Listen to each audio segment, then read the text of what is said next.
center. Game plan sick, target under the weather. You know what we doing? I need that all expense paid inclusive. I'm the plug, so I'm plugged into it. About money like with Jewish white Christmas. I'm Scrooge, bitch. My mood is on cruise ship. If you ain't tuned in, you ain't vibing with my moon man. I move shit like Kerry. I'm the cold truth, Fletcher Reed, Jim Carrey. Everything mooey, that mean the price varies. Need that designer cream shit and all Ben and Jerry's. Cream get the money like 36 chambers. Baskin Robbins shit, 31 flavors. Keep it moving. I can make things move. I can make things move. I can make things move. I can make things move. Everything on me. Yeah, tell him Bogart scot-free. Lottie daddy, he like to party. Fuck with blow shoot, trolling vibe Molly. Card I carry weight, move packs like a dolly. And I stay fuming, clock me doing Godspeed. Business booming, back-to-back trips moving multiple units. Got mules, got universal soldiers, getting money for sure. Yeah, we ain't shrugging shoulders. You think I'm lucky getting over, made it far, cause I'm sharp, fuck a 4-leaf clover. On my 89, minus the flat top. Getting packs off, smoking on the cash crop. Money talk, if you're broke, then you can't talk. Play a never-ending ball game, Sandlot. I can make things move. I can make things move. I can make things move. Getting money when I land there. Smoking all loud so I can't hear. And if your boys bring the noise, all y'all pussies getting scraped pap smear. Codeine got me leaning, Pizza. Put your boy on point, pyramid of Giza.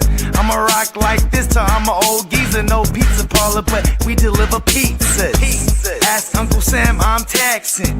Look, my no hands, telepathic. I can make things move, I'm carefully calculated when I make these moves. I run shit, don't let me get loose. I'm all about my decks, trying not to get goosed. Keep it moving.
What's up? Yeah, happy Friday, top of the top to everybody. You know what's funny? We're early only because we scheduled it later. See that? I think we're right on time, basically. Yeah, we're just Hey, and you know what that means, Catman? That not only are we right on time, but they are right on time for another live Friday edition of Your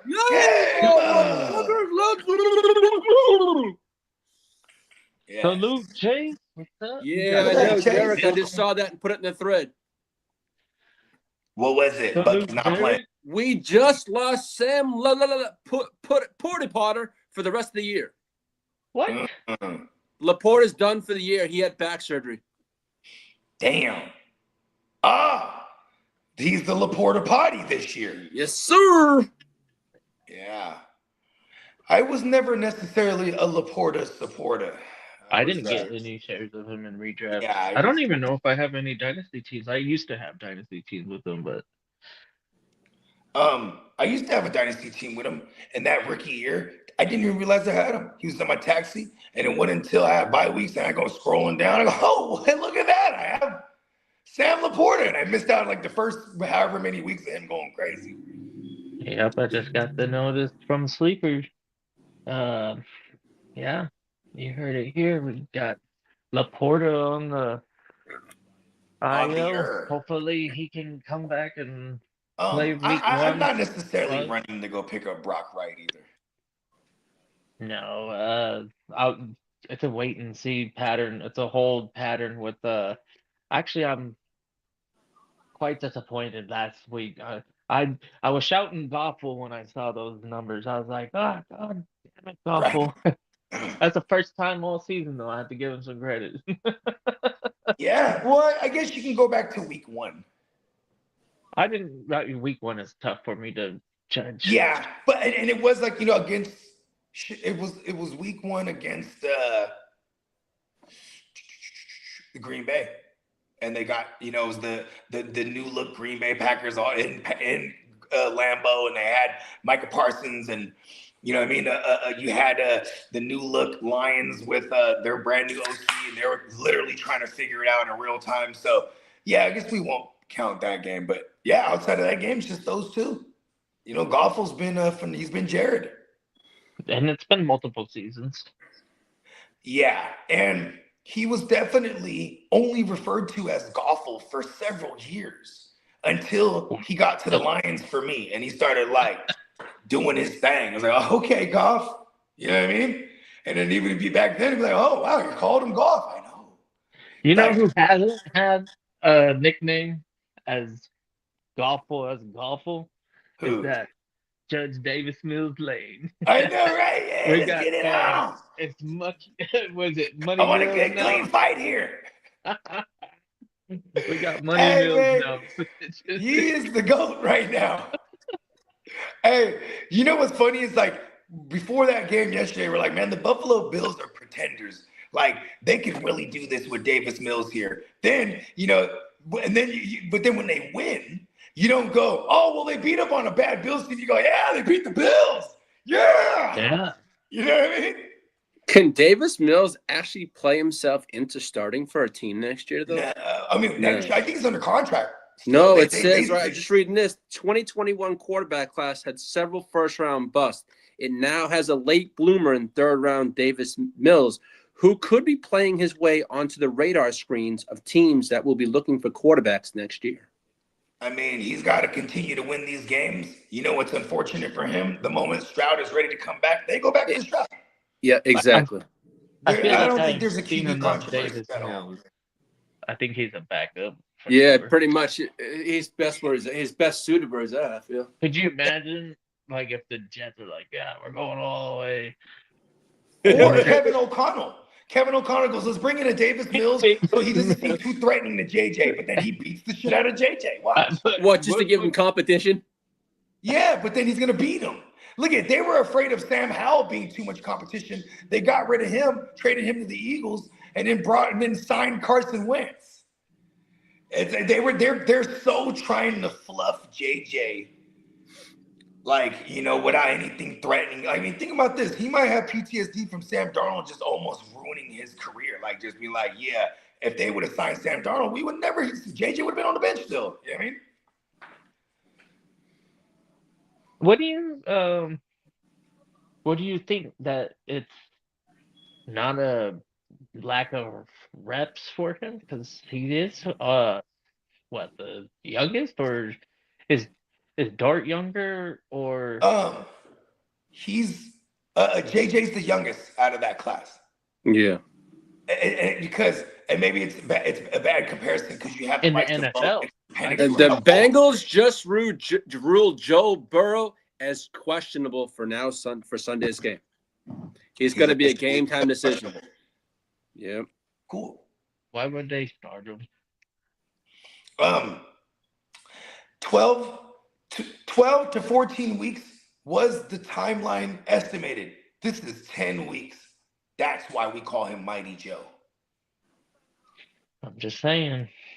Yeah, it's kind of, what? Burrow I can do it, respect him for Flacco that. should be able to do it. I wouldn't. I would tell my linemen, I would pull up in the locker room, and then I'm Mighty Joe, right? So I got all the respect. I said, hey, somebody carry my bags, and they all run. They grab my bags, and I'm just listening. And they said, oh, these bags are so heavy. It's full of cold hard cash. You guys protect me, and there's the payday for you. You know what I mean? They should sabotage it. They should go, oh, okay, we need to do a regular exam. And then during the exam, Yeah. they see something and they go, oh, no, we're going to hold you off for another 2 weeks. We're going to continue, holding you back, and we'll have Browning be the backup and Flacco's the starter. I And think Flacco's shoulder and the condition that their record is in right now, it's like this is. I think there's a more than 50% chance that Joe Burrow plays. 50% chance. Well, actually, Flacco, they say hasn't practiced at all this week.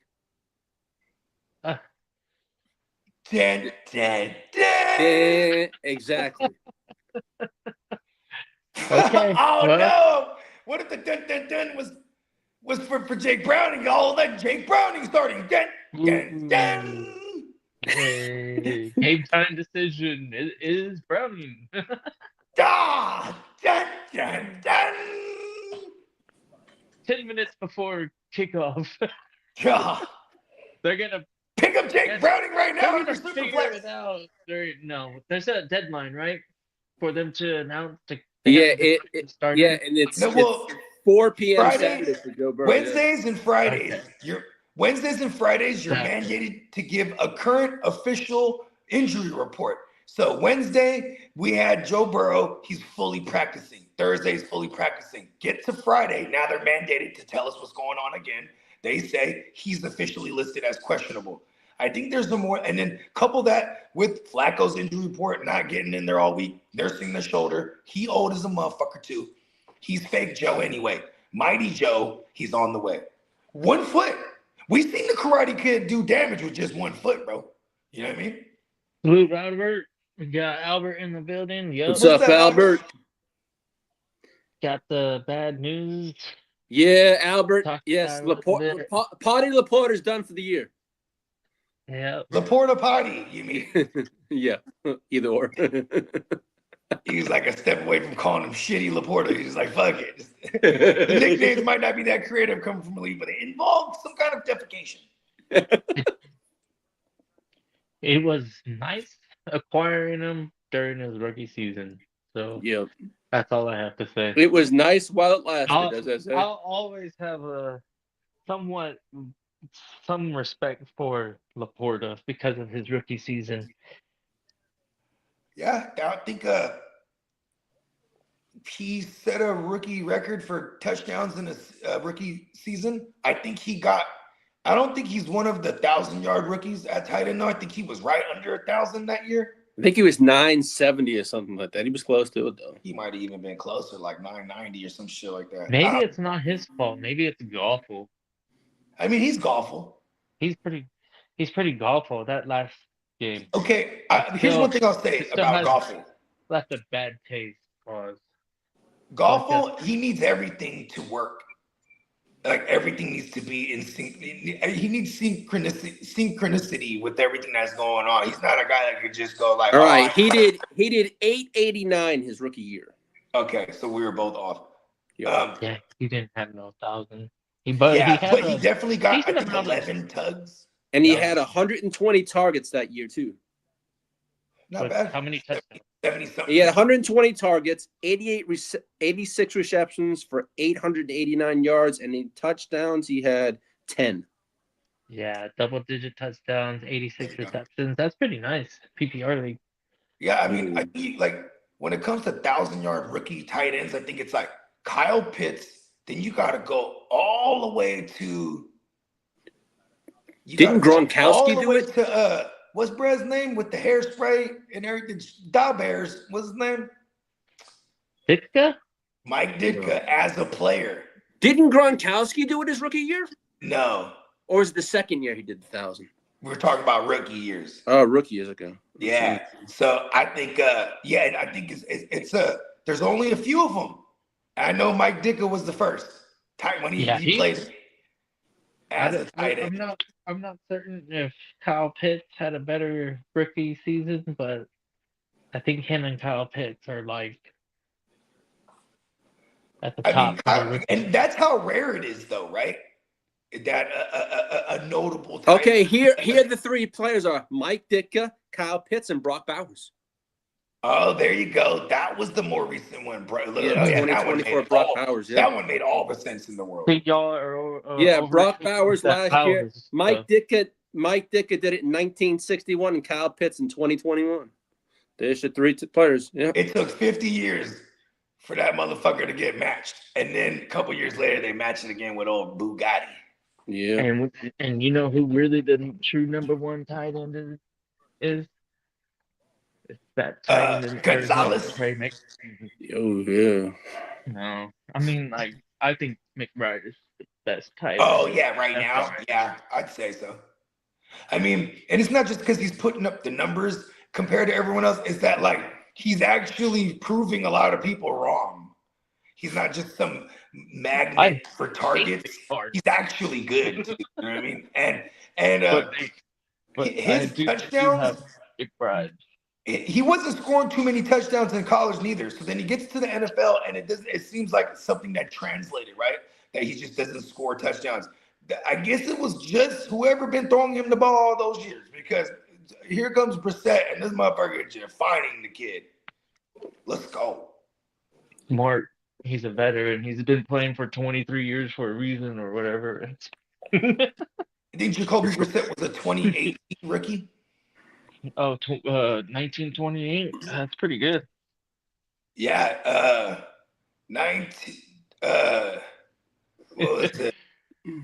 2018 to the Patriots.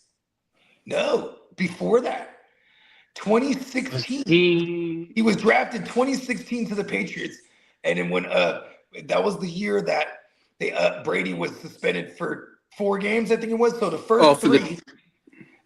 For the deflate gate. So the first 3 games, Jimmy played. Then in true Jimmy fashion, he gets hurt. And then so they go on a short week Thursday night against the Texans. And Jacoby Brissett is the first black QB to ever start a game for the Patriots in Patriots history. And he went out there and ran all over the Texans, bro, like a black dude would. You know what I mean? He's like, all right, Belichick's like, we got a black guy now. We're getting mobile. And they got mobile. He rushed 2 touchdowns in that game. And he was not only the first to start, but the first black QB to win. Yep. And then the following year, or actually 2 years later, because mind you, he's the 3rd string here on the team. You know what I'm saying? The next year, they get rid of Jimmy. Now he becomes the backup. But then they're not super duper, sold on him. And the moment that someone was when Andrew Luck up and retires out of nowhere. So they sent him Jacoby Brissett. You know what I mean? Yep. And then that was that 2019 year. He started for them. It was like Marlon Mack, Jacoby Myers, T.Y. Hilton, Eric Ebron, I think was still there. I think you're right there, yeah. Yo, that shit's crazy. Was Ebron there? Yeah, he was. He was there with Andrew Luck the year prior to that. That was 2016. And then he was traded to the Colts after his rookie season. And then was the primary starter there. Yeah. Because Andrew Luck up and retired. Yeah, shooting.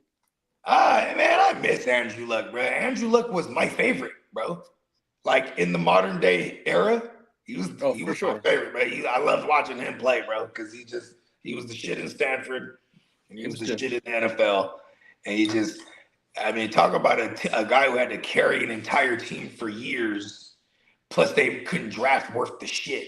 So it's like it didn't even matter. It's like every year this motherfucker had to figure it out.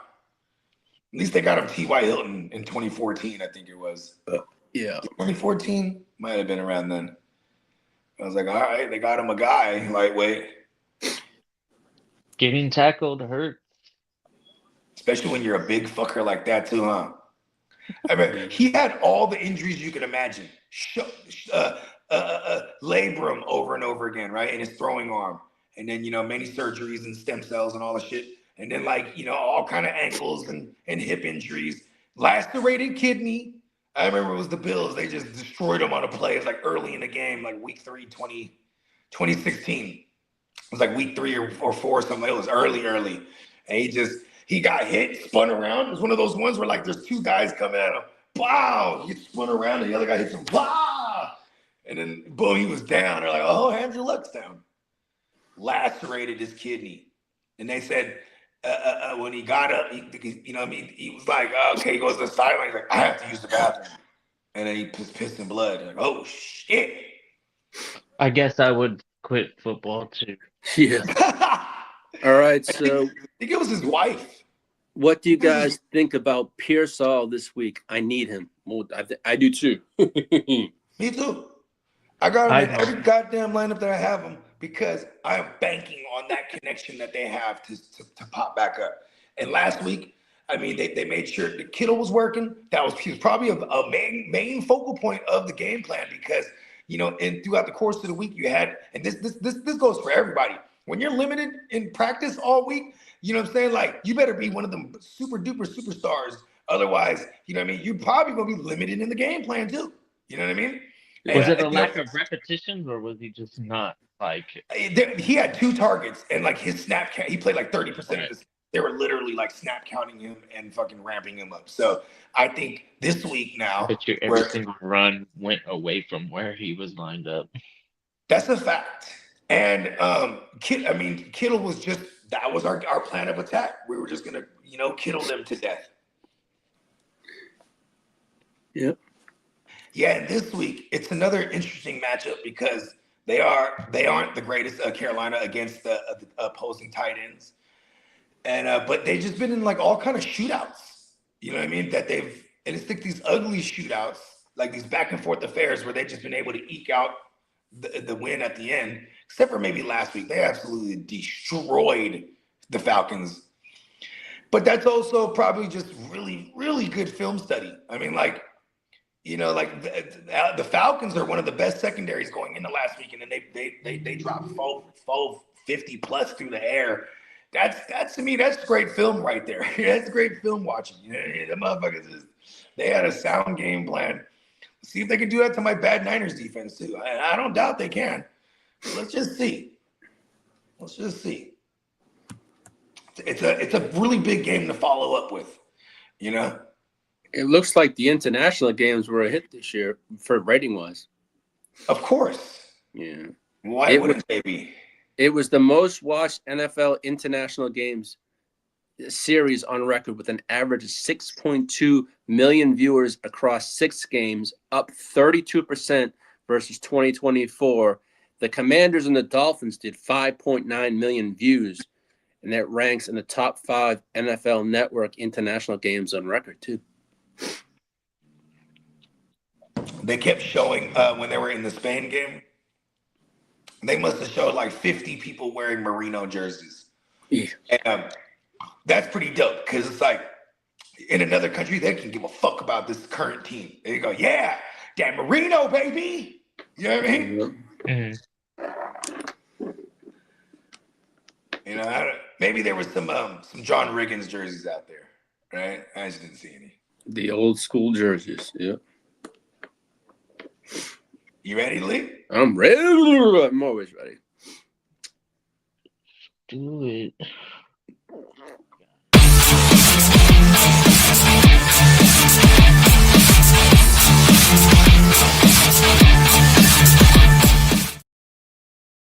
Well, good morning. Happy Friday, y'all.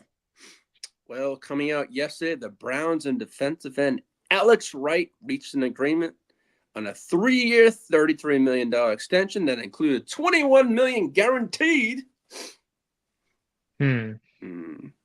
Now, as for gangrene that's in the house, cornerback Chris Boyd, who was shot, is in good spirits after his shooting and will be okay. Hell yeah, he's in good spirits. You know why? He's alive, bro. Yep, for sure. That motherfucker took one to the chest, I think. Yeah, to the album, yeah, from what it said, yeah. Yeah. Now, I thought he got shot in the He got I mean, I two guess places. One was the abdomen. abdomen, and one was the lower leg, I believe. But they said he's going to be okay. Now, the New Orleans Saints are So do you expecting. think that he was trying to shoot his wiener? No, so is. Well, here's the thing too, is like I know in different states, I don't know specifically in New York, but like any state, you shoot somebody in the back, you're getting got for that, right? There's no way of Oh, it explaining was that, shot in the back. right? Okay. But like, I wonder if here's my question, because I'm not sure In the about this, but I wonder if when abdomen, you I'm shoot thinking somebody that in the was lower extremities, it's like different than shooting them at the fucking, Higher the up, yeah. torso. so. I mean, it's still all attempted murder, but I'm pretty sure you'd be like, well, my client aimed clearly at his legs. Yeah, exactly. And then I'd be like, well, my client got shot in his leg 2 inches away from the freaking, what's that main artery right here? I don't know. Oh, You know what I'm talking about, though? That's what happened to Sean Taylor, rest in peace. yeah. He got shot in Yeah. that, is it a carotid I artery? think the carotid artery is in the neck, yeah. Yeah, but we have the equivalent to the carotid artery in our Down below. in our thigh as well. Yeah, I think it's, what is it? It's the main artery in your leg, too. Yeah, but you get popped in that, you cannot stop the bleeding at all. Like, so yeah, I don't know. No one shoot each other. We need to bring back lasers, like from a galaxy far, far away. Bring him back from a galaxy. Set your blasters to stun. Yeah, right. I know, right? That's crazy. Let's see what else. Now, the New Orleans Saints are expected to play a game in Paris in 2026. I like that. Do you know why? No. Because of the French little leaf thing, I would imagine. Like, there's some correlation. Oh, the French Quarters. Yeah, you know what I mean. Like, the leaf that they rock on their shit. I think has French origins as well. Like, oh, that artery in your leg's called the femoral artery. That's the main artery in your leg. Yeah, the femur. Yeah, the femur. It's called the femoral. Femoral. You gotta say it like an Italian would. Yeah, the femoral. Femoral. Femoral. No, try it with me. Femoral. Femoral. Come on, leave me. Get more Italian than that. I am Get normal, more but it says Italian it's than that. femoral. All right. The femur. Continue. Yeah, well, we know that. Grazie. Yeah, Dan Campbell confirmed this morning that Sam Laporta had surgery on his back, and the chance of returning. Say it like an Italian. He's done. He's finished, Joe. He's finished. Laporta, is this his second back surgery? Hey, Laporta, what's the matter, you? Is this his first or second back surgery? I think this is his second. I think it's second. I feel like going into his sophomore year, he had some off-season surgeries too. It was either that season or this past off-season. Yeah, well, we know the NFL upheld Jamar Chase's one-game suspension for spitting on Ramsey. The NFL has put an extra emphasis on sportsmanship this year. So, no soap for you, no spitting for you. It's not a good look for anybody. No, that's assault, brother. Yeah, this is why the Bills have raised $245 million in PSLs for their new stadium. They're already exceeded the expected revenue by nearly $20 million, with roughly 6,000 PSLs left to sell. So what you finna do with that extra money? They're just gonna go out and get a wide receiver. Listen, that's not how it works. I know it's not. I know. They need a lot of help. You guys might need a wide receiver too, bro. Talking all that. He didn't get it. Mm-hmm. He didn't get it. Well, because your receivers are bad. I'll be right back. Well, the reasoning behind George Pickens and CeeDee Lamb sitting that first series out is those two boys were late for meetings. They were at the casino the night before, so they were late.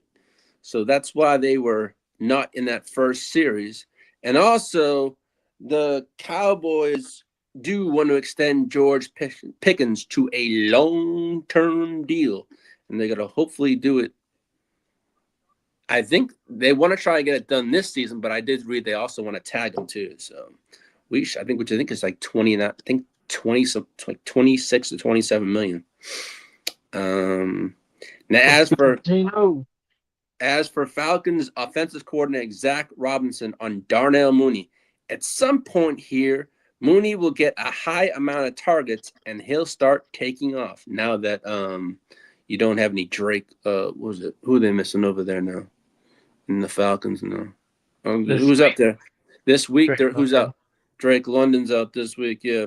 Now, as for Bucky Irving, he needed additional support following his injury and during his extended time away from the team. He's now reportedly in a good place and trending towards playing in the near future. But he's already been ruled out for week 12. So, and Todd Bowles said he will address that today in his press conference. And as we know that the Bengals designated Joe Burrow to return from the injured reserve just last week, and it now appears that he is ready to return this Sunday, but we haven't gotten the word. All we know is he's questionable, but I have a funny feeling he's probably going to play. Now, as for Joe Flacco, he hopes to be a starter somewhere in 2026. Good for him. Yeah. Now, as for free agent OBJ, he was officially reinstated from his suspension. He can sign with any team he wants to. Now, as for Gang Green's team, the New York Football Jets, reasoning to switch to Tyrod Hughes-Taylor has to do with their desire to elevate the young skill players on their roster, such as the tight end and the two wide receivers. What is it? You know what's crazy? I believe old Tyrod Taylor when he says that. Yep. Because he knows he ain't going to be like, okay, I need to go show out so one of these teams will make me a starter. He knows he's a backup forever. But yeah, I know. Yeah, I know, Tino. Joey B has a shot at returning Sunday, which I think he's going to. And the Buffalo Bills said they still need to see more growth from Keon Coleman because he did. Yeah, and I also they're going to watch him grow from afar onto the team. Roster. Exactly. I don't know. Okay, let me ask this to Kid real quick. How much validity do you think there is to that they might actually cut his ass? I think they try trading him. That's what I would think they do. You can't do that right now. No, they can't. I feel like if he must have crashed out behind the scenes. Yeah, he really must. They healthy scratched him 2 games in a row. Do we have any friends that are local to Buffalo? We actually do. One of JD's partners. He's part of the Heart to Start. Shout out to the man Hefe. He's from East Buffalo. All right. But he's actually a Colts fan, ironically, living in Buffalo. Yeah, but you can't. But yeah, he's in there in Buffalo. Mm-hmm. Yeah. I just like to put 2 and 2 together and use the Force. And I feel like the Force is telling me they're like, hey, bro, you came late to the motherfucking practice all week and you sleeping in meetings and shit. Bro, we're going to help. You're a healthy scratch this week. Then Deion Dawkins comes out there. Keon Coleman needs to grow up. Then they have this big old crazy blow-up game, 6 touchdowns against the Buccaneers, all this shit, right? Then on a short week, they get absolutely shellacked. Maybe that would have been the time to bring back Keon Coleman. Even just like, hey, man, but maybe he crashed out. You know what I mean? Maybe he crashed out. It's a very I can short see week. one game, upset. but not 2 games. That's where they're sitting, healthy scratch for That's 2 the games. second game. Yeah, exactly. Now, as for Chuba Hubbard, he admits he came back from his calf injury way too soon. I know. Back the fuck up, Chuba. Rico, baby.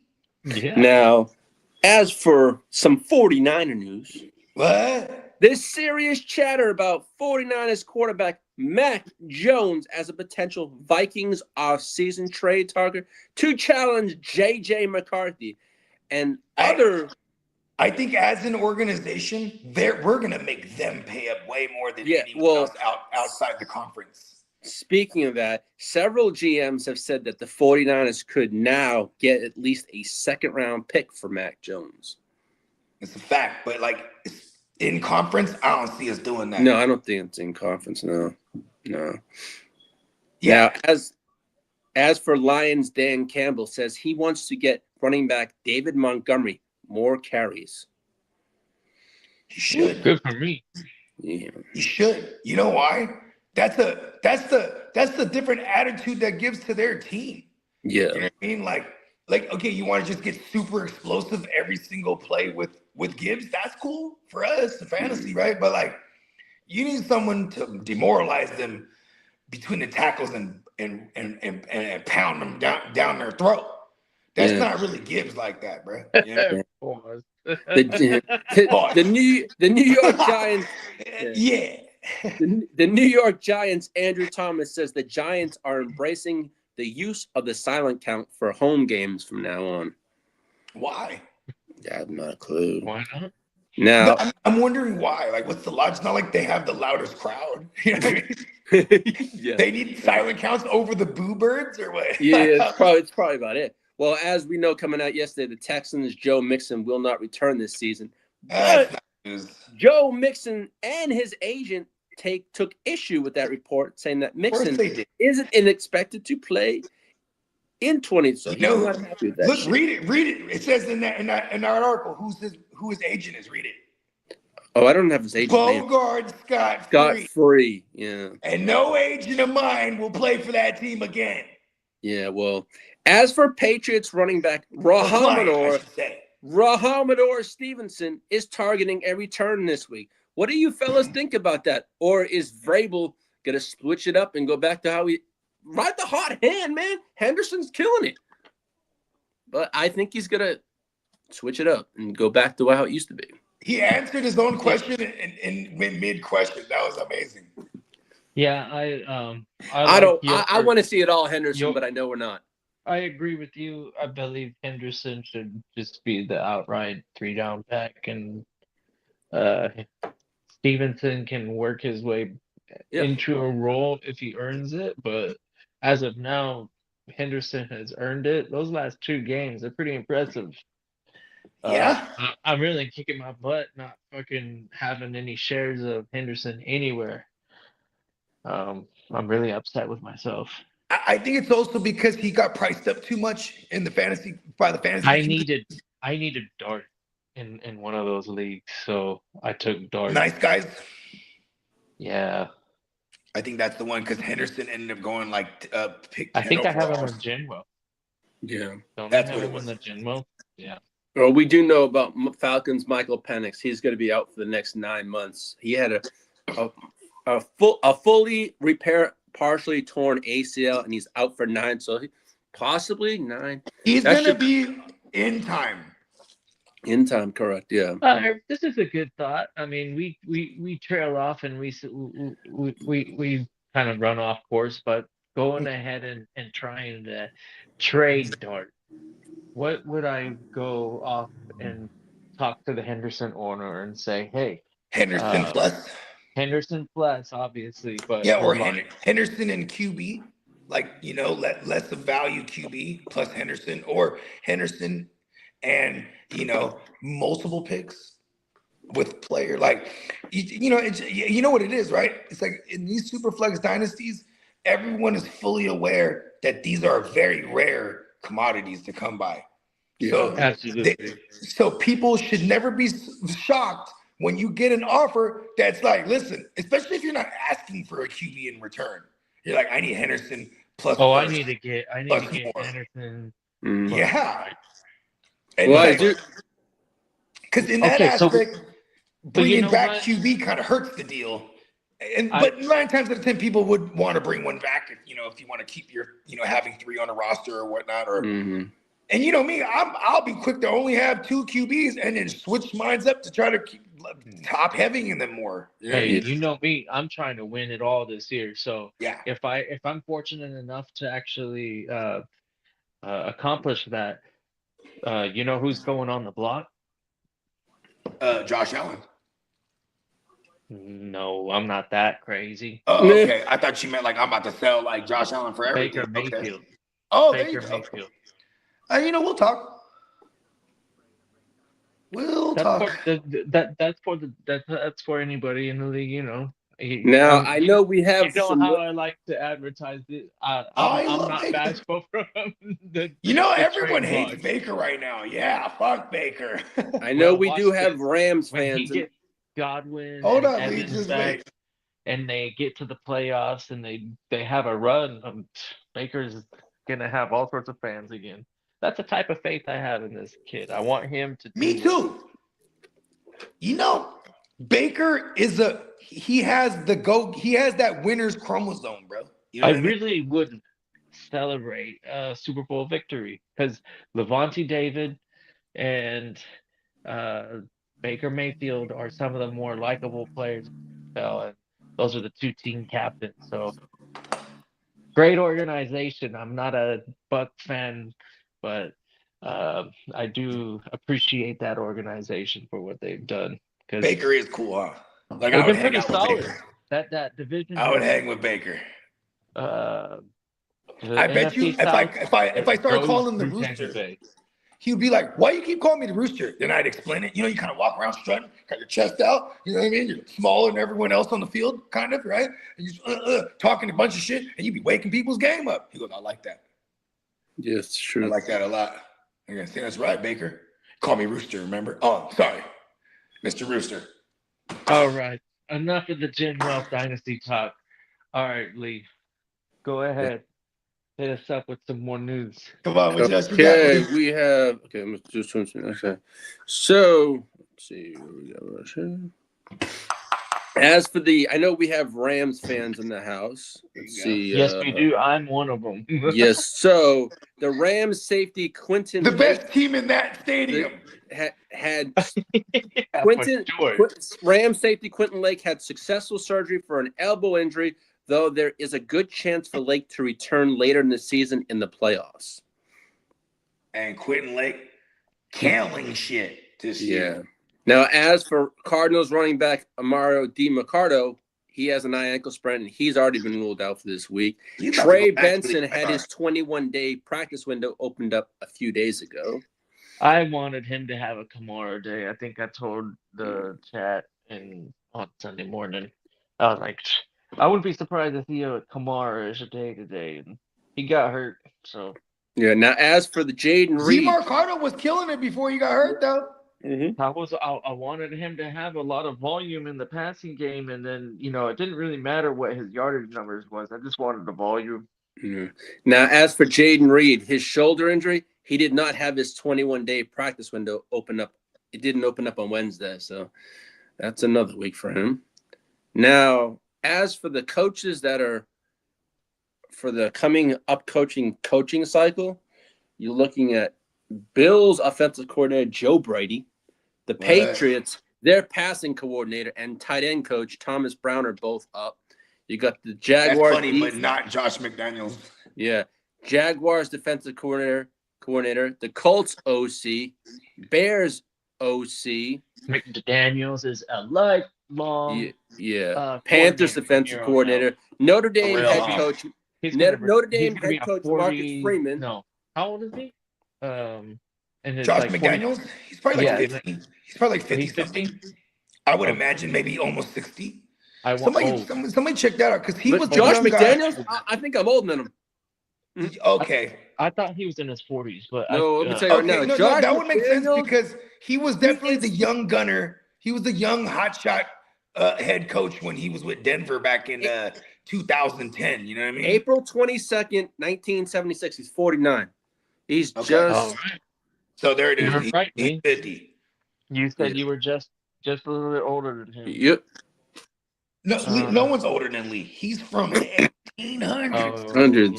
So they're saying that the names to watch are Joe Brady, but we know, but Marcus Freeman's being mentioned and floated around quite a bit. And who? Marcus Freeman, the Notre Dame head coach. A college guy? Yeah, it usually happens that way. They pop up like every 3 or 4 years. Yeah, they never. But jumping really right worked. into head coaching is crazy. Like jumping into OC, that's the way to go if you're coming out of That's the way college. to go. Yeah. But Actually, I the want you to be a but the quarterback big coach names first, that are coming out, pause. and then a Yeah, there you go. linebackers coach, and then I want you to do a defensive back coach, and then special teams coach, and then assistant head coach, and then head A coach. lot of long-lasting coaches had a stint as a special teams coordinator, like John Well, Harbaugh, Yeah. like Belichick. You know what I mean? Like these, when you start from where you're dealing with Kyle a Shanahan, Kyle Shanahan, I heard. Yeah, you Mike get McDaniel, Mike McDaniels. those youngsters that were like player coaches first. Yep.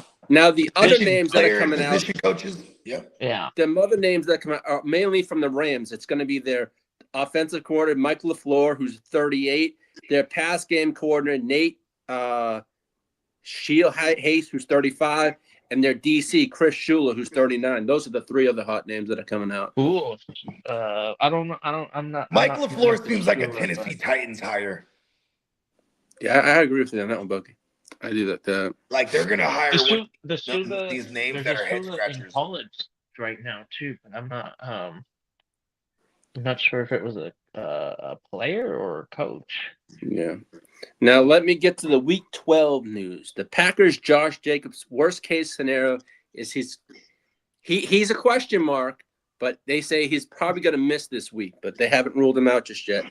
We know Shador Sanders is going to start this week for the Ray Turds against the Ray Turds. Sorry. Tyrod Taylor is in for the Jets against the Ravens. Jackson Dart is still in the concussion protocol, and he's been ruled out. Bucky Irving has been ruled out. We know Marvin Harrison, this will probably be another week without him, and DeMarcado. And the Falcons are hopeful for Drake London to return week 13, but he has been ruled out for week 12. That's right. Mike Shula just got fired from the Gamecocks. Yeah. Yeah. They fired him? Yeah. Yeah, they did. Shit. They did. See, as far as him will get you, he's a Shula. So far, the outs that they have so far are, it's Jackson Dart, Bucky, Marvin Harrison Jr., DeMarcado. Oh, Thibodeau's out also for the IDP lovers. I'm an IDP lover, but I would never start Thibodeau. What? Yeah, facts. And he said it like it was like it was derogatory for you IDP folks. No, IDP lovers. I should have said You're one of them. IDP. I should have said IDP user. It's all right. Continue. I'm just busting your balls. Pause. We know now the question mark. It's easy, Lee. It's super easy. Yes. Now, as for the question mark, you got Joe Burrow, you got Chris Godwin, you got Rashad Bateman, Njoku, Josh Jacobs, These are all questionable? Arnold, and Kirby Joseph. That's funny because we need Godwin back this week. Please. Yeah, in a potential shootout, because the Buccaneers carry a defense that just gives up a ton of points every week. So you know what we could do is we can get Egbuka doing the Mike Evans thing, and then Godwin can Godwin doing the Godwin slot. Yeah, because he can go into the slot and then have Egbuka do. I want you to look at Egbuka's big games this year. Either Mike Evans was playing the perimeter or Chris Godwin. When neither of them was there, he's been so-so. You know what I mean? Like, yeah, but Godwin and he's probably better suited down that outside role. Like Egbuka can play on the outside.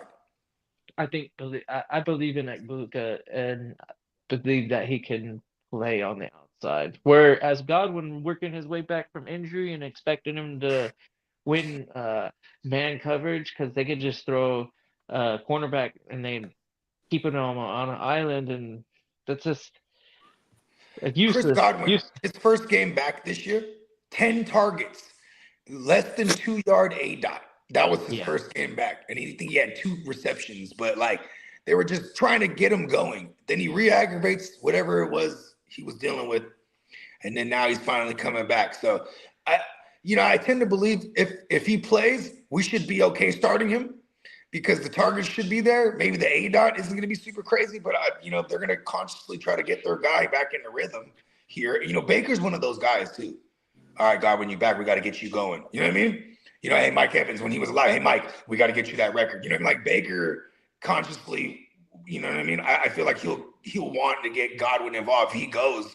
The only thing that sucks is you better have a pivot if you're going to weight him down on the Sunday night game. You know what I mean? Yeah. Yeah, because they're still non-committal. Like him officially listed as question was it's awesome because he's not like ruled out. Like the last 3 weeks in a row he was practicing, then getting ruled out on a Friday. So this is a good sign.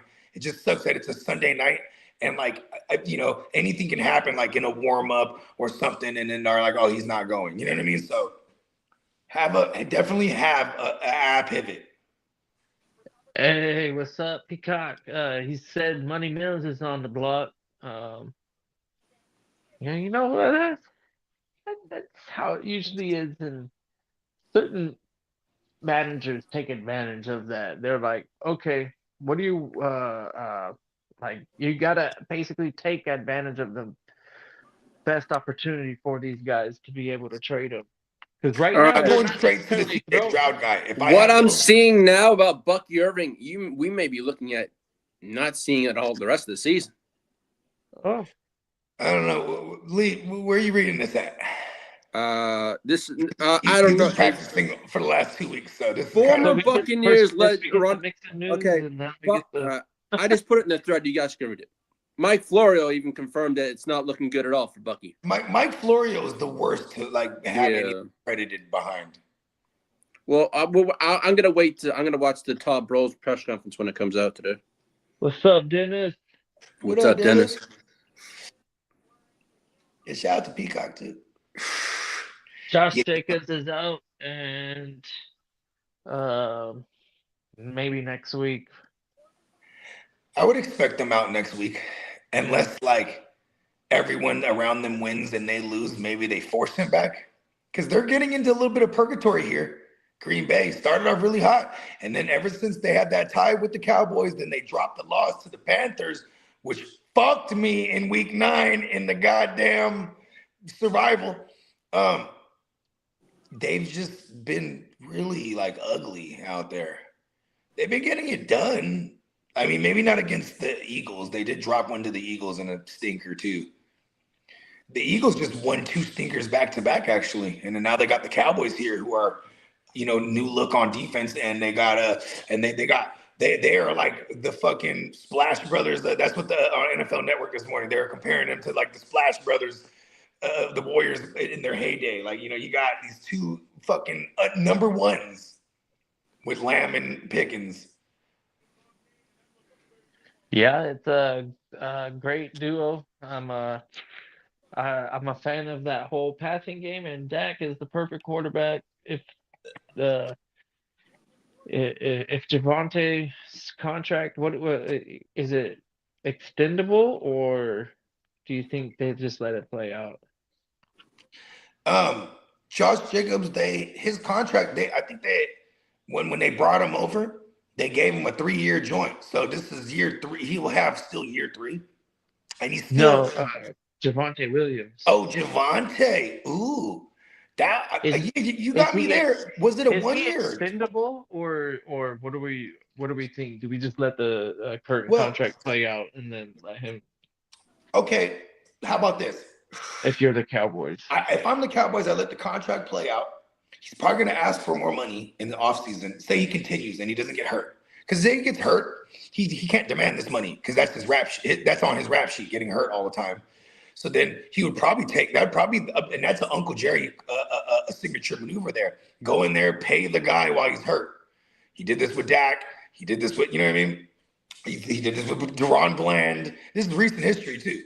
You know what I mean? Like but it's like if you're Schottenheimer and you have it in your genetics to produce running backs like this, even to the tune of Rico Suave last year in the same offense, do you go, we need to pay Javonte, or you just keep Javonte on this existing contract and draft another running back and like work towards, switching up to him eventually? You know what I mean? Like, I feel like the running backs are and Javonte's a top 5 rusher right now. He's gonna warrant something, but I don't know. I don't see them giving him any kind of real big extension. Pause. Well, I didn't mention congratulations to Neon Peacock about his win last night in the Houston Texans giving Josh Allen fits last night. He pulled out a nice 23-19 win last night. He sure did, man. If they didn't miss that, I need to say thank you because they made my Chargers the 5th seed last night too, so it's pretty good. They're so you don't really mean the thanks, huh? It's gonna be that AFC wild card playoff race is gonna be wild at the end of the season. Lee, you guys gonna go to the Super Bowl? No, I'm not guaranteeing the Super Bowl. No, you said no. Did you hear him? I know. I said I want to get. No, we're not First of all, let me get to the dance first before I even say a Super Bowl. Okay? You just know you're wrong and shut your mouth. You got your dance shoes signed up, know Lee? you're wrong and shut your mouth. Lee. Yes, sir. How you gonna tell me know your role, then you say yes, sir, right after? I guess you know your role, don't you? So now, do you have your dance shoes signed up? I can. Let's just get to the dance first, and I'll shine them up. Oh, you just got an excuse for every question. I'm not doing an excuse. No. I just want He doesn't have the dance shoes signed up. first. Are your dance shoes all dusty and musty? Huh? Are No, your they're dance shoes all dusty? No, they're in the closet in the box upstairs. What's your best dance move? Neither. I suck at dancing, man. I'm gonna straight up say I suck at dancing. Pause. It doesn't sound like it's gonna be too great for y'all in the dance then. Hey, don't you have to have some sort of footwork being a soccer player? Yeah, that kind of footwork I do, but when it comes to dancing skills, I am no dancer. See? And that's your move right there. You just go while you're dancing, right? And you just start. That's what you start kicking said. around. You start kicking around like you're kicking a soccer ball. There's no soccer ball, but you're kicking around. Boom, that's your moves, right? You're doing that. Then yellow card, right? Start kicking around. Yellow card. See that? Yeah. He's gonna go get his refereeing gear and bust out the yellow cards and stuff, right? Just blowing the whistle. Hey, see? I'm and he said he couldn't dance. Week 14 is looking rough for my team. I need that bye. Shit.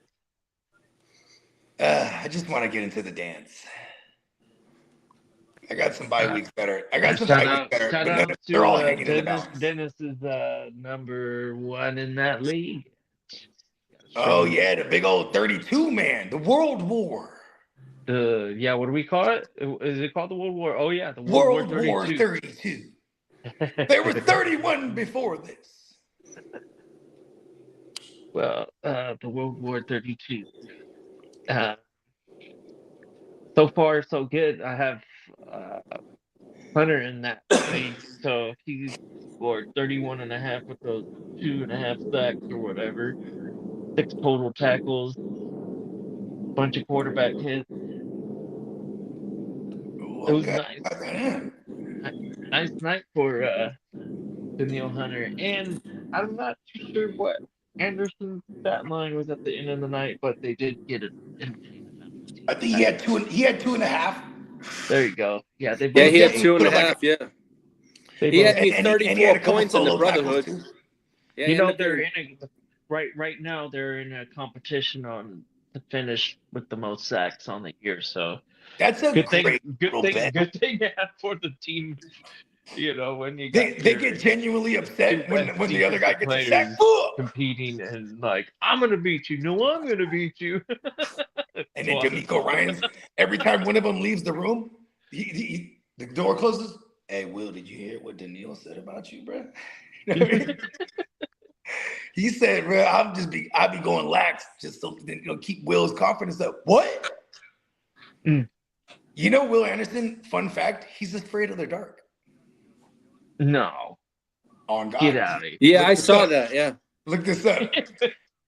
And He's got night lights and candles. Yeah, and I all saw that about 2 years ago. hey, look, do not be in the dark with that man. He'll just go berserk. You know what I mean? Showed that, yeah. Okay. Turn the lights on. He's got a true phobia. Maybe that's the irony, right? Because he cuts the lights off on QBs, huh? QBs, yeah, lights out. Yeah. Put your ass in the dark. Yeah, Chargers. I'll be waiting. I'll never say thank you to the Chargers, but neither will Peacock right now. Since they pummeled, they got pummeled. He said thank you to the Chargers earlier this year in January. Well, not right now. You know, they still lost to the Jaguars, which is what is the deal with? Actually, you know who? What who is else the deal with Chargers airplane lose? peanuts? The fucking Jets have your number in the playoffs, and that's the only number that matters to me. Sorry, man. Oh, Hey, good shit in the house. Fellas. Yo, JD, the fella. No. Top of the man, top. Taylor. I do remember that playoff game when LaDainian Thompson was just on the sideline. Yeah, the Chargers He had had a his, lead, and he had his then, helmet on, and a after coat. after halftime, they fucking fell apart, lost it, and that was the year. Both years that the Jets beat the Chargers, I think they went to the AFC Championship. Word. Mark that's Sanchez. right. Mark The franchise. Hey, Sanchez, bro. You know, he needs to rebrand himself right now. Oh, world.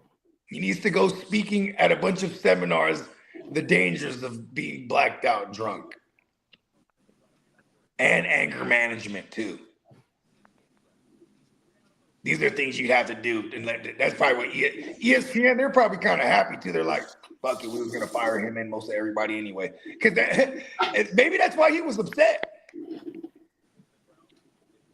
Yeah, but you know what? We're not going to make jokes of that anymore. He definitely got what was coming to him. He fucked with the wrong dude. And that should show you. Don't just fuck with, especially a trucker. A trucker at minimum got a bashing stick on him. You know what I mean?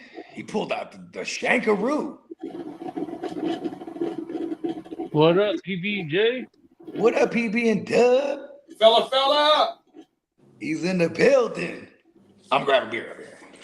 He's still rocking the Justin Fields icon. So I know he was on the edge. He was just about to say, nope, no more.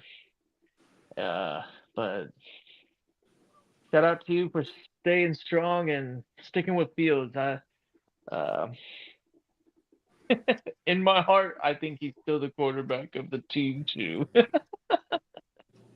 Tyrod Taylor, he's gonna do stupid stuff and probably win the game.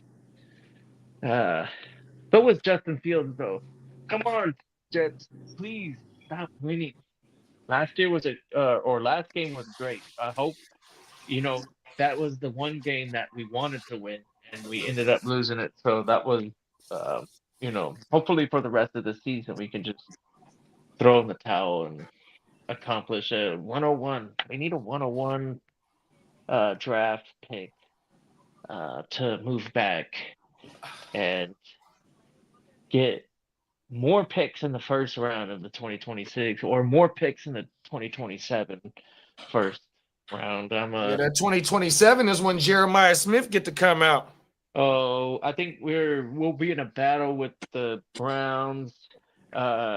Anybody that needs a strong receiver, maybe even the Chargers. Maybe the Chargers they'll realize that they're not it. And If the Browns get their quarterback situation right in 2026 and 2027, they'll be a playoff or they'll be a playoff team because of that fucking defense. That defense has been keeping them in games. They beat Green Bay on the road, I think it was. 100%. Cleveland's not too far off. And then we might see Shador all the way through till week 18, 100%. That's a fact. I mean, he's in a smash spot right now, bro. So, yeah, I don't think Cleveland's too far away from but it is Cleveland. They fuck up the quarterback position for sure. So, you know what I mean? You know what is crazy when you see someone like Shador and you see NFL like defenders, like edges coming at him, right? It's like you see it, you're like, oh, this guy's not fast at all. You know what I mean? Mm. And like, so he's gonna have to work on getting that ball out quick, which is one of part of the strengths in his game. But also, you know, Diamond Joe, he's always pointed this out, is that like, you know, low key, Shador can push the ball down the field. That just isn't the way that they utilize them all the time. You know, there's a lot of more quick outs and intermediate passing game, but he definitely can push the ball down the field. So, you know what I mean? He just needs to learn NFL football. And you know what's fucked up? Not getting no first team rep. Who was saying that last night on the show? I think it was Steamboat. Not getting no first team reps this whole time because they're just fucking with him. You know what I mean? Even when he was announced as the second string quarterback, he didn't get no first team reps. That's what's ridiculous. Exactly. He just got elevated to the second string, 3 weeks ago? Yep. Exactly. After their bye what's week. fucked up. Yeah. Yeah, and you know what? This is a smash spot, like you said. He shows out here. He just rocks the whole rest of the way. Because I feel like if he has a disaster of a game this week, they go right back to Dylan Gabriel. And it's just Shador becomes another mystery until further notice. Because it's still, let's not forget, it still took El Concusto for them to finally be like, okay, Shador. Exactly. So he was the last option almost. Yeah, and that to me, that furthers that Stefanski didn't want to have nothing to do with bro. That's a fact. I mean, they drafted Dylan Gabriel. They drafted Dylan Gabriel in one of their third round picks, was it? Or fourth? Yep. Third. Yeah, because they had multiple thirds, I think, if I remember. Well, you look at ownership seemed to believe in Shador more because the kind of deal they gave him also, too. Well, over time, they're gonna get. But that's also just a good agent and his daddy making sure that there ain't nobody fucking with his son like that. Yeah. You know what I mean? Like, listen, my son. I'm pretty sure Shador got the news pretty much right away. Dylan Gabriel's ahead of you. He's going to get every opportunity to start and, succeed in the NFL. And when it's your turn, it'll be your turn because he's a failure. And he got hurt. So expedited the failure portion of that deal. And Shador came off the bench not ready.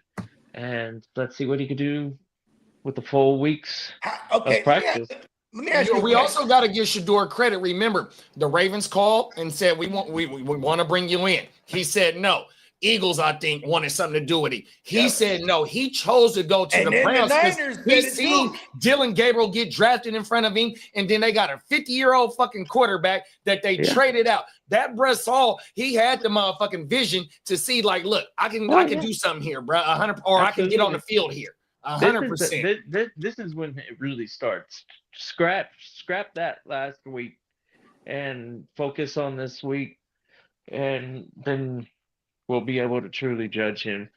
I've been wrong plenty of times, and this one does scream kind of like a trap where it's like, don't get too anxious on trying to acquire him for cheap. I'll stay in a hold pattern, and if I'm wrong, I'll pay up to acquire him if he's really good. One game ain't gonna make you want to pay up for him, though. No, I mean, not to break the bank. 100%, you know what I mean? No. And the motherfucker that's holding on to him one game, if that motherfucker do have a great game, he gonna be wanting the house right now, 100%. That's why I'm not trying to, just base this off of just one game. But in my opinion, it's a smash spot for him. And it's indoors. Oh, my mama, man, he finna go in there and go light they ass up, bro. That's what All right, the Patriots just announced Keyshawn Butte and Rahamador Stevens are cleared to play and expected to play on Sunday. Yeah. Butte was a full go all week. Stevenson, that one is annoying. But let's see, because here's one thing I was thinking about this whole Stevenson-Henderson thing. It's just like, Vrabel, he had Derrick Henry for years. So, like, in my mind, I'm like, yeah, feed one guy. Vrabel used to do this. He had Derrick Henry. You know what I mean? The king. We're in the modern day, even when he didn't have Derrick Henry, what did he do? He busted it down between Jeremy McNichols and fucking whoever the fuck the other guy was. This is just what he did. And this is the thumbprint across the league, running some form of timeshare. It just sucks because when you have someone like Stevenson who kept fumbling and it kept going back to him, that was really alarming because that's where it's like, they're wearing Patriots uniforms. This is the Patriot way. You fumble, you go to the bench. Not with Vrabel. And he was very adamant this last 2 weeks saying in these pressers that like when Stevenson is there, he's their guy. And I don't think he's lying. That's what sucks. This is probably not. I mean, but this is a game script here. I mean, this is a defense that where you can have multi running backs both eat here. You know, it's the Bengals. Come on now. Yeah, I wonder if I'm going to start Stevenson anywhere that I have him. I don't know if I have the balls enough, man. I mean, just saying, though, it is the Bengals. Rahamador. He's back. Henderson is going crazy. You know what's crazy, too? He looked good doing it. It wasn't like, maybe late in that Jets game, that second 50-yard house call, and maybe some of those Jets players looked unenthused, and they just kind of just like, go ahead. You know what I mean? But all the ones before that, yeah, it's kind of crazy how that worked out, though. Hey, maybe it's just the best coach speak ever. Maybe he says that and doesn't do that. And then I'll love Mike Vrabel even more. I remember saying we should have brought in Vrabel as a DC when I had Belichick aspirations. Remember, it was the 2 years ago when we went to the Super Bowl. Brave said, "Fuck that." He want to get the head honcho seat back. And he waited too. And when you think about Robert Kraft, he kind of don't want to get away from that elk, right? Like from Belichick, he's like, all right, Mayo, let's see what you got. Come on now. And now they're like, all right, fuck it, bring in Vrabel. And they're hitting right now, though. Minnesota Den said YouTube thought they could just display my government name. Fuck you thought YouTube. Oh my mama, I don't know what the fuck they've been doing a clean sweep of this shit, bruh. Not too long ago, Dennis hit me. He goes, this is one of your songs on YouTube, right? I said, yeah. He goes, look, it has your government name there. I said, what the fuck? So I don't know. As of this year, they started changing a bunch of shit. I'm like, why the fuck? And I guess it was because my email that I used to upload it back in the day. I don't know. Yeah, my personal channel and my business YouTube channel, that shit ain't been touched. Oh my mama. That's crazy. They fucked with mine. And they didn't fuck with the GWN, but they fucked with my GMM network shit because I just go on that to like view things. You know what I mean? Mm-hmm. But like, yeah, like I had to like sub up to a bunch of joints. I'm like, oh man, they're really hating on the GMM here, son. 100%, bro. Trust me, my shit's shadow banned. Oh my mama. So ever since I got that copyright strike from I ain't gonna say the content creator's name, but ever since that shit stopped, bro, my views have completely dwindled down. Because if you go back to early last year, all the motherfucking shows is booming. 100%, bro. Running it up. All the motherfucking clips, they booming. 100%. Get that motherfucking copyright strike, boy. They dropped that shit down, boy. Cold world. Hey, but the grit don't quit, man. Make sure you tune in on Sunday at 8 a.m. West Coast time, man. That's what we doing right now. The grit. All right, Todd Bowles just addressed the media. Bucky Irving is trending up towards playing Week 13. See, that whole he not going to play the rest of the year. That's why Mike Floriano sucks. Michael F. Floriano, who's a friend of the show, actually. Shout out to Michael F. Floriano. But Michael Floriano, that guy sucks, dude. Him and what's Buddy's name? His dad was the truth. Chris Sims. Chris Sims. Yeah, Chris Sims and Michael Floriano. I can't stand them. But you know what's crazy? I spent a lot of years hate watching them. You know what I mean? Like, so shout out to them because they're actually good. I just couldn't stand them. You know what I mean? Like, even though I can't stand them, I still got to admire. They're good at what they do. They're just really bad at their takes. They found a way to be like the smut / like shock jocks of it. You know what I mean? Like for years, Chris Sims was like, Tom Brady's done. And then Tom Brady would have an MVP year. It's like, Chris Sims, you hate Tom Brady. Like, where does his done thing came from? Like, he goes to Tampa Bay. Oh, Tom Brady, he's not going to fare well outside of the Patriots way. And what the fuck? Look at the personnel he had. And he went out and won a Super Bowl year one. We got a fantasy question. Shout out to PB and J. He said it's funny how we all want Cleveland to do well, and they always fail. Them is facts, big bro. And you know what Minnesota- it is? It's the net because we all are underdogs at heart. You know what I mean? I think a lot of people that fuck with the GWN will identify that with us, that we some underdogs, that we make it, bro. Come on You know what now. I mean? Minnesota and Den wouldn't mind said, seeing that. oh, he said, I see you found Tyreek Hill dumpster diving. You damn right I did, big bro. Oh, my mama, cold world. And then we got, we got Man, you Elite. the dumpster diving king. Come on now, Real cold though. world. And then shout out to Elite BF Gamer. Look like it's your first time around here. Appreciate you for pulling up this morning, man. Shout out to the Friday, BF bro. Gamer. He said, yo, I need to drop someone since Dart is out. Drop Vidal, QJ, Worthy, or Knicks. Also pick up Bryce Young, Tyler Shulk, Racist Rudolph, T-Law, or JJ McCarthy, 6-point TD scoring. It's Vidal. It'd be Vidal for me. Yeah, because they on the bye. Lee said, bomb, a.k.a. Amarion supposed to be coming back next week as well. 100%. I definitely drop Vidal. I don't want to drop QJ. I don't want to drop Worthy, even though they don't got a whole lot of value as of right now, as it stands. And even if it's not, and if you're on the side of it that it feels like, you don't want to drop Vidal because maybe you want to make sure Hampton is actually coming back first, then drop QJ because he is a landmine. Waiting to blow.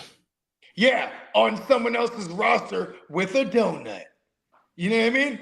I don't mind relinquishing QJ. He's not him. Orange Crust said racist Rudolph, and he got the crying emojis. Oh, my, that shit crazy, huh? I mean, what's funny is we casually say the nicknames like it's their actual name, and I be forgetting sometimes. Like, oh, his name's Mason. That's right. Yeah, shout out to our guy, Racist Rudolph. You know what I mean? Don't be dropping the N-bombs, man. Yeah. AKA no horde or main 100%, baby. Hey, look, that's why Myles Garrett is always going to be like, you know what I mean? He's always going to represent, right? Like, listen, fuck that. He said the N-word. Okay, it's fine. We understand. He took his helmet off and tried to hit him with it. Oh, world. Myles Garrett is already a beast. He took the helmet off and tried to use it as a weapon. I love it. Oh, motherfucking world, dog. Yeah. And since then, he's been referred to as Racist Rudolph.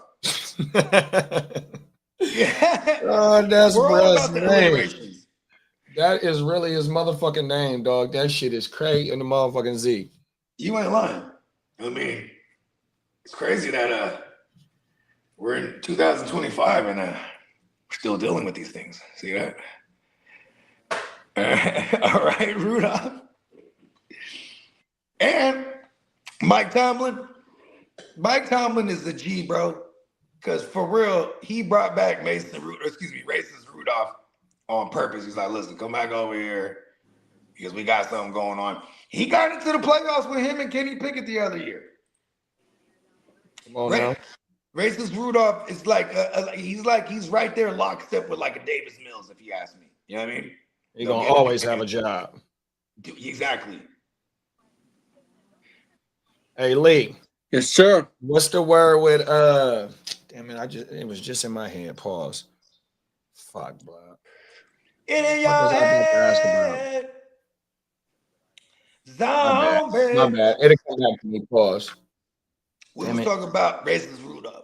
Nah, it was somebody. It was an injury that I was thinking about. I just forgot.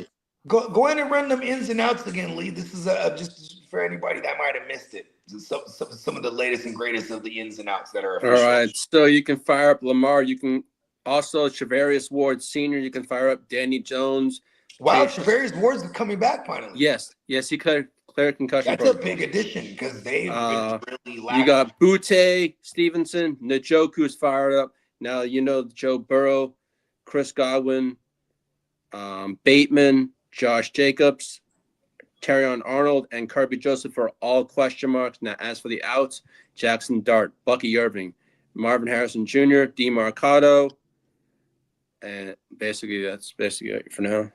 So Joe Burrow, since he logged the full with the one. He logged the full practice today. I was watching it. Wow, he logged the full practice since Wednesday. Yeah. Wednesday, Thursday, and Friday. And look at this. He was limited. He was limited last week, and the week prior to that, he was like doing individual shit. So they've been ramping him up. But every Friday, they would get to Friday, boom, he's ruled out. He's officially questionable. I think we're looking at like a better than 50% chance he plays. Is that crazy? You know what else is so crazy is the motherfuckers that went and paid up for Flacco. 100%. You didn't have Joe Burrow on your IR and you traded for Flacco and you gave up some. I understand he got you where you need to be right now, but shit, it's a cold world out here. Hey, bro. You know what? If Joe Burrow goes, we play him, right? 100%. Let's fucking go.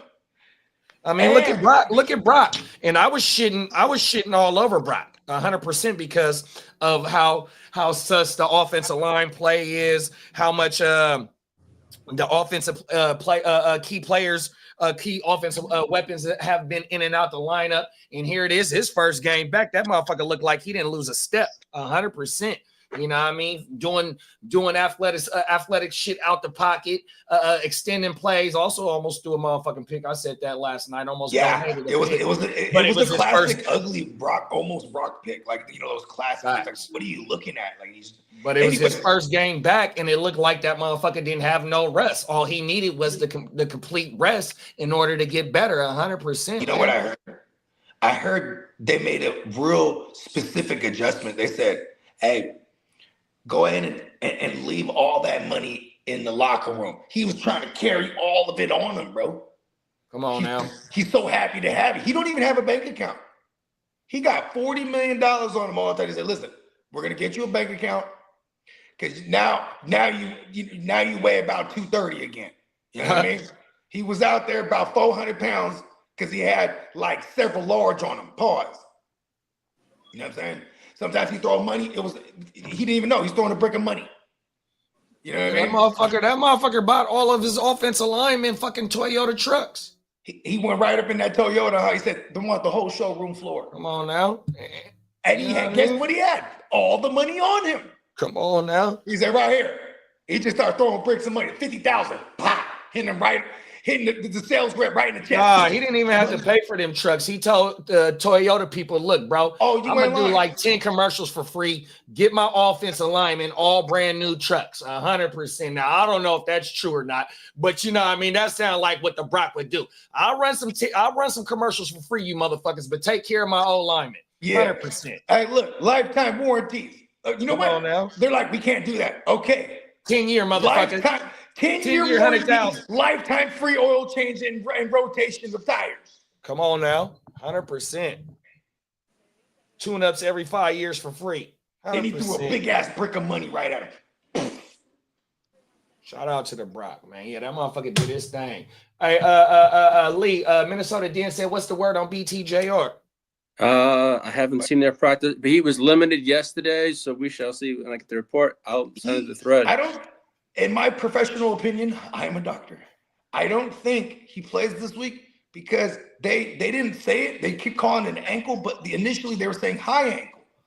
So the fact that he's not on the IR, it's probably not a severe high ankle, but that's like, we're talking 2 weeks at least. He missed one already?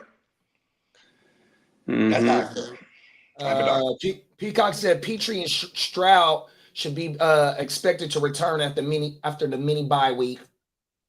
Texans have not allowed a QB to score 20-plus fantasy points this entire season. Add Josh Allen to that list. That motherfucker got me 2 points in one league, bro. How about mama? Cold world. The Bills are now 0-4 this year when failing to score over 20 points. The Houston Texans ranked number 1. Davis Mills on Jaden Higgins. He's a stud. He's showing up a lot in big-time moments when we needed a big-time play. Super similar to Nico. Awesome target to have, a.k.a. the Nico twins. Right? And Who was the first one that put Nico on the map? It was Davis Mills, right? And then think about this, and they play on the team twos. Him and our old pal, our new pal, Jaden Higgins, right? So and look, last night they was like they kept throwing it to him. He catches the ball out of bounds. He catches the ball 1 foot out. Like, you know what? Let's do it again, bro. We got you. You know what I mean? Go ahead and run the in-breaking route and get you in the middle of the back of the end zone. Bang, touchdown. You know what I mean? They were consciously trying to get to him. He's been a part of the game plan. I love it because it alleviates, shit off of Nico here. And shout out to Davis Mills, bro. He's playing, he's playing mistake-free football. That's all you could ask for from your backup, let alone win the game, right? Yeah, and fucking Jaden on that touchdown, it was one-on-one coverage, and he just completely beat the DB 100%. So it shows that the young bull got moves in order to get open because it was a red zone target 100%. You know what I mean? So it just wasn't hella room to work with. You know what I mean? He had to pop, and he got open, got that little bit of separation. So it shows that the young rookie got some juice in him 100%. And then like the last 3 games, bro, been averaging 5 fucking targets, man, 100%, popping up as top 36 plays. He's the Nico. I'm mad that I don't got him in some of my motherfucking redraft leagues. I got him in a few spots in Dynasty. Would you entertain? Never mind. Talk about it. No. That's a trade. Talk about it off air. Secret squirrel missions. I might float the snappers in the GWN. I might do it. Where was he at? Yeah, that was okay. So week 10, he was WR12. Week 11, did he pop up? Yeah, I think he did. 36 at least. No, I don't think he popped up week 11. Oh, but he's not top 36 week 11, but he'll be a top play this week though. So that's 2 out of 3 weeks. He's a top 36 play, and then I can just go back to week 11 and see what his targets and receptions was. 100%. So yeah. I'm proud of the young bull. I'm mad that I didn't get him off the wire though, dog. 100%. Shout out to Smokey. Smokey hit me yesterday. He was like, he's like this. Butte, he's gonna pick someone off the waiver. He's like Butte, Jaden Higgins, Jalen Coker. And he's like kind of like Jalen Coker here. I was like, based on what? I'm like, you got to go get Jaden Higgins right now. And this is what I said. I said, the only thing that's making you hesitant of picking up Jaden Higgins right now is because it's a short week. If this game was on a Sunday, we're playing it. It's a smash. He's like, you're right. I'm picking up Jaden Higgins. Look at the Mills Mafia chain. That motherfucker federal, bro. Come on now. Talk your shit. Show the Germans some love, y'all. Yes. Cold world. Badass. Stop taking those hits. Yeah, and we kept saying it all night on the stream. Josh Allen held the ball for too long last night trying to make plays to receivers that can't make motherfucking plays. 100%, bro. It's all him. Even when he would start scrambling last night, they 12 personnel wasn't banging like how it is with Jackson Halls and Dawson Knox. They need Dalton Kincaid, dog. Your second round pick from 2 years ago is a bust. You didn't held him out for the last 2 weeks. It's like, bro, your offense is terrible. Yeah, and like when Josh Allen is scrambling, he's looking for somebody to figure out he's scrambling to get open. He can't find nobody. Takes an 18-yard sack. You know what I mean? This is bad decision making too. On top of it, like number 1 defense in the game right now, bruh. 8 sacks. Young Bull had 2.5. He trying to get his motherfucking check, dog. Danielle, he on a $30 million 1 year rental like type shit. I think it is 100%. He got more. He got like 35 for the year. Well, hey, there it is there. But you know what I mean? He trying to get paid too. 100%, bro. He getting paid every day. Yeah. Hey, I'm trying to tell you though, that's and look at the rest of the way. They got the Chiefs still, right? That's a bad O-line that they could destroy. They got the Chargers still. Very bad O-line they could destroy. Do they got the Cowboys this year? Mm-hmm. I think they do. The Texans got the Cowboys too this year? I did check. I don't think so, actually. But they got a lot of bad offensive lines that they're going to pick on. And maybe because Josh Allen's mobility and the fact that he usually gets the ball out pretty quick when pressure comes. Maybe Peacock said they don't play the Cowboys. Okay, but maybe that's why Josh Allen's lines look good this year, because they did not look like a good line at all last night. I mean, that's what the Texans defense would do damn near to any motherfucking team, dog. But okay, outside of Nightmare Fuel, you had like H2O from the That's why they're like probably one of the dark horses at the back of as the seed stands right now. None of them teams in the AFC want to see Houston, dog. The way that they showed up and showed out last night, and they've been playing with a backup quarterback for the last 3 weeks, bro. That defense is fucking tremendous, bro. 100%. And shout all out the to other Caleb, teams that's Caleb ahead of them right now might not want to see them. You ain't lying. Like you said, the Chargers O-line ain't that good, bro. Who else is ahead of them? You got the Patriots. Their O-line is all right. Denver, they all right. I mean, Denver got one of the best O-lines in the so does Indy got a good O-line. Indy do got a good O-line, and they still got to play again. Matter of fact, they're gonna destroy Indy. 3 teams from the South is the teams that's fighting to get the 3 teams in the fucking playoffs. Wow, is the AFC South. The AFC South could potentially have 3. You know who's on schedule right now for going the wrong direction? The Jags. I mean, granted, they just beat the Chargers, but that to me that doesn't say a lot right now because the Chargers are super fugazi right now. You know what I mean? But like the Jags are just as fugazi, if you ask me. Yeah, but they got a good defense too, though. See, that's what also is key because T Law, he probably only got like 12 TDs on. You feel me? He probably got like about 11. He got about 10 picks, and he got probably about 8 fucking rushing TDs, right? So basically, it's really they run, make some plays. You know what I mean? Some bullshit ass pass plays, and do a whole lot of defense. Parker Washington is the GOAT over there right now. It's like they're getting it done. I guess that is pretty impressive if you think about it. How actually bad they look, and they still win these games. Cold world. They beat the Chiefs. They beat us.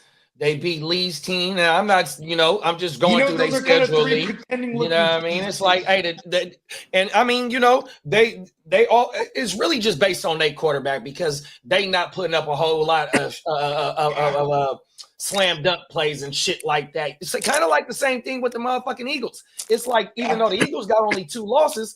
Bro, it looked ugly over there. That boy threw like 25 times. AJ Brown had 11 targets out of 25 passes, bro. And that motherfucker only hit for 40-something yards. So they obviously knew they got to try and do something to get this offense going. You feel me? And they still couldn't get shit done. Yeah, it's kind of crazy how shout out to my man the Block. You know what I'm saying? He's on a bunch of joints with me. That's one of my brothers from another big diehard Eagles fan. And all day, every day, he just floods our thread with like Twitter shit. All the Eagles hate, all the Eagles love.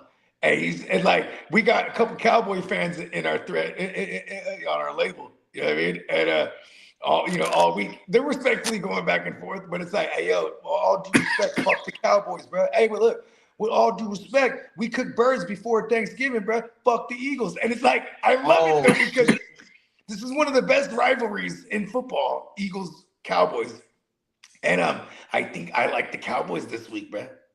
I think that's another team that's going in the wrong direction when we're talking about the Eagles. They banged off a bunch of wins early. And bunch of important wins too, like beating the Rams early, because that's like man. They last week when they held the motherfucking Lions to 6 points, dog. So they got Detroit, and they got the tiebreaker on Detroit and the Rams. Like they're gonna host down the road, bro. So it's hard to hate on the Eagles because they're winning ugly, but I do like. And what's the boy name that spit on Dak in the beginning of the game? Carter. Yeah, that motherfucker, he didn't get to play the first time they played 100%. Yeah. They done made a few moves on defense. And like, that's where they moves went to. 100% was on defense. Oh, no. Dak's going to spit on Jalen and get Oh, moves. no. What's up with all this spitting on people this year, bro? This shit is ridiculous, dog. You know what's so crazy is like spitting is disgusting, right? But what's more stupid, like spitting because it's disgusting and that's also assault, or like when they actually try to throw a punch at a motherfucker wearing a helmet. I was like, why? Throwing a punch at a helmet is most stupid. It's crazy. Yeah, and I think it's spitting in like certain like parts of the world. You can get arrested for that. Yeah, you go to it's the assault Middle and East, battery. bro, and you go to No, Dubai. I'm talking about spitting on the ground. Yeah, you go to Dubai and spit on the ground. That's a fucking high offense. That's a fucking you're breaking the law. Come on and now. Dubai, everything's on camera. You can't just spit and it'd be like, oh, my bad. Oh, no, they hemming you up. Yeah, that's some cold shit, dog. That's why Antonio Brown didn't last but like a couple hours, and they had to extradite him. They're like, you know what? Get him up out of here. Yeah, I don't know Get if him out of our country. You got to be super on your P's and Q's when you visit them type joints. Fuck that.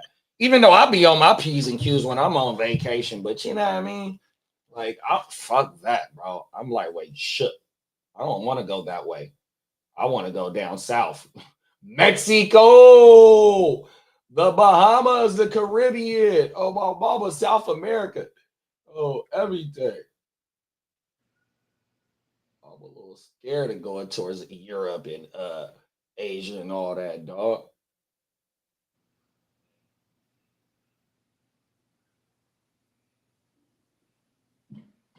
Missing out on parts of the world, though. That's the only thing, too, though. Everything. Because I love history, though. I like motherfucking, I love architects. I love geography. 100%. And that's where all the old buildings is. Fucking, I would love to go to Sicily, you know, because I'm a big Godfather fan. 100%. Is there a chance they get up in that game, the Patriots, right, against the Bengals, and then they just run the shit out of Stevenson?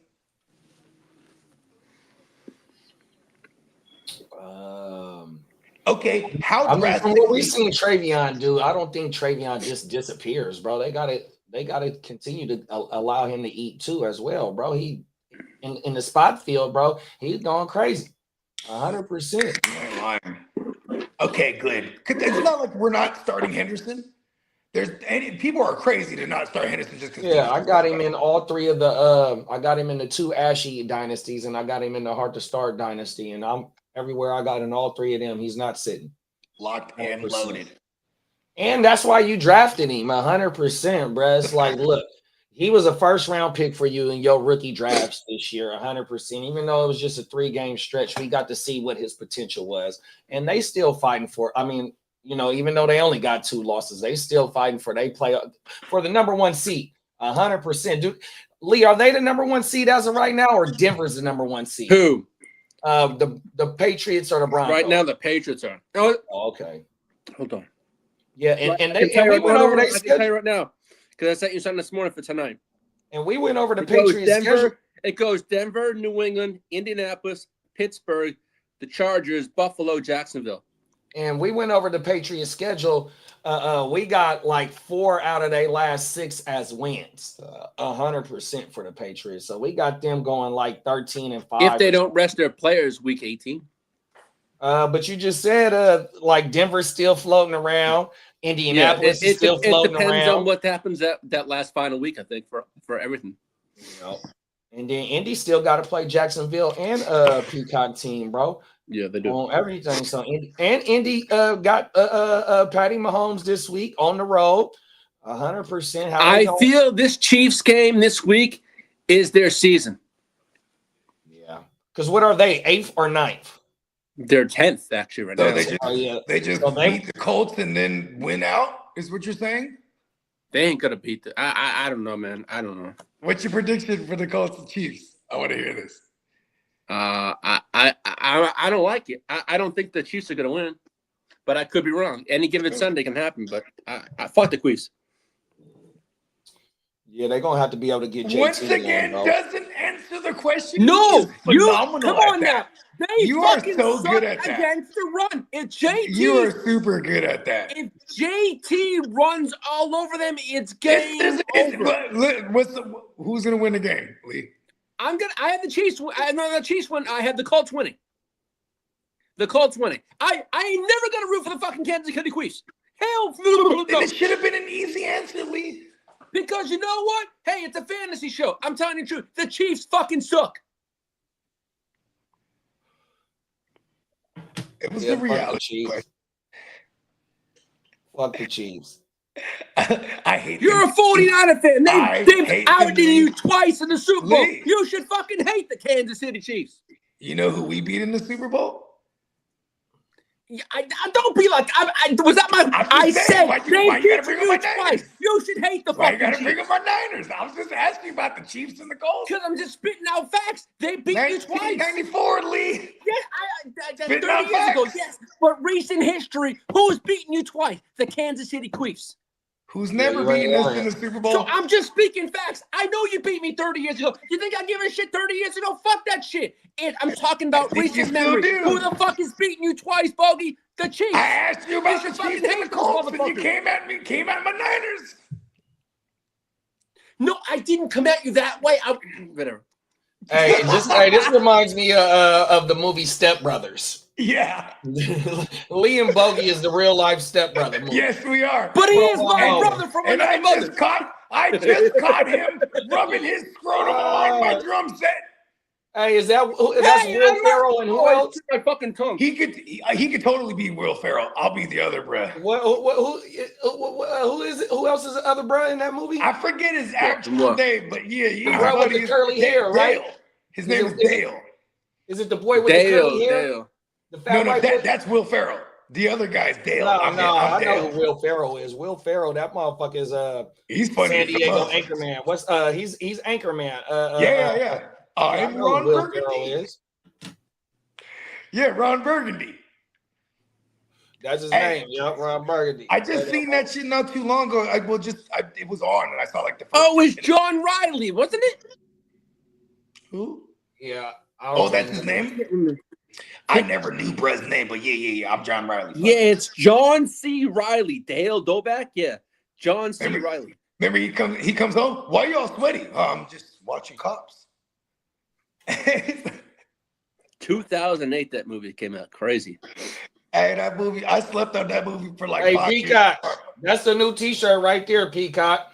Bogey and Lee as the new stepbrothers from Yeah. 2008. Oh, bro. fuck you. Oh my Yeah. mama. I'm telling you, bro. Oh, bro. A nice retro I T-shirt definitely looking like find type out the shit, show. Peacock. Lee, hey, Lee, it's too easy though. It's too easy to set Lee up. You know what I mean? I just asked him for Colts versus the Chiefs. Hey, Well, the I've been a Niners- witness. The Niners lost Hey, to them. Okay, Lee, guess who lost to the Niners? See how easy that is? It's like you're alley-ooping for me. You know what I mean? I'm just saying, Chase- I'm keeping you sharp.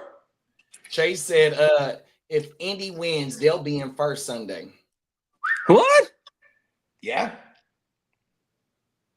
Yeah, Indy will be number one if they win Sunday. Oh, he yeah, said. because it returns back. Because, yeah, the other teams have, yeah, that's true. Because of the conference record, correct. And it's because you're on your bye week right now, and they already had theirs, so now they get a chance to catch up, which is crazy too, because even them playing one less game than y'all so far, number 3 in the conference. Objection, non-responsive to everything he said before. I think the Colts. Lee is a fool, bruh. I'm just gonna start objecting and making rulings to stuff that. Hey, that's all we need. That's what we needed to drop is the gavel. Pop, pop, pop, pop. Objection, Your Honor.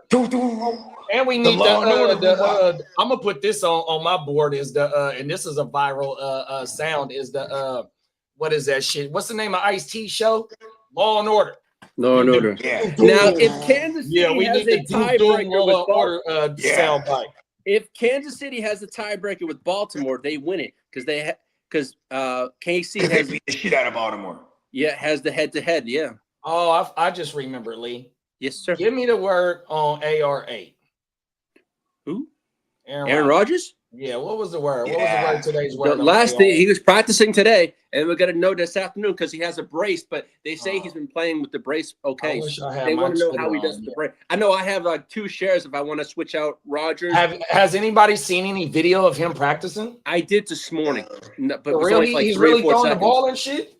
Huh? They He say was on his non-throwing this is what hand. they said he's going to do. They think it's best of him being not under center, but in the shotgun because of his Yeah, because hand it with gives the him break. an extra split second to, range his fucking his ball in his hand. Pause. Yeah, but when that motherfucker get tackled in the way he falls, like, look, brother, how are you gonna protect that left arm? Do they got it like in a cast or something? No, Like, he's wearing a like a brace. brace. That's all I heard. he's Some wearing kind a of brace. fucking brace. It's a fracture, so I'm sure they're gonna wrap the absolute hell out of it, then put a fucking a glove, then a brace, and he's probably out there one gloved with the brace. That's what I'm assuming. And I think the glove and the wrap and all that too is also because like it's gonna hurt when it's cold. You know what I Okay, mean? the Titans wide Amor is out. Amor, he's out. Yeah, Ayo Manor. out. Yeah, and Ayo so Manor's is out. and isn't the Dyke also out? Dyke? Nah, he back. Oh, he's back. Okay. Yeah, I had to take him out my IR and a couple of leagues that I got him in. Matter of fact, I think I got his ass fired up. If I don't, good looking, Lee. I'm glad you said that. Let me see if I got him in. Oh, I just got the alert about Ayo Manor too. Good looking, Lee. Ayo Manor. Come on now. Shout out to the Goonies, man. I'm gonna pick up Josevic. That's what I'm gonna pick up. Now that That's a good pickup. That's what I'm gonna pick up. Oh no, Seattle play fucking Tennessee. I'm not starting his motherfucking ass. Fuck that. I know Seattle secondary is coming into their own, especially with the rookie safety. Just now, he's like it changes it all up for them. I think they be running like 3 safeties too, or one's like a nickel. And they having Brad do a lot of shit for him, playing in coverage, playing in the box. Yep, getting that rush from the QB. I got that motherfucker. Stopping the run. I got that motherfucker in the 32. No, I don't got him in the 30. No, I think I do got him in the 32, but I know I got him in the West Side for sure, bro. I got him in a bunch of leagues, and I haven't taken him out I haven't taken the Brad out the taxi yet. I'm gonna do it this week though. I know I got at least 2 shares of him in Dynasty. All right, in another league, I can pick up either Tej Johnson or Turpin. Tez Johnson. Mm-hmm. If you're like have to.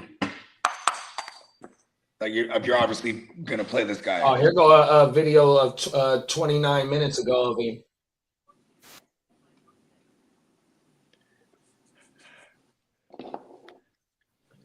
I could play this video. Oh, you can see the brace too. Like a 1-minute video. We won't play all of it. All right, still got some papers. Okay, here we go, right here, y'all. Boom. You can see the brace on him too, on the left arm. I mean, on the left hand. It's going over the thumb. He taking the ball. Well, see, and he catching the ball with no problem from Brad throwing the balls. Pause. Okay. He don't got no non-con. And he don't got no non. Huh? I did play Davis Mills over Aaron Rodgers in one of the Superflex dynasties because I was just like I didn't want to like wait and risk it. But it's such a fucking great matchup. Like even if it's racist Rudolph, he should go put some yards up on this Chicago defense, bro, because everybody does. And Aaron Rodgers very familiar with this defense. Hey, Dan, if you get them shoes to go with that motherfucker, you gonna be killing them. Them shoes is harder than a motherfucker, bro. 100%. And with the vest too, it's a 3-piece joint. Oh my mama! So the Dan, he coming out to play, boy. He's trying to show me up, isn't he? Yeah, he's coming out. All right, Dennis. It's gonna be really hard, bro. And it fits nice and snug too. It ain't no loose fitting like type suit. That motherfucker nice and snug. Oh my mama, you might be able to go get it tailored to you. 100%. That motherfucker drippy big, bro. I love them shoes, though. Okay, fuck that. I love them shoes. You order that suit, Dennis. I'm gonna wear it the next day after. I know it's not gonna fit me, but that's the thing though. I'm going 1920s mobster look where the suits was hanging up, the zoot suits. Come on, bro. There you go. It was mandatory that you dressed up, dog. 100%. You want to lie, otherwise It wasn't no coming out the house in no motherfucking sweats and all that. You had to come out straight to They didn't have no sweats back then, huh? That motherfucker came out 3-piece suit. Remember in Goodfellas? He was like, remember he was like a teenager, and the dad's like, where the fuck are you getting these clothes from? What do you mean? What clothes? He's like, you look like a little gangster. He's wearing like a little maroon suit. I was like, look at this little 12-year-old. He's flossing. You know what I mean? Come on. For the mob. For the mob, bro. Hey, look here, kid. We're crime. And crime, we don't pay. That means they go up in every joint and just get everything for free. Mafia is funny like that.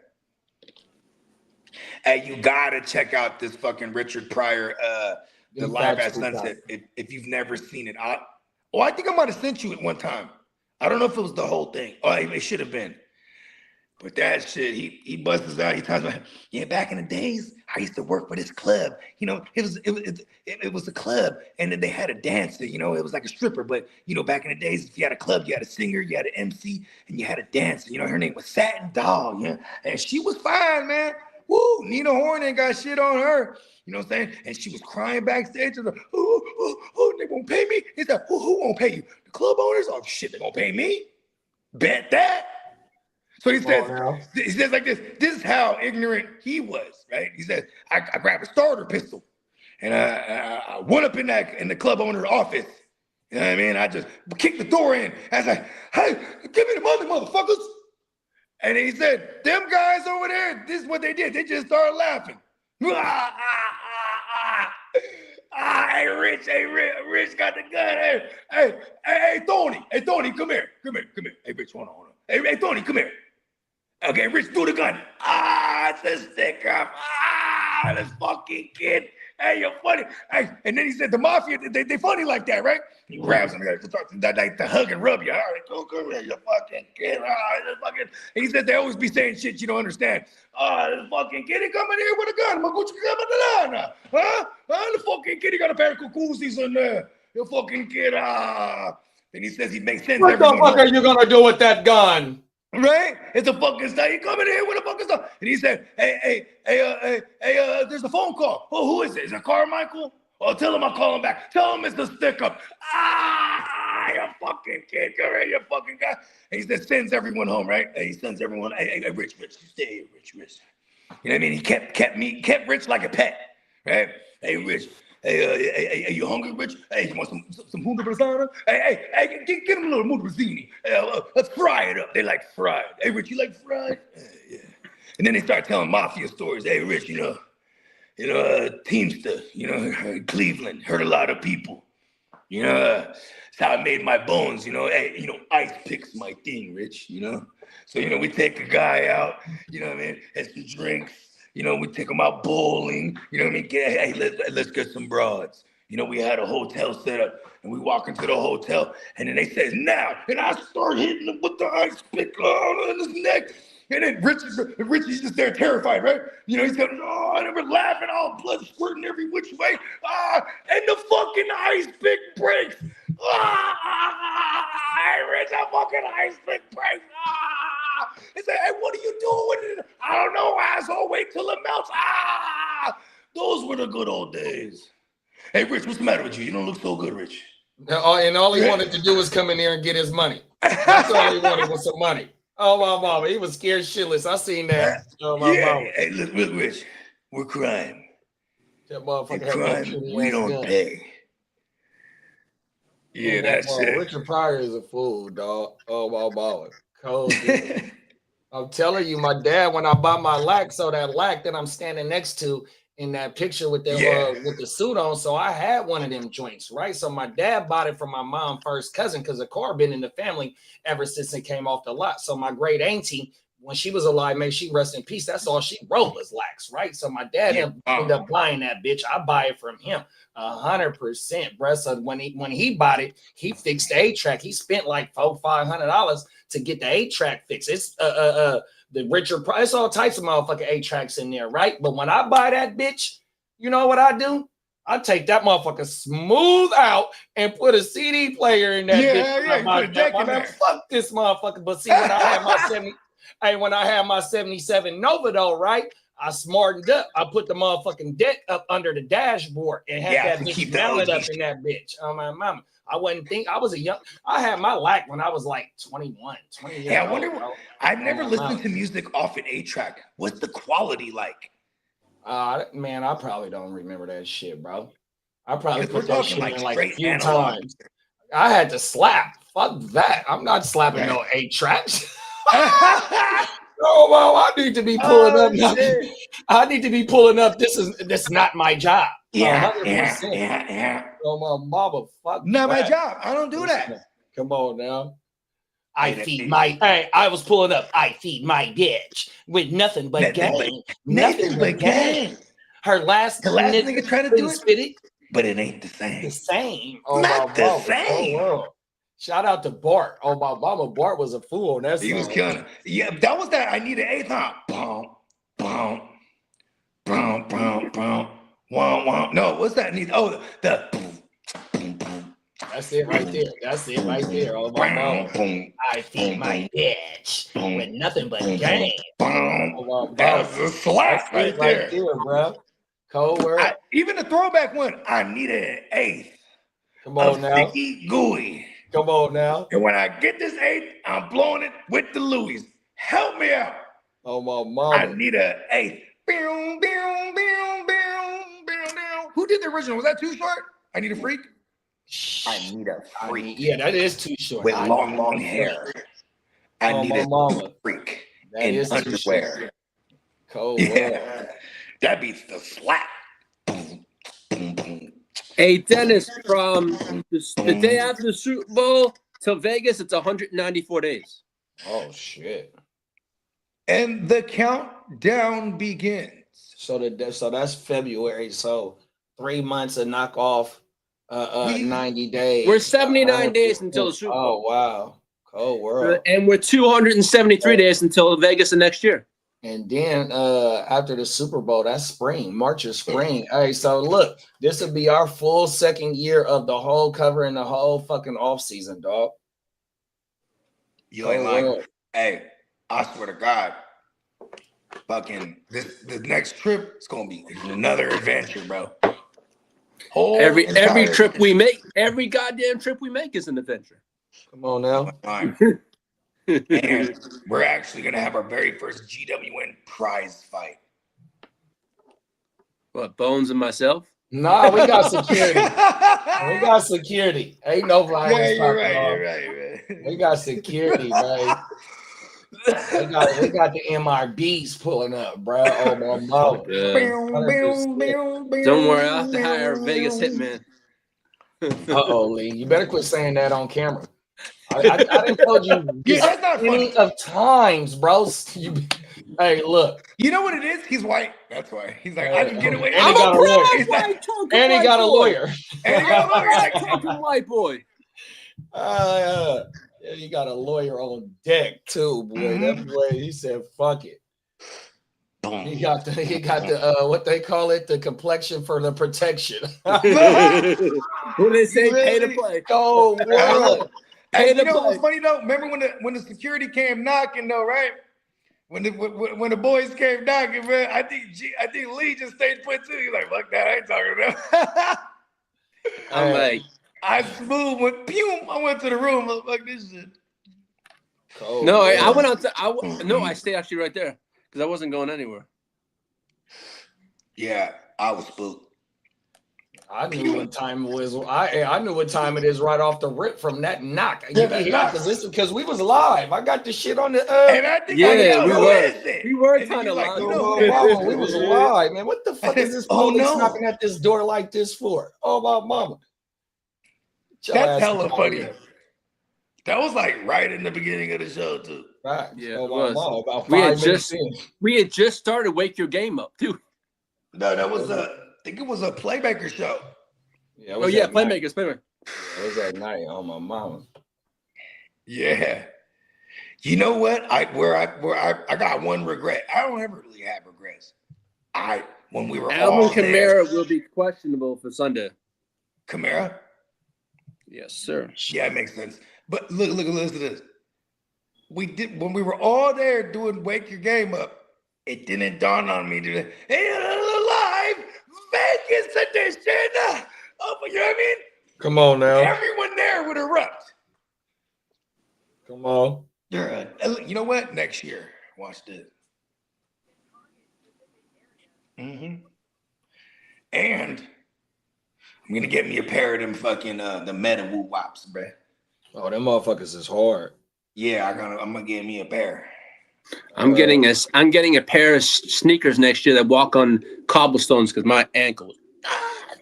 Shit was on fire. Hey, listen, we need okay, look, Lee, we gotta change the game and just we need to get them little mobile carts, bro.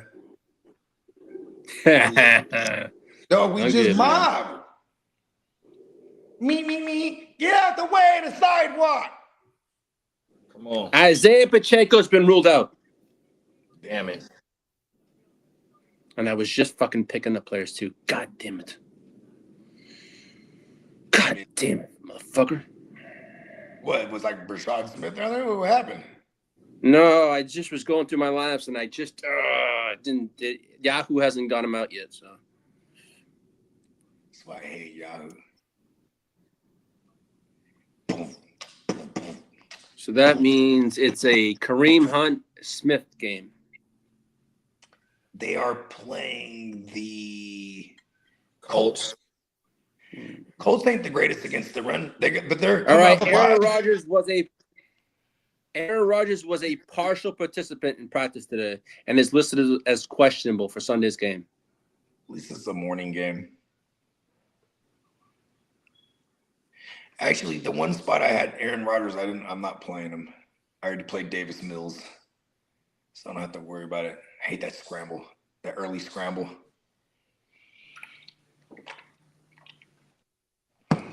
Now, as for the Titans, Amore's out, Xavier Woods, and Kendall Brooks. Damn, fucking Devin Neal is out there. Swoop him. If you look at the Saints matchups going forward for the running back position, boy, It's that nice. shit. Oh my goodness. And what's his name?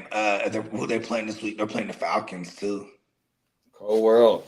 So and the Falcons ain't been the greatest against the run. So hasn't the Saints. So let's see here. They are coming off a bye week, but let's see if the Saints are still horrendous because we could probably be looking at some Algier as well as Robinson again. Lee, read this comment right here. Don't fuck with Bones, and you ain't got to worry about your ankle. I'm gonna be. I'll be a year plus healed from that, so I ain't worried about that kind of shit. Hey, brother, hit you with the ankle lock, me. And we got a fantasy question. Shout out to Barry NWA 55. What's up, bruh? Hey, man, what's up, Barry NWA? Hey, man, hey, fuck the police. Come on now, with that 5-5 on coming you. straight from the underground. If you're new to the show and you haven't subscribed, sub up, like, get your notifications. Good looking. He said, "What up, fam? Who you starting? Half PPR league. Rico Dow versus SF. Henderson versus Cincinnati, or Judkins versus Vegas." It's Rico. With Stevenson coming back, I'm gonna go Rico Henderson. It's Rico for me for sure. Rico Henderson, Judkins, and it's because, but and that's where I'm kind of arguing with it too, just to order them because I do like Judkins a great deal this week too. But Henderson is playing Cincy, and if he's not getting anything going, it could take one run and he's a 50-yard house call away. So it's kind of hard to get off that play. But Rico, even Chuba just came out today and said, "Man, I came back way too early," and they know that. Even the projections show it, where it's Chuba's projected as not even a backup. They're giving everything to Rico. I'm gonna go Rico here against my Niners, who's giving up mad booty. Yeah, and then with the threat of the perimeter game for Carolina too, which we just seen Brissett Michael Wilson tears light the Niners up 100%, bruh. So yeah, the Niners is gonna have to pick and choose on what they commit to on defense this week. It ain't the pass rush and the pass rush with the front seven ain't there like that because because of Bosa and because of Warner 100%. And our secondary isn't good enough to hold players off for us. Especially a wide receiver like Tet, 100%. A giant. He's a fucking giant. 100%. Yeah, so I'm definitely with Bogey. My order would definitely be the way that it's going. Dow, Henderson, and then Junkins. And then he also said my QBs are Purdy versus Carolina, Stafford versus Tampa, or Daniel Jones versus KC. I'll go Stafford, Purdy, and then DJ. But the way that Purdy looked last week, very bad matchup. Only thing is that I'm kind of worried about with the offensive game for the Niners is just really J.C. Horn. Who is he going to be locked up on? Is he going to be locked up on JJ, or is he going to be? Well, we didn't see too much of Ricky out there like that last week, so maybe Ricky would play on the perimeter a lot. I would imagine with the threat with Purdy and Kittle back looking like how they look, and with C-Mac, I'm not mad at the Purdy play as well. 100%. I think Purdy comes in there and with Ricky back, and Jennings could be the sacrificial lamb on the outside that where J.C. Horn just ends up on that side, right? I can see that a lot because Ricky is they can move him around too. I'm still gonna play Stafford against Tampa, where everybody's been shredding Tampa's secondary up, and this goes back the last 2 seasons straight. Come on now. Yeah. Peacock said Rahamador set to play this weekend. I would go with Stafford slightly over Purdy, 100%. Yeah. Shout out to Barry NWA, man, 100%, man. Good looking for pulling up, man. Make sure you feel free to pull up anytime. We do this shit damn near every day of the week. We got watch parties. This show right here. We also do the same thing right before the waiver wire on Tuesday morning to get you tightened up for the waiver wire. You know what I mean? 100%, man. So good looking for pulling up, big bro. Yeah, man. Shout out to Barry. Big bro said, yeah, I'm fucking with it. Appreciate y'all. Come on now, big bro, 100%, man. Appreciate you, big bro. Yeah, be sure to sub up, you know what I mean? Man, we rock, man. You know what I'm saying? I think you'll feel right at home here. He said, yes, sir, on my mount. Look up. Gang in the motherfucking building, dog. In the building.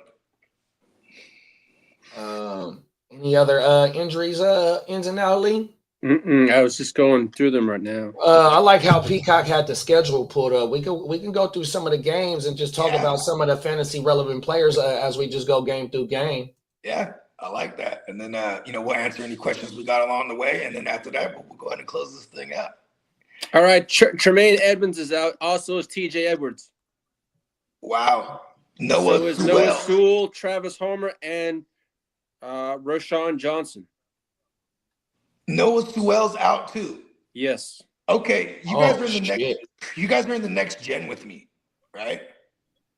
Next gen, we're all in the next gen. This is how mighty powerful the Reaper himself is.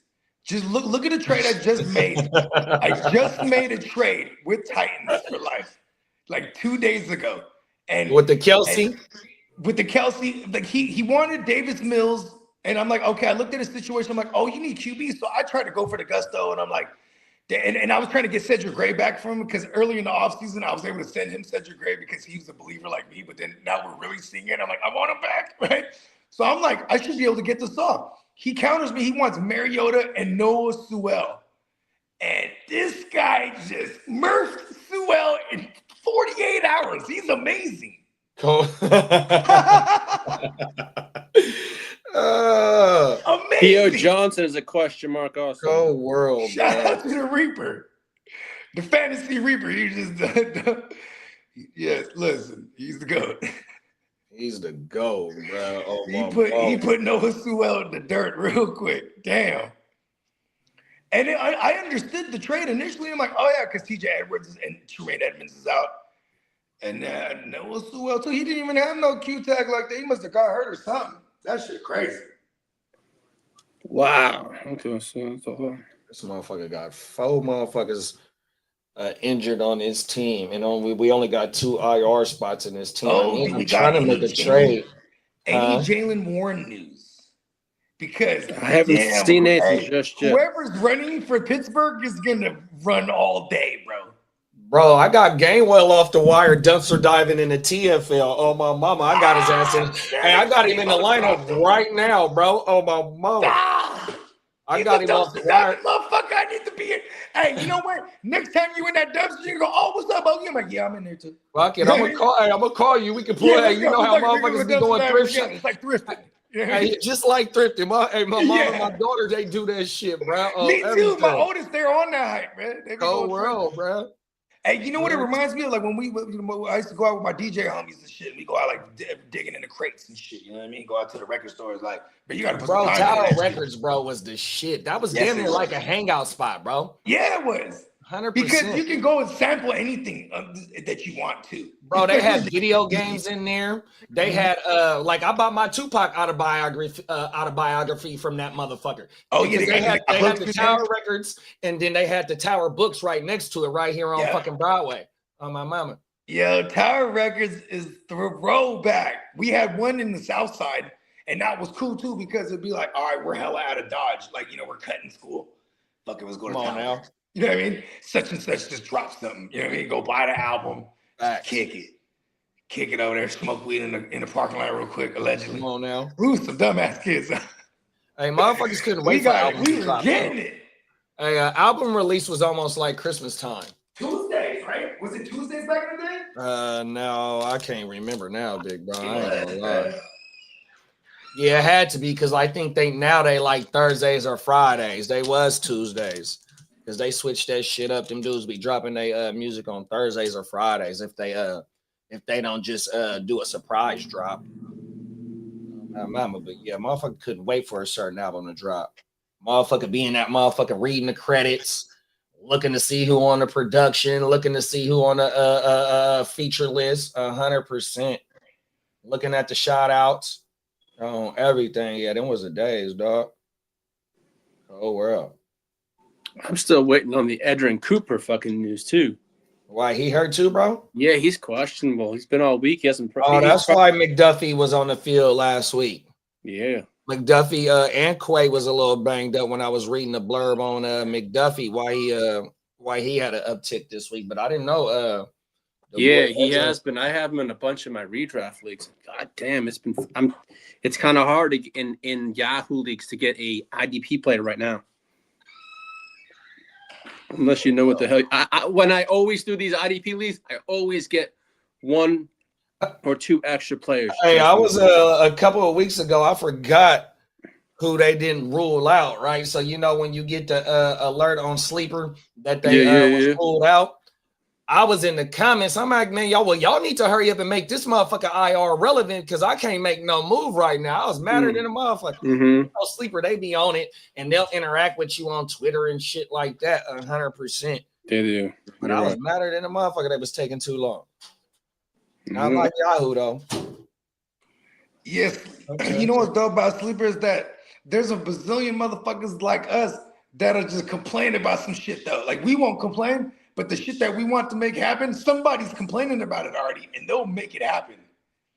They get enough complaints, like it'd be like, hey, such and such has been not practicing. He needs to be ruled out. Then there'll be a bunch of motherfuckers in that forum talking about, yeah, for real. And then Sleeper goes, okay, bloop.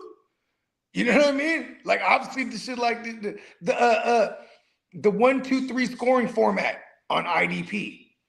That was never the standard before. But a bunch of the IDP content creators, and there's this one dude in particular, his name was IDP, fucking what was his name? It's IDP Jerry, I forget his name, but this dude, he used to do content with us like back in the Run Boys and shit like that. Mm-hmm. But this dude, I remember he made an announcement. He's like, shout out to Sleeper. We've had enough people talk about this should be the default setting, the 1, 2, 3 scoring format. You know what I mean? But what's crazy about that too is because like that puts IDPs up there in a single point PPR. You know what I mean?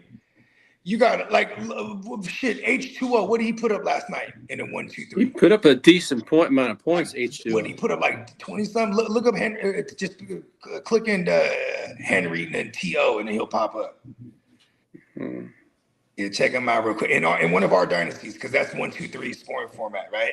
But peep this, because when you got it like this in the fucking single point PPR, these motherfuckers go crazy. Like they're putting up WR2 numbers on a weekly. Okay, he put up in one of our leagues last night was 19. Yeah, there it is. I was about to say he probably had close to dub. See, there it is.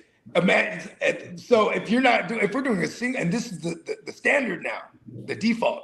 So you got to like customize it down if you want. And like Yahoo's like almost it's cut in half. So it's not 1, 2, 3. It's like half 1 and then 2. You know what I mean? So half point for an assisted, 1 point for a solo versus like 1 point for assisted, 2 points for a solo. You know what I mean? It runs up. Mm-hmm. You know what I mean? But yeah, that's why our format is my favorite. You know what I mean? Hey Lee, what's the word on Trey Benson? His all I know is his window opened up to 21 They days. opened up his window a couple days ago. Yeah. Oh shit. I know. I kind of don't want him to come back because I got some Michael Carter action that I sure could use because even Bam Knight is all fucked up right now. He's gonna play. But like in a negative game script, enter Michael Carter. That's like look at Bam Knight this last couple of weeks ain't doing shit because the Cardinals just find themselves in an immediate negative game script, and it's fucking phenomenal. Fuck, man. But Benson, would we be surprised with how banged up they are in that backfield? That Benson is just are they on Sunday? They go Benson's a go. It wouldn't surprise me. I hate it because. I need these Michael Carter shares that I have to start everywhere all of a sudden because I'm missing London and I needed a flex. I have so much London and I have all the Michael Carter just because he was just like free. Dynasty's crazy, bro. You ain't lying, bro. Actually, my Michael Carters in Dynasty weren't free. I think I might have dropped like 30 on a motherfucker. Like I might need some Michael Carter. Hey, this shit is crazy though. And see, even in the dynasties, bro, be killing with the dumpster diving. I was looking at the GWN this morning. This motherfucker picked up Malik Willis. I said, damn, someone's stupid, including me. Cold world, huh? I was like, how the fuck? And then I was so hot last night when he was like, I picked up Cole Bishop like 3 weeks ago in the next gen. Oh, just to add to your undefeated team? Wow, we're all stupid. Like, how the fuck did I miss that? I've been on the level, bro. Cold world, bro. Too much fun. Gotta lock in. Get out of party mode. It's my birthday next week, too. Talk that shit, bro. This is like the hardest time to stay focused. Right, you ain't never lied. I was like, it's like my daughter's birthday, then it's like Thanksgiving, and then it's my birthday, and then it's like, all the Sagittarius I know, just one after another, and all the way up until Christmas. You know what I mean? It's like just, and then there's New Year's. It's almost like there's been several years where it goes from literal Halloween all the way to fucking New Year's. All right, the New York Giants just put their outs. Their cornerback Paulson Adebo, Jackson Dart, Thomas Fedone, and Thibodeau. Questionable is Deontay Banks, Eric Gray, and Newbin. Here we got J-Mo, who has it in him to shoot it out with anyone on any given day, right?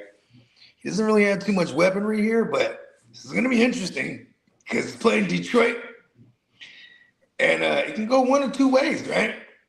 I could see Detroit like pick sixing the fuck out of him too, but this guy's going to go for some type of yard. Damn, I'm mad I didn't get this motherfucking Higgins off the wire, dog. Oh, my ball with cold world, bro. Hey, did you see him out there? Or you for sure. 100%. Within the last couple of weeks, he was still hanging around. Who? From last night? Jaden Higgins. Oh, yeah. In my home league, let me see if I can go find when he got picked up. L's got him. That's Mills' guy. Huh? I'm like, at least What's up, everywhere I got CJ Stroud, I got Mills too. So I'm like, all right, we're good. But I'm like, I'm not mad at Mills, man. Like Stroud has been Stroud's had like 3 big games, and then like Mills just had like 3 like mad decent games in a row. Shit, I think he threw for like 300 the other week or 280 or some shit. Hey, Els got him on the 16th on Sunday, right before the game started. Okay, he's smart. Cold world. And then once he saw what he saw, he was never leaving that team. Don't you hate that? Oh, bruh. You go, damn it. See if he got picked up and got dropped.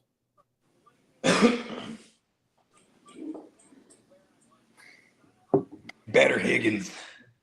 The Nico twins are real. The Nico twins is real, bro. 100%. Hey, remember last offseason too? I was like, I wasn't really necessarily trolling on purpose, but like I'd be like, Doug T. Higgins, like, fuck you, let him send him to the Texans, and then Miles Pico would be like, hell no, right? Fuck that. Look, they ended up with a Higgins still though. Like, we're gonna go get our brand new Higgins, a Nico twin. Oh yeah, so he had been sitting on the wire for a long time because I don't see him picked up or dropped before Els got him, and I'm all the way back on the transaction list going back to November 1st, bro. That shit is crazy. I'm burnt the fuck out on that one. 100%. I know that should be fucking me up too. I'm like, how was this bro just chilling out there? I'm like, I didn't know anything about it. Like listen, I got mad 7 times last week because of you. It was like, oh my God, Sean Tucker, what the fuck? They're like, oh my God, just watched Ray Dennis. I'm like, just back to back, just I'm like, damn it. Where's he finding them? In the dumpster. In the dumpster, bro. Because I'm assuming who would dump them? Cold world. Sean Tucker. That one hurts me. I can't get over that one. I was like, because I was picking up Sean Tucker everywhere for the last few weeks. And I just didn't even, I was just totally missing motherfucking being. He probably got dropped in that waiver cycle. Because it was a claim. It was a claim, and your claim processed. And I was like, oh, I didn't even have a claim on it. I'm like, oh no. Oh, bro. I would have got him. Cold world. No, everything, bro. It was a claim, man. He got dropped in the waiver cycle. No! He was the Bucky owner. Why would he ever do that? It's all right, though. It happens to the best of us. We still got 3 weeks of regular season games, man. 100%, man. This shit ain't over, y'all. We still in this bitch. I know. 100%. You don't got if you don't got double-digit wins, hey, you ain't a lot. Mm-mm. Come on now. And if you got 8 or 9 right now, you know what I mean? You're probably safe for the playoffs, but it's still crazy. It's still crazy. Bodies drop like flies, dog, every day of the week. 100%. You know what I mean? Like that's why I be dumpster diving though, bro. 100%. I'm trying to go get my how they say it, diversify your bonds, huh? Diversify your bonds, B. Hey, go get that Geico insurance and protect your neck. Oh my mama. Zit the tang. Come on now, dog. What other games we like this week? The Detroit game. Okay, look at this. The Laporta party's on the IR now. Did you see that, JD? Oh, world. And like, it wasn't like our man St. Brown wasn't getting peppered, but this is definitely a really good bounce back spot for our man Goffel indoors at home against this defense. I like it a lot. Who the Lions got? The Giants. Oh, the Lions. Oh, yeah, for sure. And right. Jackson got ruled out. So is we getting another famous Jameis, or is I think they're going famous here. Yeah, they're going famous Jameis. Infamous Winston. Infamous famous Jameis. You're correct. Infamous Winston, aka famous Jameis. Because you know what he's infamous for? Pick sixes. Let's go. The Cold pick world. six president. Hey, I hope he doesn't though, because that shit was just fuck awful up. Hey, on the Tuesday show, somebody dropped it in the chat of how many pick sixes he got for his career. That shit. I forget. I fire think than it a was. motherfucker. I It was forget like who did that. 16, I think. If Yeah, I it was remember. It might even be more. Somebody relook that up, bro. This is crazy. If he has 30, no, he can't have 30. He got to have like between 16 and 20. I want to say it was about 16. Somebody said. Do you bro. know his It was very? something like that. Hey, look, on God, I think if I remember correctly, and this is kind of crazy because someone needs to fact check me on this. This is how ill my memory is.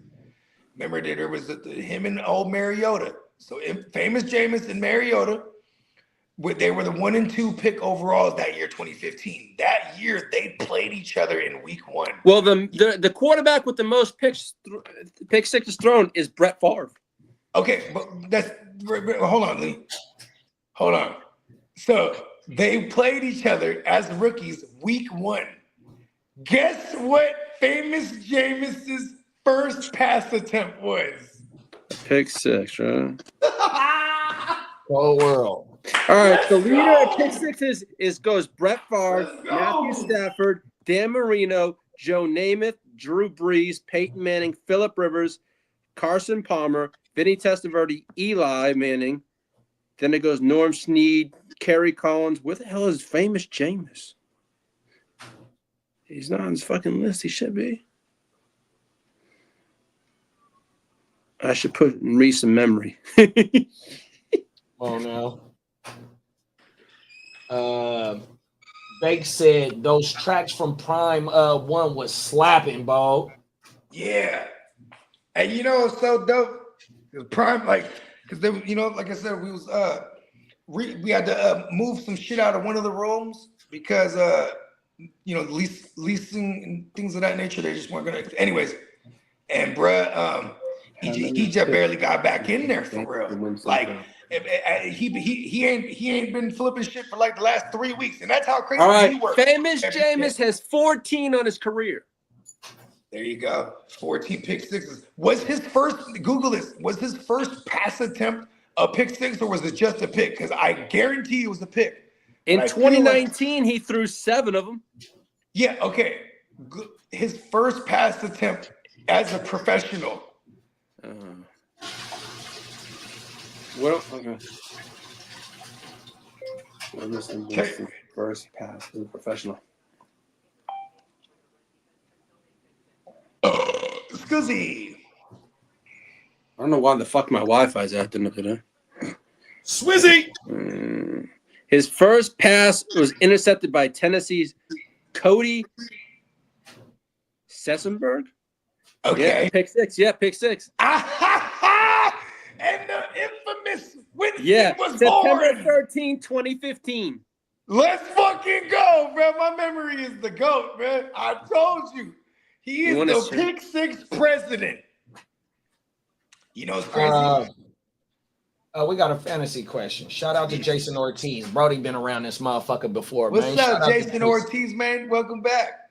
He says start 1. T-Law, Tyler Schultz, Bryce Young, Aaron Rodgers, Geno, infamous Winston, who we just talking about, Kirk Cousins, or J.J. McCarthy, or Tyrod Taylor, or Cam Ward, or Shedeur Sanders, or Flacco. Yes, I know I'm cooked. I want 15 points somehow in a must-win week. Bryce Young against the Niners for sure. He might be riding the momentum from last week. 100%. Against our Niners defense, that is absolute caca. 100%. Winston against the Lions on the road. I don't know what? It's Bryce Young. That. Pick him up right now, and it's Bryce Young. Bomb. Show got the Falcons. Where's T-Law at this week? He's got Arizona, which Geno got the Browns. Arizona's really, really good on really bad against the run. So like I could see like Lawrence like winning the game and having nothing to do with it. And Geno got the Browns. I don't think I want to rock with that. Shout out to Myles Garrett. Yeah, Shador, his first game, first full game. I don't think I want to fire that up. I'm taking Bryce Young throwing at Macmillan. Yeah, let's do it. Yeah, shout out to Jason, man. It is Bryce Young, big bro. Mm-hmm. And then he said, start 2 this week. Yoshi, Shamiri DK, the Cokehead, and Jalen Coker, Leggett, Charles Tillman, Jerry Jeudy, John Mechie, Luther Burden. Did I miss any other bums? Just want 10 points each. 10 points each somehow. Okay, so start 2. Yoshi, DK, Coker, Leggett, Tillman, Jeudy, John Mechie, and Luther Burden. It's Yoshi for sure. I gotta say Yoshi, and then I like DK, but I don't like the matchup. And it's like so then I like Seattle. It's either Tillman or Leggett. It's either Tillman or Leggett for me because a lot of the coverage is going to go to. I'm with you on Tillman. Fuck it. I'm with you on Tillman because they're playing the Raiders. I forgot about that. Yeah, but the part of the high volume of what Bryce did last week, Leggett and Coker were beneficial in that high volume game last week. Yeah, he's not going to throw for 400 plus again, will he? Please tell me he won't. No, I don't think so. But hey, who's to say, bro? 100%. I mean, shit. Jacoby Myers, my baloney, has a first name. Just went crazy. Yeah. Oh, not Jacoby Myers. What's his name? Brissett. Oh, yeah. The meat brisket. The brisket. Yeah. It's Yoshi, and then the other 2 would be Leggett and Tillman for me. Maybe even Jeudy too, though. Jeudy had a breakout game 2 weeks ago. I feel like Jeudy. It's like a floor play. But I think Tillman is Shador's guy because they're you know what I mean, like they're from the team twos, so to speak, or at least in this past couple of weeks while Tillman was working back because Tillman is a team 1 guy, but you know what I mean, like he was looking at Tillman. And Tillman led the team in receiving yards. I think it was last week. So I'm with you on the Tillman because another not so fun fact if you're a Raiders fan is like they are. At the bottom of the league or at the top of the league as far as giving up like 20+ yard plays to perimeter receivers. So, you know what I mean? Like Tillman could have 2 catches and he got 40 yards already based on that. You know what I mean? Because that is Tillman's role. Then he says start 1 this week. Tyrone Tracy or Rashad White. It's Rashad White. And TT versus the Lions. And Singletary getting involved, but I want to say TT popped up as a top 36. TT popped up as a top 36 because you don't have a rushing QB with JMO, so it didn't take away. But they still put in Singletary in the red zone. I think the reason I just blurted out White initially too is because he should have like a floor of like 4 or 5 targets here in a potential shootout. To go along with he is a red, they don't just go, okay, Sean Tucker's the guy now, so it's all red zone him. Like we've seen Rashad White be out there in those red zone packages and hit pay dirt. So it's hard to get off Rashad White there for me, but I think Tracy does get a workload, huh? He got 18? Yeah, so Tracy and Singletary finish as 13 and 14 last week. Yes, what it was TT had 19 for 88 on rushing, 4 for 4 with 51 receiving yards, and then Singletary had for 16 for 44, and then he had 1 for 1. I know that. Yeah, okay. 100%. Yeah, give me TT. Pause. TT, do you love me? Then he says start 1 this week. Purdy, Brissett, Trevor got Bo Nix on the bye. Who is better ROS, Bo Nix, Purdy, or Joe Burrow? It's always Joe Burrow. It's like if you could tell me it's Joe, we have Joe Burrow, I'm always gonna say Joe Burrow. But let's just, for the sake of it, not say Joe Burrow right now, right? Who is it then? I like Purdy lightweight because of the playoff schedule. I think we got like Chicago in the chip, right? Do we got Chicago week 17? I think so. So I do like that, right? Chicago, Indianapolis, and I forgot who else. And Indy's not that scary either on defense, on God. Our playoff schedule is Tennessee, the Colts, and the Bears. I kind of absolutely. Oh, wait. I take that back. It's Tennessee, the Colts, and the Bears. Yeah. Tennessee, the Colts. Yeah. You killed that. Hey, I kind of love that. Is Tennessee all of a sudden sneaky good on defense? I mean, you got Tennessee at home, you got the Bears at home, and you're on the road against the Colts. And that's indoors. It's a 5 p.m. game. It's a Monday night game. That's a Monday night game. And the Bears game, the fucking Bears game is Sunday night football. And there is a realm of possibility that we get Ayukin back in December, bro. So, like, we're not ruling that out. Because then we're not saying we're going to start Ayuk, but it's like if we have Ayuk out there, that's going to open it up even more for everybody, for the Brock too. You know what I mean? Come on now. Yeah, just another weapon that they have to account for. We're not going to start Ayuk, I don't think, in fantasy. Unless we get to Chicago game. No. But if he comes back, for all the Brock shares. So you said Purdy, Brissett, Trevor, pick one, and it's Purdy. It's Purdy.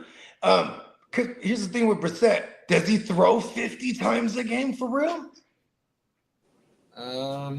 No, because we got him early on them, so we forced them to do that. They couldn't catch up. T-Law and them, only way they getting hella points like that is if they defense is causing turnovers, which they defense is nice, 100%. So maybe this is a good game. I don't know. I don't know how to judge. It's hard to gauge this immediate game. I do like the fact that for fantasy, I hate this in reality, but for fantasy purposes, we carry a bad defense for the Brock, so they got to run it up. Because we're giving it up to, or the potential of giving it up. But I don't think Carolina just completely shuts us down like that because of C-Mac and motherfucking George Kittle. I know they got J.C. Horn. I know they got Derek. All right, Mike Gesicki was just activated. And my guy Scooteron, my rookie, I got Scooteron in a few leagues right now, bro. Scooteron balling 100%. So they building something over there in Carolina, bro. Everything, but I think Rockets not gonna get shut down because it's too many other options now. We starting to get healthy. You get back Rick. You got Juwanna Man who can breathe now off of the 5 broken ribs. 100%. Mm-hmm. And he's just as trusty as ever with the third down look. So much so that even if we're not targeting him on those third down looks, he's getting the attention, and it's like remember a couple weeks ago I was like, wow, the Chiefs look like they're coming into their own again, right?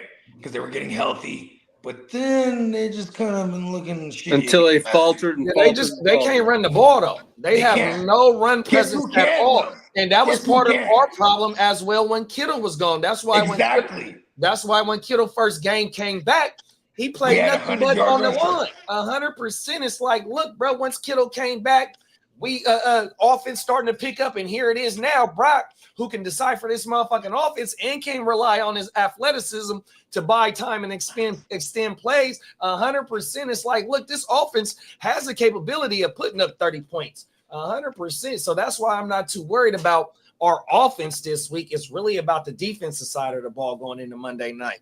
Especially if Bryce Young can ride the momentum from shredding the Falcons last week, dog. And like we keep saying, our secondary is terrible. We don't got no pass rush because of the motherfucking injuries. They went and got Keon White. They traded for a pass rush to help and see if they can generate some pass rush with multiple bodies out there. Pause.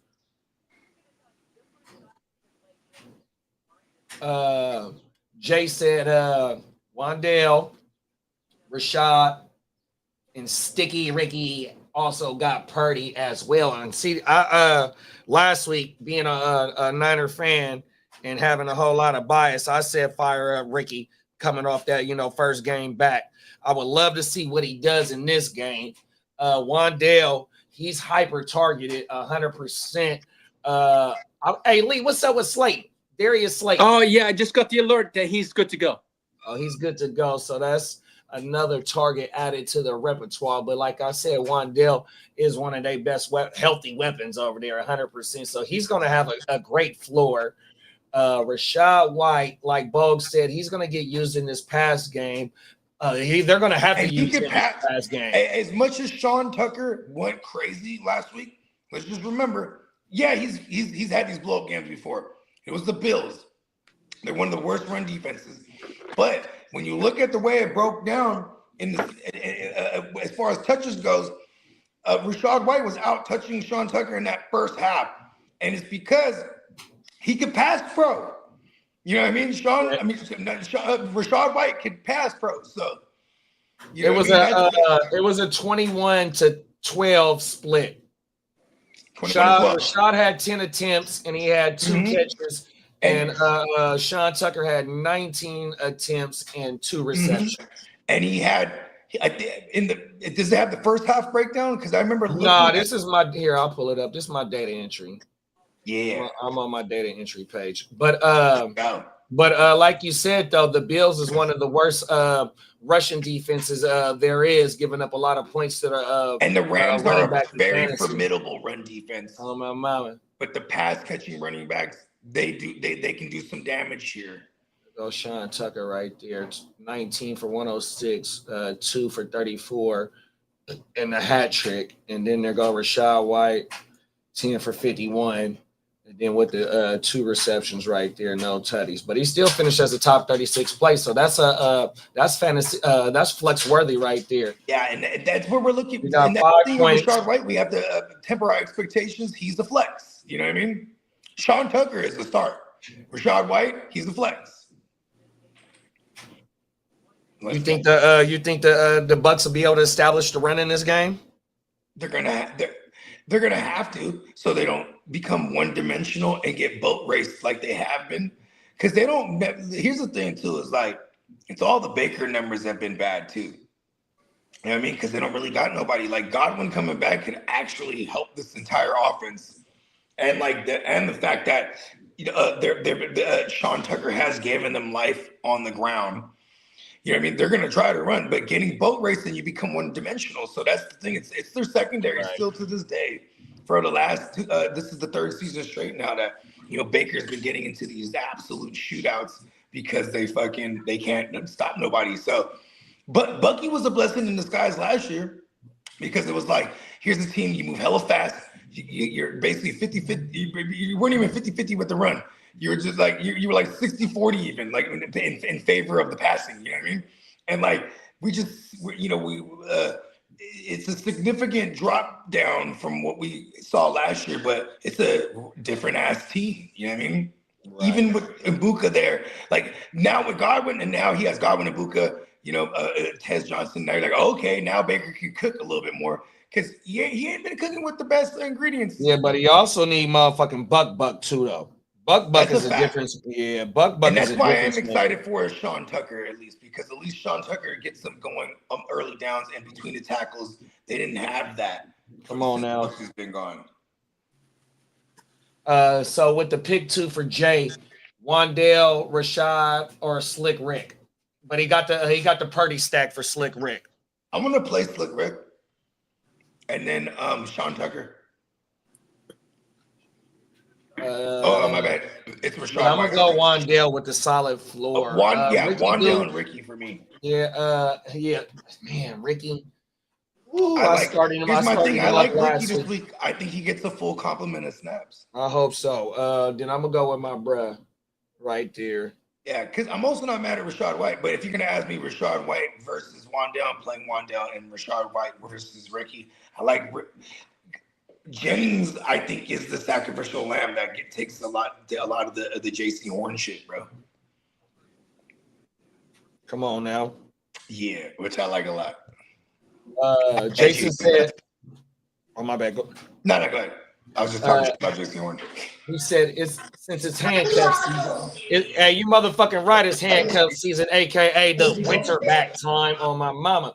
Which 3 are best? B-Rob, Tootin, Stevenson, E. Wilson, Bam Knight / Carter. Also, I have DJ Moore on my bench.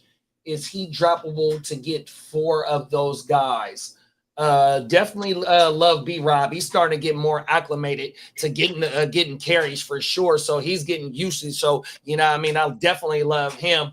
Lee, what's the word on Tootin? Is he okay? Because was it an ankle that he had? It's an ankle, but I haven't seen a report from Jacksonville, but I saw he was going to be out for a few Yeah, weeks. because I want to say they both had over 15 attempts last week. Hold on. I haven't gotten Jacksonville's report yet. I'll check right now. Let me see. Yeah, Tootin had 15 attempts. And then what's my boy name? And Etienne had 19 attempts. So off the rip, I love Etienne. I mean, Tootin and B-Rob for sure. E. Wilson is a good one, but the boy playing this week too, huh, Lee? Jacobs? No, they haven't said anything just yet. I'm almost certain. I think he's going to sit out. He's not playing this week. Yeah, I think he comes back next week. Hypothetically. I think I think Manuel Wilson is a great pickup right now. He's got Sean Tucker vibes right now. I'm not saying like Manuel Wilson is going to blow off the top because he's also not really utilizing the passing game, but just on an offense that's supposed to be like a good running team. Xavier Worthy is questionable also. Yeah. So how you feel about this, Bo? Let me read these running backs. Let me read this question again. Since it's handcuff season, which are the three best for handcuffs? B-Rob, Tootin, Stevenson, Wilson, Bam Knight / Michael Cardinal. Also, I have DJ Moore on my bench. Is he droppable to get 4 of these guys? In my opinion, I keep the receiver, and the only three that I go over is B-Rob, Tootin, and Wilson. It's exactly because, but you can also get Rahamador as well, and the coach has said that Stevenson is gonna get work 100%. I would pick up first of all, it just be based on like the offense. It would be B-Rob, but like he's not CMC either, though. You know what I mean? Yeah, but he's been getting involved as the season progresses. He's been getting. He's a traditional running back, right? So like. We're going to get some grimy work with him on early downs and short yards, things of that nature, right? He could also pass pro. So I do like it, but Tootin's already getting in the mix. And like, for sure. Yeah, if he's floating around out there, it's probably because someone dropped him because he's probably going to miss this week. And I swoop him, he'd be my priority right here. Then I'd put B-Rob and then Stevenson. And it's partly because I just don't want to curse CMC. So I don't even want to say Robinson. That's fine. Look, Bo, I'm gonna tell you a trade. Hold on, I'm gonna tell you a trade. You remember I traded for CMC in the home league, right? In the ALB to pair with Gibbs, right? So I'm gonna tell you the trade that I just did last week in that same motherfucking league. Okay, he's getting busy. Oh yeah, I've been moving. Hey fellas, would you play a Donnie Mitchell this week for the Jets against the Ravens? Over who is the question? I'm just saying I have him on my taxi squad. I don't know if I want to do it though. So look, the trade was I picked up B-Rob and Zach Ertz. I traded away Kincaid and Trey Tucker, and this was November 13th. This motherfucker ain't played in 2 games. 100%. I know it was a short week for him this week. 100%. And it's a hammy, and that's his second motherfucking injury. 100%. So for me to go ahead and ship him off and acquire a cool tight end and be able to get B-Rob to protect my neck, aka I love that. Hey, look, bro, oh my mama. Hey, I ain't no trying to jinx nothing or curse or nothing like that. That is true. Hey, look, bro. I'm trying to bring if you have in that league. And you're doing it right, because if you have CMC, you should be holding on to B-Rob the mob, right? And like in this case too, I'm gonna order Tootin because like I'm assuming he doesn't have CMC there, so I'm gonna order Tootin there because Tootin, when he comes back next week, it looked like they were gearing towards like we're talking about. Yeah, the motherfuckers had 15. He had 15 carries, and Etienne had 19 carries. 19. There you go. So 15 and 19 carries. What's that? 44 as 34 rush attempts as a team. This is what they intend to do. This is actually Liam Combs, who had Bucky Irving and Rachaad White last year. So this is kind of like what they want to do. So even without having to wait, this is not the Tootin's not a handcuff, is what I'm saying. He's like for sure. He's part of the offense 100%, and that's also my thing with B-Rob as well. You don't have to own. You don't have to be a CMC owner to be able to roster him. 100%. And you know what? On God, if you want to go yay, because Stevenson is in that same category too, where he's actually usable. Facts. Part of the offense. I would drop DJ Moore because DJ Moore is a landmine. There it is. There. Fuck it. If someone picks up DJ Moore, they're gonna go ha ha and start DJ Moore, and he's a fucking landmine. Shout out to Jay Ortiz, man. 100%. That's the fella right there, man. He said he appreciates us, man. 100%. You already know that shit fully reciprocated, big bro. Yeah, man. Oh my. I only drop into DJ Moore because I would assume he's not even using DJ Moore. Right. You know what I mean? That's why this is a question. And then, like, you could actually use these motherfuckers as flexes. And you know what else popped up on my attention by doing my data entry? It was fucking Loveland and Cole Commit. Yep. Them motherfuckers was where go? Remember earlier, bro was asking. He had Loveland in there, and I went Tillman, but I do like Loveland too this week. I'm not Cole Commit 5 for 5, 45, and then Loveland was where he at? Oh, 3 for 4 with 40. So between the two motherfucking tight ends, you had 4. You had 9 targets between the two tight ends, and Caleb threw how many times did he throw last week? Where's Caleb at? Caleb threw 32 times, completed 16. Wow, that's the most he passed in a minute, huh? Because like I think he's been dwindling down because they've been running a fuck ton. I don't even think none of that wide receivers popped up. That's what I'm saying, B. Like it's they had a week 5 bye. Before that, they were absolutely slinging the shit out of it. And then when they came back, they're like, all right, we're running to open up everything else. And like, yeah, they didn't even have a receiver pop up. Oh, because Monagai got the touchdown. Monagai got 12 attempts, and he had a rushing touchdown. And then where's the other running back? What's his name? Well, I can't think of Brad's name. Swifty McVay. Where's Swifty? Is Swifty pop? Oh yeah, Swifty had 21 attempts, and fucking Monagai had 12. So there's 33 attempts right there on the ground, dog. Money gang. Yeah. So as an offense too, look at that. Kind of clunky and slow. Because like, what are the good offenses running? Like 70 to 80 total plays on offense? Like that, maybe not necessarily the good ones, because even sometimes the bad teams are just forced to run hella plays, but like at high volume. Like that's kind of not a lot. 50. It's like 50. It's like, how many you say that? They had 35 pass attempts, and then how many times did they run total? Oh, what team we talking about? We were just on Chicago with Money Gang and Swift. Oh, Money Gang had shit. Give me 2 seconds. Money Gang had 12 attempts, and the other running back had 21. Swifty. Okay, so 21 and 12. So we are talking 33 plus the 32 pass attempts. So we got 65 total plays ran on offense there, right? You know what's crazy about that? That's not a lot.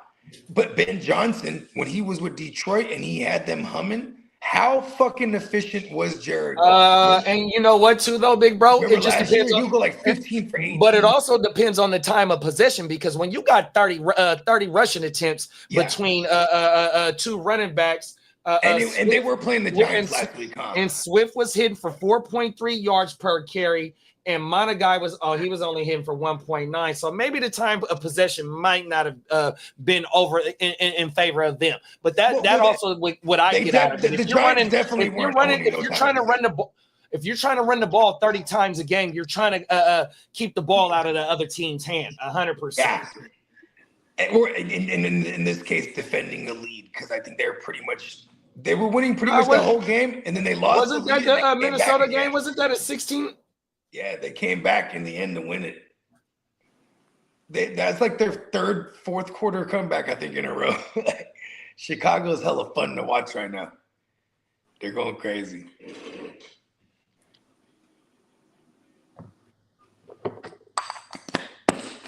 Yeah, fucking what's Brez's name? What's the other receiver they got? Burton. Luther Burden, yeah. Yeah, even Luther Burden, they're trying to get him in the mix. And His targets have gone up week in and week. Yeah, and it's really fucking up my Romo Doomsdays because of everything else that's going on. I don't know if to put Burden in my lineup big or Romo not. Doomsday game here, bro. I remember Kev talking about he was swerving him. He's like, oh no, he was swerving him. He's like, I'm swerving Romo Doomsday. Wow. He kind of called it right there. I was like, shout out to Cuzzo Kev, man. And Cuzzo Kev, you know what I remember distinctly him saying too? He's like, they're trying to run the ball. I'm telling you, they want to run. Watch this. You know what I mean? Right. He was saying it. And you know what's funny? It's like he's the Money Gang owner in the Heart Star Dynasty. And I got Money Gangs everywhere too. So it's like, but we'll make a case because we also got them too. You know what I mean? Listen, they finna run. Come on now. Like I'm swerving Robo Doomsday. And he was shout out to Smitty, man. What up, Smith? Hey. Smitty said Nico got no love in the green zone last night. The emergence of Jaden Higgins. And you know what? He's a Nico twin, right? And here's what's fucked up is that he's the Nico twin that has been locked. They've been locked in with Davis Mills on the team twos before, when the year and throughout the course of the off season, and you know what I mean? Come on now. Because they were making Higgins go the long route. Remember, it was like they had Hutchinson and ahead of him for most of the year. You know what I mean? Facts. So, and Dalton Schultz had a dud last night. Yeah, he did. I think you know what's fucked up? They went for him on a big play down the field early, like in that one of those first possessions, he dropped it. You remember that shit? It was like a 40. It would have been like a 40-yarder with some green. I think with some green ahead of him, or it might have been like a 20-yarder. I can't remember. I was kind of there last night. Smitty said, "Would you rather keep Kareem Hunt or Rashad White for the rest of the season?" I'm gonna go with Kareem Rashad White. I want Rashad White. Pacheco ain't doing nothing for them dudes. And when Pacheco on the field, Kareem Hunt be getting in the goal, getting the goal line work too, bro. Kareem Hunt, go look and see how many total TDs he got. He's probably got 8 on the year, huh? 100%. I wouldn't be surprised if they actually moved off he got Pacheco. 7. Fuck it. He had 6 or 7. 6, 7. 6 times. I wouldn't be shocked if they moved off of Pacheco.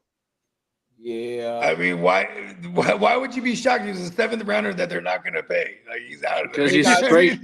He got 7 was good total. for a year. He's been great for us since. Hey, he got 7 TDs on the season. Boom, got him. 7. He's the 31st running back in the league. Running back right now. He RB 31 right now. Where's Rashad White in the whole scheme of things? Rashad White is RB. He's RB 27. He got 4 rushing TDs. Those were the only TDs he got. He got a bunch of receptions. He got 376 rushing yards and only 144 receiving yards, but he got 28 receptions. Okay, that's what's holding him up. Yeah, I'm still gonna go Rashad White. It's also the rest of the season schedule, and like we really do not know what in the fuck with Bucky. He will be back, and even with Sean Tucker there right now, when Bucky comes back, that hurts Sean Tucker. Rashad White stays doing Rashad White things. Like he has his role. It's set in stone. You know what I mean? You know why I know that? Because whenever Bucky's dead, they don't just go, all right, all of it, Rashad. You know what I mean? Sean Tucker basically assumed the Bucky role, which gives. I ain't mad at that. Yeah, I'm gonna go with Kareem Hunt, bro. We don't even know when Pacheco is coming back. What is a knee injury? Yeah, he's had multiple injuries. I can't. It's a knee injury, 100%. I don't know. You'd have to ask Bones. He's got all the bones on his body. Pause to tell you. Why are you taking shots at Bones right now? We're talking about the Chiefs. I'm not. I said, hey, we're talking about the Chiefs right now. Pacheco. I know they suck. Pause. Why are you throwing shots at Bones then? I'm not. I'm saying Bones would know better. You know why? He is all those bones that are hurt daily, so I wouldn't know. Ask him. He could tell you which one. I don't know. You ravaged him. Hey, don't go that far. Don't go that far. When it's like you ravaged him. Don't go that far. He enjoyed it. He's like, yes, I did. Oh Too man, easy. Bogart, that's bad. I mean, we're talking about Pacheco. He thinks Shattered Bones. I was just referring to that gentleman I want to talk to behind you Kermit. I don't even or want to talk next to to you Give me Kermit. that Where's is Kermit? all bones, that has had all these multiple injuries throughout his life, so he can tell you Bones has died several deaths. exactly. So Countless. he could diagnose it for you. Okay, shout out to our main man, Orange Crush, man, 100%. What's that Orange crushing that thing? Broncos. He says, I got Country, Gatson on a let's rock. bye week. Would you guys rather stream Chiggy this week or Cole Kmet? One thing about Chiggy, Gunnar Helm, him and Gunnar Hill popped up as top 24 tight ends as well last week, and they got Seattle. And then, Seattle like I said, Cole Kmet and motherfucking Loveland both popped up as top 24 tight ends as well. And Seattle, they've been kind of giving up some booty though too, right? To the tight end. I mean, I think Schultz tore him up a couple weeks ago. I got it pulled up right now. So the worst teams giving up the fantasy points to tight ends at top 10. It goes the Bengals, Jacksonville, Seattle, the Colts, Miami, Pittsburgh, Minnesota, the Niners, the Patriots, and the fucking Cardinals. So there goes Seattle, top 3, giving up the points. Let's go. So yeah, because I distinctly remember throwing some tight ends out them this last couple of weeks. So we outside of maybe the Rams guys, but did Higbee do some dirt there? Or Higbee or Ferguson? Either way, yeah, I'm okay with playing. It's just which one in Tennessee, right? Gunnar Helm's kind of like, okay, yeah, let's break this down. I got his stats right here. Gunnar went for he went 4 for 5, 29, and then Chiggy went 3 for 3, 56. And what are who are some of the other options we're getting? Kmet in Chicago. It's just Kmet or Chiggy for this week only. So Chiggy is in the better matchup as far as the statistics go, and I think Kmet will be okay. How about this? I'm gonna go Chig because they're probably throwing for the life of them. I think Seattle, coming off the loss that they had last week, where we're like, they threw 4 picks but still barely lost. Oh, and the Steelers is top 6, so you got 2 great matchups with the options. But I'm gonna go with the team I think is gonna throw like 30 times for sure. Like if say Rodgers and or races Rudolph, they can't get anything going for some fucking reason. My thing is that Seattle almost beat the Rams. And my boy gave up 4 picks. He donated 4 picks to the Rams. He's about to shred Tennessee up, bro. Yeah, I believe this. And that's the thing, though, that they defense is top tier. You know what I mean? Yeah, Even though they give enough points to the to the tight end position. You know what I mean? Is Cam Ward gonna be this is a rookie fucking quarterback going into Seattle? I think they. But it's also the fact that that's all they got. No, Tennessee at home. He's going to be lucky to come out of that game alive. That's all they got over there because there's no Calvin Ridley, there's no Maynard. You know what I mean? You got DK. He's done. He's out for the game. DK is going to take away Witherspoon, and so peace to the God, right? Good luck with that. And then the tight ends here in the smash spot are probably going to be the focal point. So yeah, it just sucks that Chig. Because matter of fact, deciding between Chig and or Helm here, that's really the annoying part. Because one of these guys is going to eat, if not both. But we're probably looking like, all right, who's going to get the tug? Because if you combine them together, they have a nice little outing here. Right? Oh, 100%. Right, but it's like, I'm still gonna go. I'm gonna go get Chiggy with it, bro. I'm gonna agree with you on that one. It's gonna be really ugly, but we're going with it. Peacock said Jaden Higgins has tied OG Hurricane great Andre Johnson for the second most receiving TDs for a rookie in Texas team history. Talk your shit, Peacock. That is great company. Pico Twins, let's get it, baby. Hey, the Nico Twize play, man. And shout out to Andre Johnson, Hall of Famer, right? Did he get in? He got in the other year, right? Did he get in? Yeah, HOF. I feel like he was Smitty goes, I grabbed Mason I Rudolph want off to say, waivers. he HOF. Yeah, Smitty goes, I grabbed Mason Rudolph off waivers for a stash later for a bye week in 2 QB league. Y'all think Rodgers plays? I think he's going to play. Yeah, I say he plays. Yeah, because even if he doesn't play this week, he's probably playing next week. You know what I mean? But he has to keep them in playoff contention. We might, yeah, but I'm just saying though, like this week, say he isn't a go, he's a go next week because he was already out there like doing, catching or taking snaps and trying to get it adjusted to this hardware he's gonna have on his hand. Peacock said JJ Watt gonna be next. You damn right. For real, huh? How many years? It only takes 5, and then you're eligible, right? Yeah. He's got about what 2 years to go. He has one or 2 more years. Because he was just on Arizona like not too long ago. I think 2022. Right. Yeah, he's first ballot, hands down. He's valid. No, them facts, many 100%, because all he doing is playing with a brace. And JJ is eligible. I got on 2028. He's eligible 2028.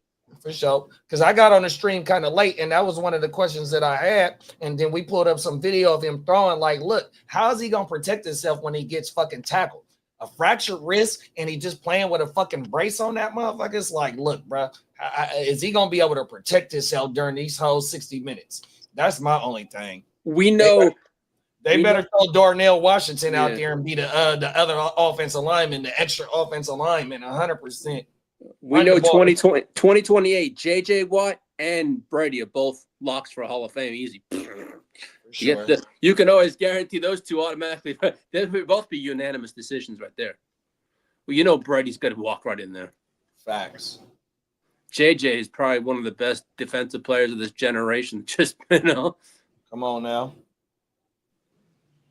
Him and his bruh. Yeah. They got 2 brothers with over 100 sacks. I ain't gonna lie, but I like JJ a little more than TJ because I don't know. I just more of a JJ than TJ. No. But you can't go with either or. They're both good players. Come on now. Let's see anything else that's coming out. Let's see. What time is it? It's basically it's 3:19 in the East Coast, so a lot of this shit should be coming out right now. All right, Jonathan Grenard and Ryan Kelly are both questionable. Well, actually, Ryan Kelly's 21-day practice window opened up today. Oh Pacheco, shit! Yeah, so Pacheco out. The Bengals activated Mike Gesicki off the IR. Cam Taylor G. and Cam Taylor Britt is now on the IR officially. So let's see. Oh, there go your favorite TV analysis league. What's that? What's my boy name? Nick Wright. Oh, that guy's just a fucking pansy ass motherfucking piece of shit. That's your favorite analysis. I just can't stand it. He's just a jackass. I swear he's paid by the Chiefs. Everything that the Chiefs. Let him think that way. And he picked the the freaking Raiders to win the fucking be in the playoffs. I laughed my ass off. You talking about the Nick guy again? Yay!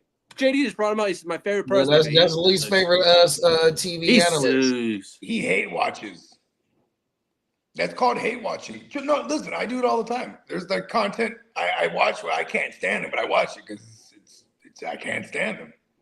Mm-hmm. No, I'm serious. For the longest, I couldn't stand Skip Bayless. Then I found out he was a Sagittarius like 10 years later. I was like, oh, I fucking love this guy. He been on a fucking asshole. Hey, Skip Bayless back on the internet. He got a good show right now. He over there with he's back. He's over there with Gilbert Arenas. He's over there with Gilbert Arenas. No fucking way. Yep. He Gerald knows the McCoy formula. Put him is with is, black dude. is Skip Bayless, Gerald McCoy, Aqib Talib, Richie Incognito be on that motherfucker. Hey, they Wow, show for federal. real? Yeah, they show federal. Hey, that's hella funny. You got some fools on that show. Oh yeah, Aqib Talib be talking this shit. Richie be Yeah, talking. Talib talks a gang of shit. Jay Gruden be on that motherfucker. For real? Oh yeah, that show federal, bro. Just type in the arena. It's Give Arenas a podcast, but they added a football show, and Skip Bayless is every day on there. It's a little snowy. It's a little snowy. That's the host. And then you got what happened? Gerald Did that shit McCoy. just blow over with the shit that Gil was going through? Huh? Was Gil caught up in all that bullshit too? Nah, he had a different. Remember we covered his shit. His shit. Oh, that's right. This was like a gambling thing at the house. Nah, he said what he was doing was renting the houses for them motherfuckers, or the house was in his name or some shit. That's what he said. You know what he was doing, getting the cut. That's what you know the house always win. That's what my dad say. You come over here and you want to gamble, you got to give me a cut off the rip. That is a factamundo. Peacock said his name is Nick Wrong. This motherfucker. Nick Wrong. I'm watching him right now. That's hella burnt. His name is Nick Wrong. Come on, bro. Hey, that's what Chase said too. His name is Nick Wrong. That's funny as fuck. Hey, yeah, I'm not familiar with Brett. He's the ESPN guy.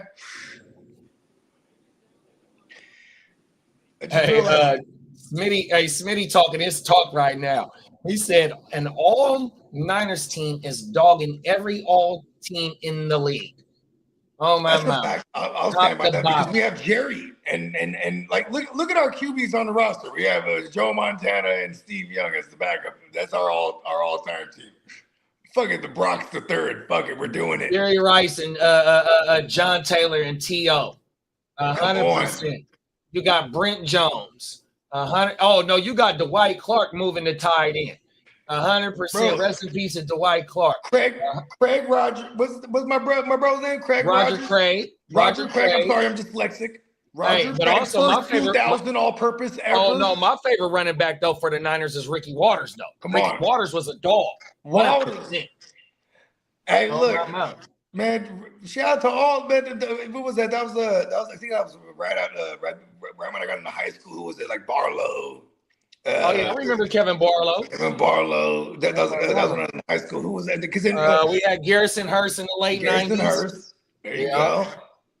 And then then obviously the Tank, the immortal one, Frank Gore, baby, Frank the Tank. And then look, it's just unfair that we're gonna have like look at our coaching staff all time, right? Come on, we got like Mike Shanahan's gonna be our OC. We got our head coach. Hey, George Seifert and Bill Walsh. You man, want Seifert? Created, man. Mike Shanahan. Oh, even Mike too. Yeah, no, for sure. It, man. I think I want to say Mike was with you already know who's our head coach, bro. That's hands down. Oh my mother. Yeah, well, top to bottom, yeah, we there, 100%. Linebacking core, you got Willis, you got Ken Norton. Willis the Hall of Famer? Ken Norton, I think Ken Norton is a Hall of Famer. Ken Norton Sr.? Yeah, I think so. I'm not sure on that. I'm not 100% sure on that. You got Navarro Bowman, you know what I mean? 100%. Then you can go. Man, fuck it. Charles Haley's. Yeah, but he went to Dallas as well, so Dallas can claim him. He won 3. Did he not win? He won 3 with us, right? He started off with us. He won 3 with us, and then he won 2 with them because he was the only player to have 5 for hella long until Brady tied him. Oh my mama. Then we can even put Ronnie Lott. You could put the younger Ronnie Lott at corner because that's what he started at. 10 fingers. He didn't start as a safety. You know what? I'll take 9 fingers Ronnie Lott. Pause. You know what? Give me 10. Pause. The Niners got some hitters, bro. You ain't All lying, time bro. legends. Our all-time team, even our offensive line, just like what? Like you could just piece together, motherfuckers, for real over time. West Coast offense innovators.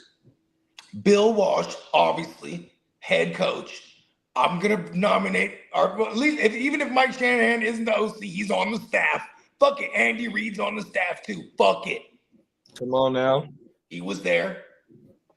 Right? No, was Andy Reid a product of Bill Walsh at one point? No, Andy Reid was there with the Green Bay. Okay, scratch that. Yeah, it was Mike Holmgren that was with us. Mike Holmgren, there you go. And Andy Reid was up under Mike Holmgren over there in Green Bay. Okay, thank you for correcting me there. I knew that. Smitty said, "Who's the 4 corners that we got?"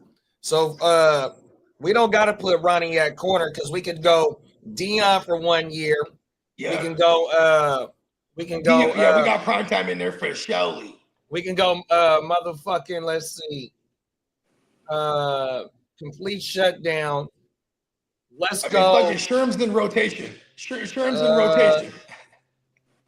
Sherm wasn't that Sherm though when he came. No, but fuck it. Like I said, he's in rotation. That's why I said he's in rotation. We can go Eric Davis because Eric Davis. There you go. When Dion came, Eric Davis was allowed to go to corner, and it made Merton Hanks because Merton Hanks was playing corner as well, and it allowed Merton Hanks and Tim. It allowed Merton Hanks and Tim McDonald. It allowed Merton Hanks and Tim McDonald to play safeties, and Eric Davis and Dion played the corners that Super Bowl year, 100%. So maybe that part of that secondary right there, Eric Davis in prime time. Hey, I ain't gonna lie, I'm putting Fred Warner at MLB. I know he's a new. Nah, Patrick Willis got to be. Okay, we did say Patrick Willis. You did. Turf toe Patrick Willis. It don't matter. You're right. Yeah, Patrick Willis is all. He's a first ballot Hall of Famer. He did get in, huh? He did get in.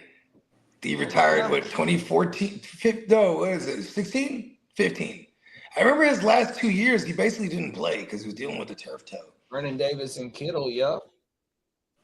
But we had Brent Jones, though. Brent Jones was part of our Super Bowl teams, 100%. Block. William Floyd as our fullback because William Floyd was a running back at Florida State. Don't look at William Floyd. Wasn't Roger Craig labeled as a fullback initially? Yeah, he played fullback for Ricky Waters. He was a fullback he was number 40 and Ricky Waters was I want to say 32. Okay. That was the Super Bowl backfield. Let's fucking go. Hey, Bill. No one was ready for the finesse of Bill Walsh, and then we had a crazy defense too.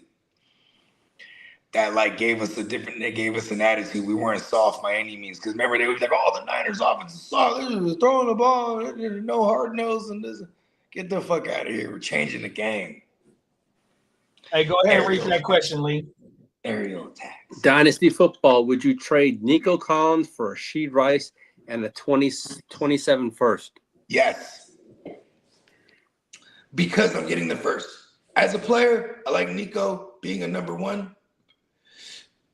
Rice, who he's connected to, and that bad offensive line isn't going to get better overnight. The scheme is what makes them survive and getting the ball out quick, things of that nature. Rice is going to benefit from this for a long time. So if I can get a first along with Rice, I'm doing that trade.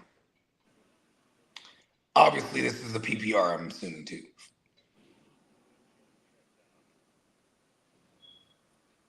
Yeah, rest of the season schedule's not too bad, too, for either of these guys. Oh, I might beat Candlestick in the West Side this week.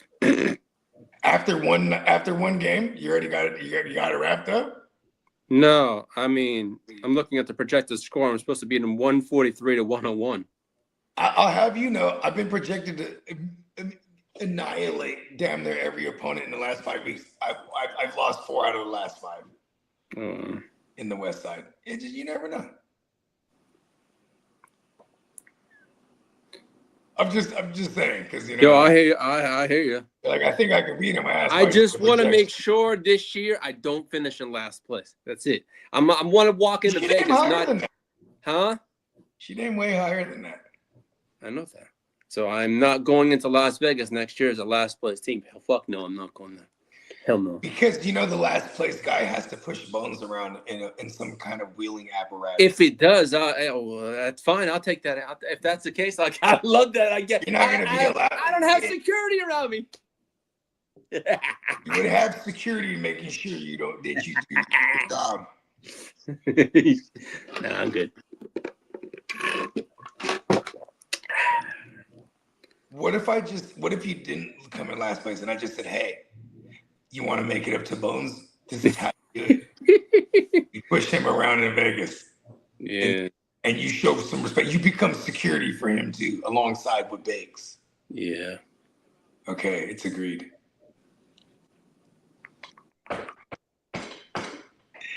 You're not getting nowhere near Bones, Lee. We will never allow it. My goal is to hopefully get 4 wins in the West Side. Hopefully. One of my losses was to you. And you whooped the dog shit out of me. In the West Side? Yeah. And it's funny because you talked shit to me the whole week. I didn't say nothing. And oh shit! I thought I lost. You took all your. I thought I got my ass. Absolutely demolished by Diamond Joe the week before that, and you just took all your anger out on me. You know I don't do that. That's what you did. It's all right. Because me and Bones will be there when it all falls down for the Chargers. Yo, man. That won the week after you against Diamond Joe was the one that hurt the most. The one that hurt the most this year in the West Side was against Diamond Joe, and I could have goddamn won that thing. But then you took all that anger out on me. No, I had the week before. You didn't even direct it at him. He made videos as a year getting ran over by him driving the car. Hey, can y'all hear my TV? No. Nah. No. And then I'll find out. Peacock said Derek Stingley had 2 targets and 0 catches allowed versus the Bills. That is his 4th game with less than 10 yards allowed. Last year, DPOY PS2 had 5 games. Talk your shit, Peacock. And then Peacock said Texans all-time players list is impressive if you guys count guys going to play to finish their careers off. Yeah, for sure, bro. Like how Bogue said about Charles Haley. That motherfucker started with us. Yeah. And then went over there and got 2 Super Bowl rings with the fucking Cowboys. Deion Sanders too. Fuck it. 1 year. He's with us. Weird. So many said how y'all feel about Garrison. Yeah, facts. Garrison Hurst was that guy. Yeah, Garrison Hurst was a dude. Matter of fact, he took like an 80-yard run in overtime against Gang Green. Won the game. Excuse me. Might have been longer than 80 yards, too. And it all fall down. Minnesota Den said Jimmy Johnson, Deion Sanders, Eric Davis, and Donnie Shell, San Fran best corners. Jimmy Johnson? I don't remember Jimmy Johnson. Damn. This guy is 12-1. I'm facing in this week. I'm 7-4. He's 12-1. God damn. He had Josh Allen, got him 14 points. Shit. I could actually try and beat him this week. Oh, and then GQ Wheel. Shout out to GQ Wheel, man. 100%. We gonna revisit the trade because he got he rewrote it. Smitty said he got both Nico and Rashi right now. Yeah, I got a league where I got Nico and Rashi too, big bro. St. Brown. Who else I got? I got a nice team. That's in the TFL league, one of the leagues Bogey, the commissioner of. And then GQ said, shout out to GQ too, man. He rewrote the question, Bo. He said, give away Nico and the first round for Rashi. Sorry. No, I wouldn't do that, bro. That's too much. No, because we're not scared of Nico. Not at all. Yeah, and it's like maybe if you're just trying to get young for the sake of it, he like when you look at someone like Nico, who's 27, right? I think so. Turning 28, I 3 think. years in the league. Right? 4. I think it's 4 now. Either way, my point is he's in his prime right now. Good looking, Dan. Like Nico's in his prime. You know what I mean? I hella totally misunderstood it the first time because then I would have definitely done it to get Rice in the first, but yeah, I don't want to pay up a first. Good looking, Dan. Jimmy Johnson, he played for the Niners from 61 to 76. Yeah, it's way before my time for sure. Come on. Hey, that's one of them Papa Guru joints right there. Shout out to Primetime Pop. Hey, you got to know your history, Bogart. You know what's yeah. up? Hey, Jimmy Johnson, hell of a name. So Bakes comment is you should look up Max Crosby addressing Aqib Talib talking shit. So I seen the response, and then Talib was like, "Look, bruh, I wasn't talking shit about you. I was talking about how your team gave up 150 yards on the ground or some shit like that." And then in Max Crosby's response was like, "Look, Talib, you might not remember me, but I was down in your gym in Houston training before the draft and all that shit. So they got ties. I seen that shit. Yeah, for sure. Bates. Yeah, because Brad's a Texas boy, Talib, I think Dallas. You know what I mean? I think that's his native state or native place. And Talib, you know what dope about Talib is? Does he got one with 2 teams? The Broncos for sure. Got one with the Broncos. Oh, he been to a few Super Bowls with multiple teams. Because I think he lost the one against the Patriots with the Rams. Was he with the Rams? That was Ramsey. He was with the Rams, and they lost. It was him and who's bro from the town from Oakland, the other. Marshawn's cousin. Yes, Marshawn's cousin. They were the 2. They were the 10. And I can't even think of Jalen Ramsey. His name. And they had Jalen Ramsey too. Yeah, they had a gangster ass secondary, bro. Hey, all of them up. And you remember what happened to Talib? He had shot himself, bro, on accident. I think he was getting out the car and walking into a club, like literally, and he, in Texas, and he had to woo up on the head, and it just went off, boom, and it took off the side of his hammy. I want to say, I can't remember what Super Bowl that was after. I don't know if it was the one he won or the one they lost. Because he definitely won it with the Broncos. Yeah, he did. It was him. Wade Phillips was the DC. What's my boy name? Chris Harris Jr. Yeah, Chris Harris Jr. And then my boy from the Bay, the safety, TJ, not TJ. Fuck. Orange Crush, where you at, Chase? Yeah, I know who you're talking about. Oh, because he was on the podcast with Talib. He was just on the podcast with Talib. Oh, what's my boy's name? He from the Bay too, bro. That was the no-fly zone. Come on now, that's exactly what they called themselves, the no-fly zone. Chris Harris. Hold on, let me this shit, dog. Yeah, thank you. Let's just get to the bottom of it. Come on now. Their front 7 was nasty. Derek Wolfe, fucking Vaughn, who was bro from Dallas? Von Miller, boy. Oh, who was the OG from Dallas? He was there too. Oh yeah, he's a Hall of Famer. DM, is that his initials? DM, motherfucking. Oh, why I can't think it? Yeah, Robert Mathis. Yeah, he's a fucking Hall of Famer too. Yeah, Robert Mathis. There you go. Uncle Jerry drafted him and Jason Witten, Hall of Fame players, 100%. Why I can't think of Brad's name? The safety. I'm still like, you got. I'm talking about the defensive lineman for the Cowboys that was over there with motherfucking Von Miller. Oh my mama. From the Cowboys, Robert Mathis. No, that ain't Robert Mathis. Robert Mathis played for the Colts. Oh, that's the Colts. Him and Dwight Freeney. That was him and Dwight Freeney. My bad. Fuck. I'm gonna tell you right now. Who was bro that went from the Cowboys to the Broncos? He was killing it. He's like the same class as Robert Mathis. Oh, so boy name is TJ Ward, is the safety from the Bay. Okay. Oh, and then the other boy name is DeMarcus Ware. He's a Hall of Fame. DeMarcus Ware, okay. I was thinking his initials were with the Cowboys and the Broncos, DW. Oh my mama. DeMarcus Ware. They was loaded up. About, they were loaded nasty. And Derek Wolf, he did the Joe Rogan show. He said, bro, I used to play on mushrooms all the time. Is that right? I swear to God. Look at it. You could probably look it up. It's clipped up for sure. Oh, world. He said, listen, I can't think of a game I didn't microdose at least. He's like, the Broncos had a squad that year, dog. He was out there shrooming, bro. And you know what he said? He said exactly what do I always say when I'm on the shrooms? I can predict the future. You know what I mean? He said he could feel where the motherfucker was about to go, and he would just make the play. Like, it was like insane. They won the Super Bowl, and he was on shrooms.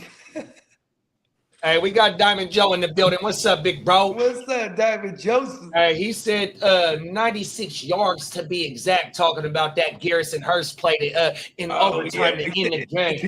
Jets. Fuck your shit, Joe. I said it was 80 yards. Good looking, big bro. He said, let's be precise. You know what I love? One of Diamond Joe's sayings is, let's be accurate here. You know what I mean? We want to be accurate for the people.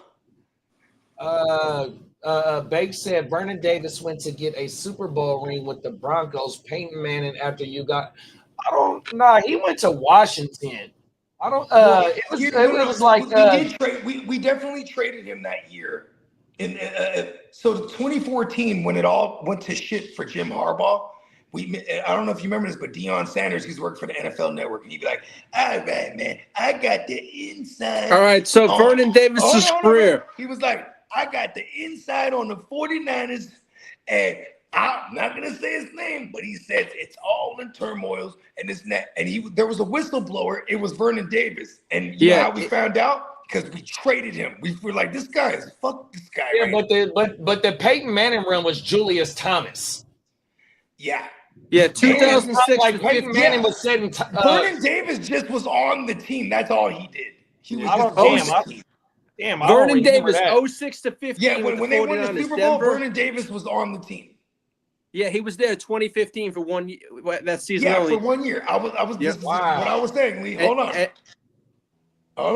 Right. So when they traded him away because this motherfucker he was just feeding all the media the information, but specifically Deion Sanders, and he would take it to the show. I got a guy on the inside bottom floor. So what year was the Super Bowl? 2016. It had to be 15 because that's the year he was there. 2014 was the whistleblowing year for Vernon Davis, and in that offseason, they moved him.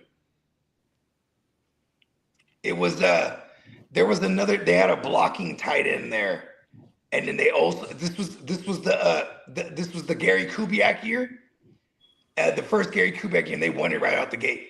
So they traded for Vernon Davis, and they brought in classic Owen Daniels. Remember him? That's crazy. Yeah, and he was their pass catching. He was their move tight end because the Kubiak system. You're gonna have a tight end that eats.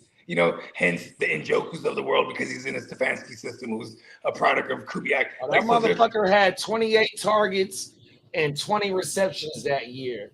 Oh, everything. I don't remember that. He caught the only Peyton Manning touchdown in the Super Bowl. Shout out to my dog Banks, man, dropping knowledge, man. Let's go now, Banks.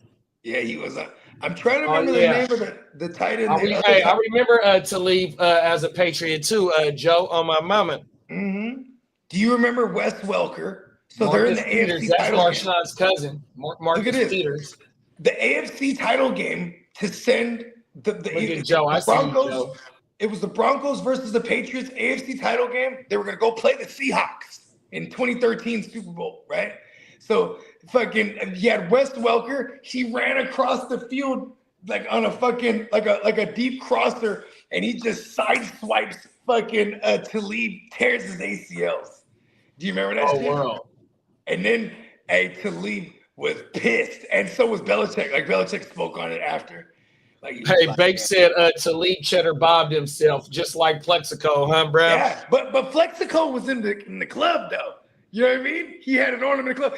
See, Talib was just stepping out the car, ready to enter the club. You know what I mean? Talib didn't even make it into the club. He just Plexico more stupider than him because the gun laws in New York, 100%. Yeah. Man. You fucking everyone knows they have a gun on them. I know guns. Everybody got guns everywhere, but like, look, bro, you are a New York City. He was Oh, a dumb world. shit. You're right. But also, Mexico was we dumb. on the flip note, we did see old boy last week for the Jets. Lee, what's the word on him? Is he all right? On who? On Who's the that? Jets Who are we talking cornerback that got shot last week. He's okay now. He's much better. Oh my mama. So my bad, Plexico. My bad. I said that on the news this morning that he'll be okay. He's gonna be okay. Today is a new day for him. Yeah, I'm glad to hear that. Yep, my bad, Plexico. I take that back, big bro.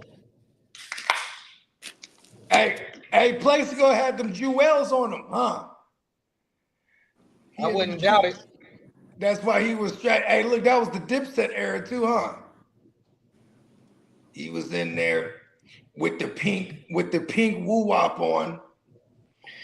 And you know, that's what they used to say back in the days. Man, I'm so hard, pause, I could wear pink. Like, my gangster is so crazy, I could wear pink. That was, you know, that's where it stems from. At least as legend has it. That's some cold shit. Yeah. Then it became like a thing. Remember, you used to go, remember back in the days, you go like in the early 2000s, you go into like a Foot Locker or something, right? Or like a Foot Action or whatever. And they'll have like, you know, like the $5 white tees, like the 5 for 20. Yeah, you can get 4 for 20. You get 4 for 20 or 3 for 20. Right? And you had every color. They for damn show had all the different variations of pink.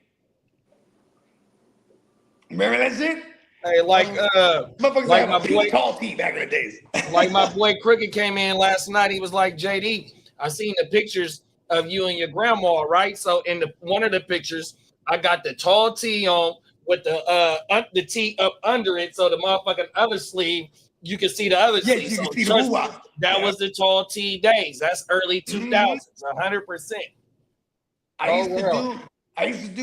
I'll do like the track jacket zipped up and or open, and I had the all white tall tee with the jewels. You know what I mean? Cold world. Like, bam, standard. Hey, let me ask you something about your chain. Did you have a long chain? 32. Yeah. Oh, you was a cold dude, boy. Because you got the tall tee, so it's way down here. It's way down here by the waistline. Cold world. I only did crosses. I see you, bro. Because God be with me. So in that picture that Crooked talking about, you can see my my tops on everything, my gold grill. My mom, I wish it was high def then, so you could really see the. I had 33 in red rubies. Then I had maxed out from the two fronts to the next twos, and then my fangs was open face. They was crushed out, and then my next two was crushed out. 100%. All my ignorant rapper pictures from back in the days when we were like, you know, when I wanted to look the part all the time, right? It's all the MySpace shit. And I told my girl just recently too, 'cause I was like, man, and this is probably like, I don't know, 10 years ago when everyone got an email saying like, hey, look, they're about to shut this thing down. Go ahead and retrieve all your pictures and, you know, memories, albums and stuff on there. Because all the gold grill days and the chains and the jewelry and the donkey ropes and the fucking, you know what I mean? I never had a chain. The Coogis and the fucking. I just had my teeth. It was about taking a picture in your fresh shit. On my mountain, no, 100%. Otherwise, no one knows you got it. 100%. So it was like, you know what I mean? That's, you know, but yeah, that shit was fun. And then, you know, ironically too, I definitely looked like I had all my money on me because I probably did. You know what I mean? Like, we was out there spending. Let's go shopping. Yeah, you definitely kept a wad on you back in them days. 100%. Come on, man. Jabos? I remember I'd be like, I hate Jabos. You know what? I'm getting some fat ass pockets. Bro, that's all I kept was Jabos back in the late 90s. Fat ass pockets. That's why I wore Jabos. It was Jabos and Platinum Fubu's for me in the late 90s, bro, early 2000s. Okay. 100%. You know what's crazy is like, I'm like super brand loyal. Like actually, I went back to the Levi's. But like when I ventured off, sure. Because like my girl was the one that kind of fucked me up, right? Because my girl, she was able to play into these insecurities I didn't know I had when I was a young money haver, right? Because I grew up listening to Mess. I could look like shit. I've been wearing the same thing for 3 days, but I smell like money. You know what I mean?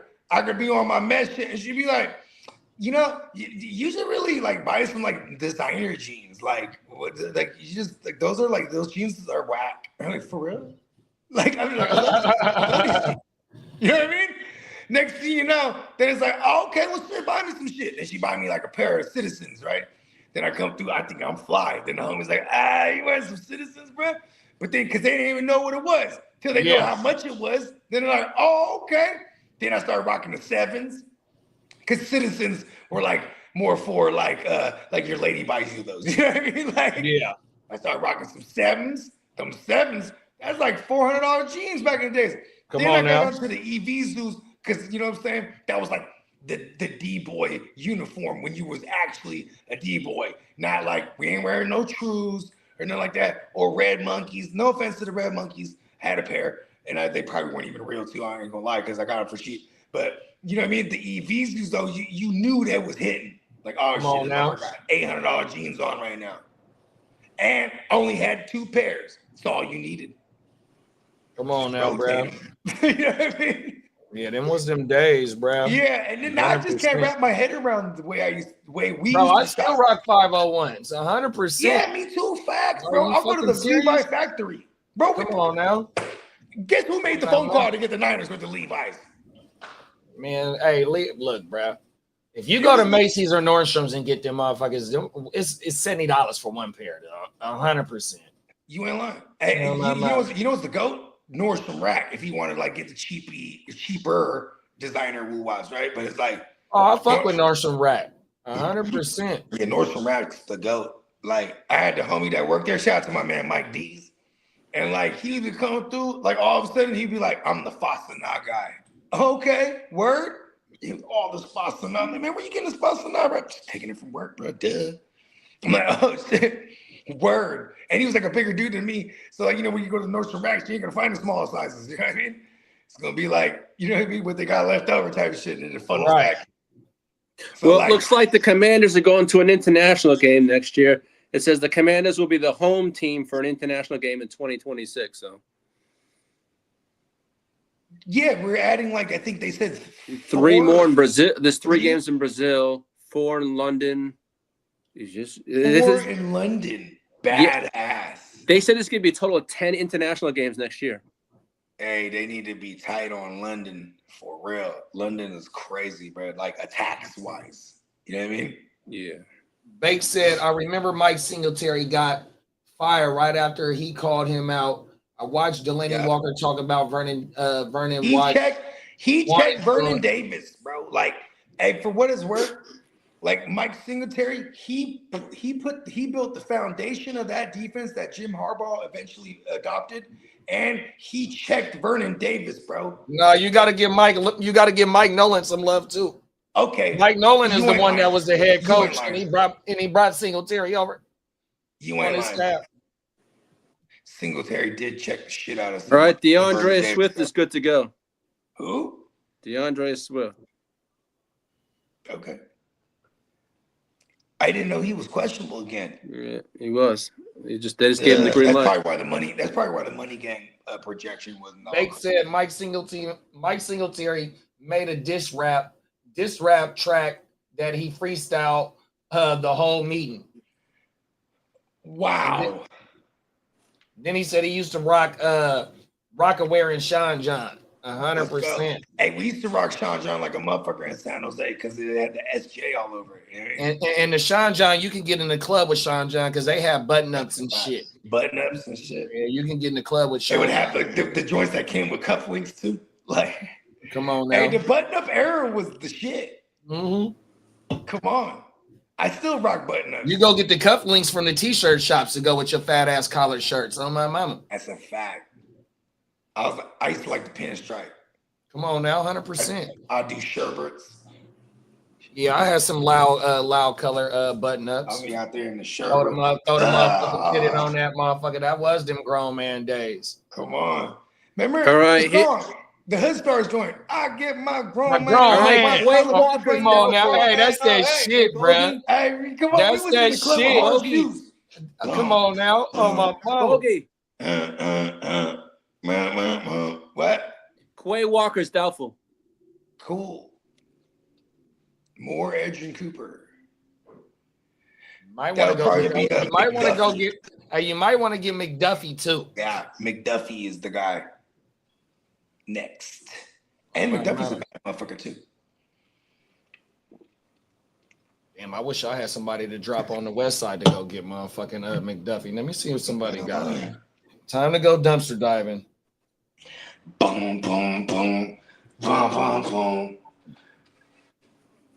Hey, remember that shit? Walnut.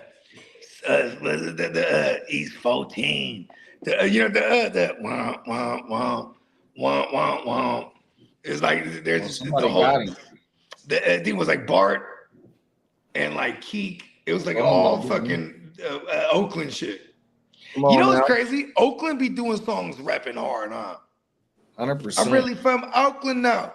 Man, I'm a Raider. I'm a Raider. Hey, look, that's like the hardest Oakland song there is. Hey, remember Mark Curry in the end of the song? Hey, Banks. Mark Curry? I ain't a Raider. Oh, what? Hey, Banks, you beat me to it, Banks. You ain't no good, Banks. I'm on. Hey, Banks, look, I'm on it right now. 100% on McDuffie. I see you, Banks. Good shit. Banks was on it real quick and fast, though. Oh, my mama. McDuffie. Hey, look, man. I see you, Banks. I am not the quickest on the draw in the waiver in the West Side League this year. If Quay Walker is doubtful, there's no way that he should have sat. There it is there. Look at my dog Banks. Bum, bum, bum. Womp, womp, womp. Hey, that's why we got the motherfucking hold on, man.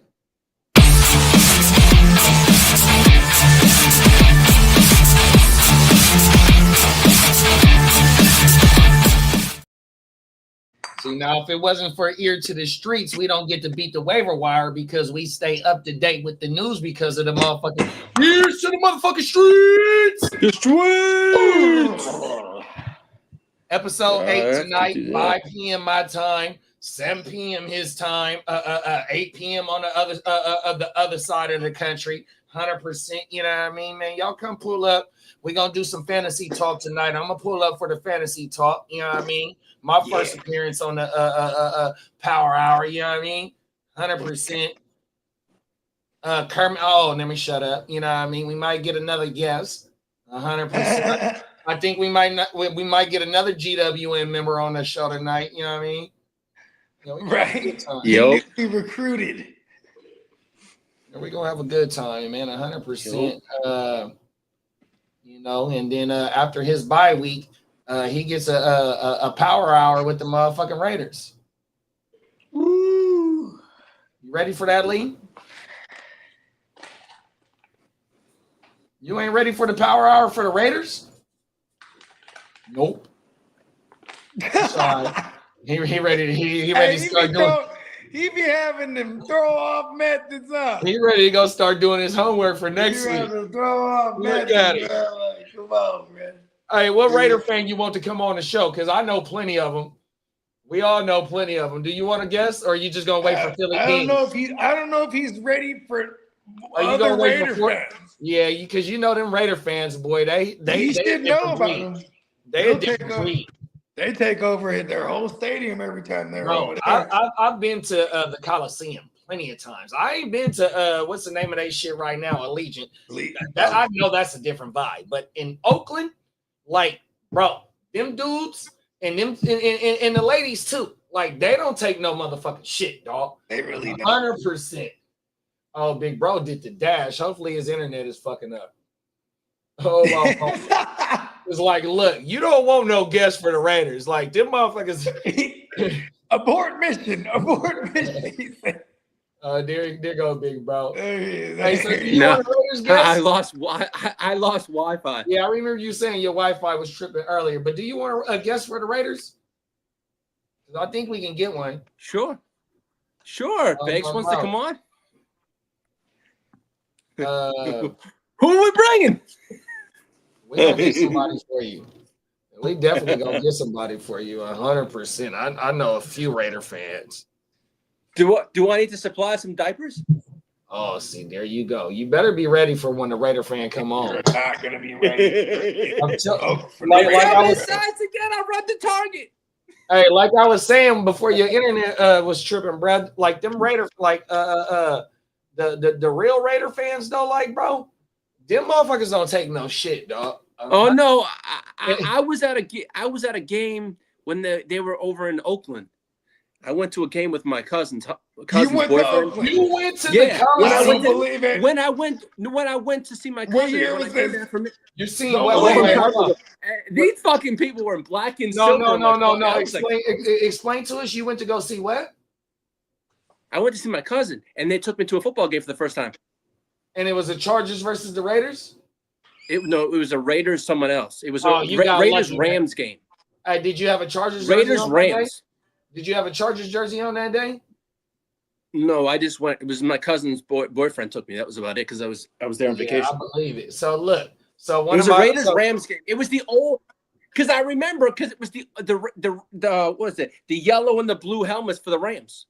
The old Ram helmets. I remember those quite well. Oh yeah. When the Rams were still in LA. That's how long ago. I just came back. I think it was late. You might have still been in LA. It was 88. I think it was 88. I went. Oh yeah, the Rams were still in LA. Oh shit. Oh, yeah, so you're just a little itty bitty dude then. Yeah, they wasn't. Yeah, I was just like 13. I was like 13 years old. Yeah. Was you a Chargers fan then? Yeah, but I just was there for vacation. He invited me to get an extra ticket. I go in that motherfucker with a motherfucking soccer jersey on, right? That what's the name of this team right here, Lee? I gotta clean this hat up too because I want to hang it up. What's the name of that team right there, Lee? That is Barcelona. Okay, so look, I got the jersey. I got the jersey to go with this motherfucker. You have the purple. I like the Barcelona jersey. They're nice. No, my jersey is white with a little coat of arms or whatever that shit is. But the story is, look, I go into the Raider game with my cousin Kev's dad, cousin Kev's dad, Big Kev, rest in peace, because he got season tickets. I go to every home opener. Mm-hmm. I did that for 3 years straight. We turned the fuck up for the whole fucking weekend, right? Long story short, that Sunday I go in there with the you said that's Barcelona. I go in there with that jersey. I got Raider fans laughing at me. Look at the soccer fan in here watching American football. Like, bro, I got that like about 5 times, bro. Not knowing that the motherfuckers, they not knowing that. Bro, I'm a diehard motherfucking Niner fan, but diehard football fan as well, 100%. Yeah, exactly. I hear you there. I know. They was laughing at me for having the soccer jersey on. Oh, every day. I remember when I lived in England, you couldn't go into certain parts of areas with the certain jerseys on. If not, it's like when I lived in Massachusetts, you walked in certain parts, you wore a certain kind of jersey, you had a gun or a knife pointed to you. Shit, you remember before Green Bay and Philly played in Brazil, right? That the rumor was that in Brazil, one team is one green and the other team is the other green. Yep. So they didn't want the fans to be walking around with green on because you might get caught up in the wrong shit. Yeah, in Brazil, you wear green. Exactly. I knew that. Yeah. That's some crazy stuff. Yeah, they be taking that soccer shit real intense, dog. Minnesota Den said, you down with hockey at all? No, I really never got into hockey, big bro. I played that shit on the video game because we could fight each other. But other than that, I really never got into that shit. You know what's the coolest? When the Sharks came to San Jose, they were trying to get the franchise going, get fans into the Shark Tank. So like a lot of the companies, the tech companies, they would give the employees tickets and shit, like comp tickets, right? So like my mom's company and my dad's company, we used to get tickets all the time. Bro, the first time I ever went to a hockey game, them motherfuckers had a brawl. And I was like, oh, this shit crazy. It's lit. Yeah. And then like, you know, when you're a kid growing up and you have PE, they teach you everything. So, you know, watching hockey, I knew the basics, so it was pretty cool, but never watched it on TV, especially growing up where like, you know, if you weren't watching ESPN or I didn't even know where to find a hockey game growing up. You know what I mean? Outside of the times that I went to go watch it and it was dope. Then when I got older, and like the homies that were like diehard, because like what's crazy about hockey where I'm from is that motherfuckers weren't even like fans of hockey, but we had a hockey team. They're like, yeah, Sharks, baby. You know what I mean? And then they just grew up diehard hockey fans because we had a team. I never really was like that, but going to the shit is always an event, bruh. It goes down, man. Shout out to the Shark Tank. One of my dreams was rocking it one day. Yeah. One day. Kanye West and Jay-Z, when they were doing the Watch the Throne tour, they came to San Jose, what do they even call that shit? Anyways, the Shark Tank. They rock, and this is on YouTube. One of the videos they put out, they're rocking on top of shark tanks, wearing Timberlands and throw. They look like the early 2000s. This was probably like 2011. That ball so hard, motherfuckers want to find me. You know what I mean? That one.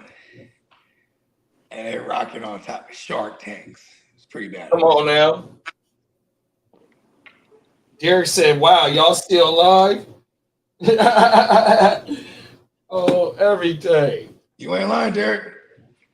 It says Sean Tucker asked for a bigger load, pause, and Todd Bowles is giving it to him. Okay. Wow, that sounded crazy. I know, right? Let's go, Sean Tucker. You could have. All right, I got a question. Use your words better. I got a question asking for a friend, then, since Sean Tucker, especially going up against the Rams. Give me what y'all thoughts. Alec Pierce, Christian Watson, or Sean Tucker? Green Bay's playing who? They got Minnesota. Okay.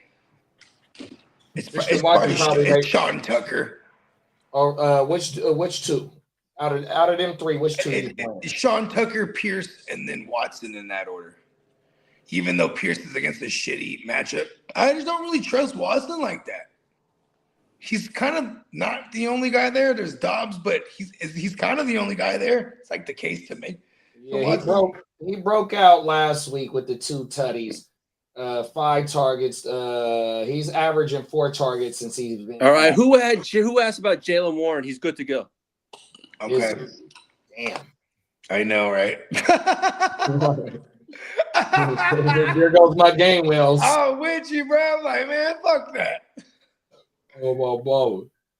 Peacock said, oh, excuse me, y'all. Mills on backing up CJ. Alex Highsmith. This is quotes. In my current situation, I don't think there's a competition. CJ's the starter for this team. I'm just trying to play my role to my best ability when I get thrown in there. End quotes. Talk your shit, Mills. Hey, Mills. Hey, look at Money Mills, man. Hey, he's killing it in the media too. 100%, bro. Team player, bro. Let's Team go. first. Ain't nobody bigger than the motherfucking Hey, we're calling program, him man. Money from now on. Ain't nobody bigger than the program, man. 100%, especially if we are a well-oiled machine and we all got the same goal. Hey, you know what, man? I ain't gonna lie. Hey, look, I almost guarantee he be at Bible study with CJ Stroud too, bro. I'm telling you, bro, like he really be fucking with the team. He's like, listen, I fuck with y'all. What y'all want to do? We going bowling? We going bowling. Davis Mills is bowling, right? Oh, we're going Bible study. He's out there. Matthew verse 26, right? He's in this motherfucker, bro. Shout out to Money Mills, bro. Talk that talk. Hey, Money Mills putting a big ass water too in the collection plate when they start passing around. Like, you know what?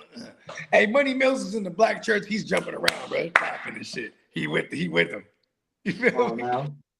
They're like, nah, it's fine. Money Mills, get in here. Get in here. Minnesota. All right. Said, Minnesota is called the state of hockey. How you feel about that, lady?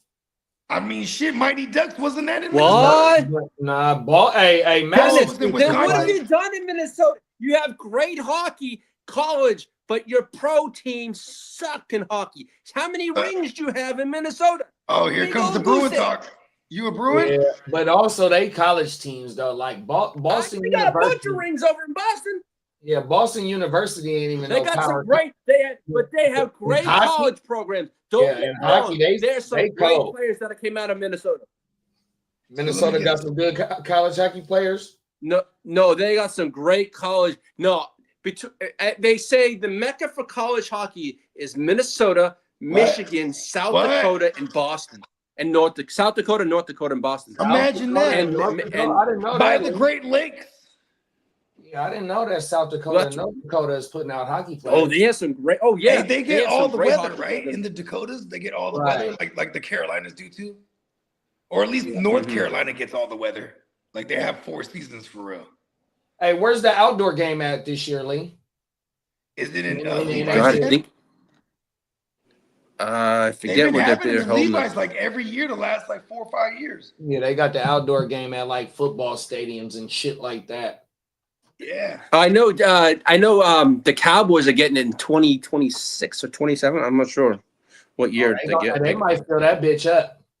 Uncle Jerry said, "Look, remember when the last time we had the Cowboys on TV on our they were on prime time?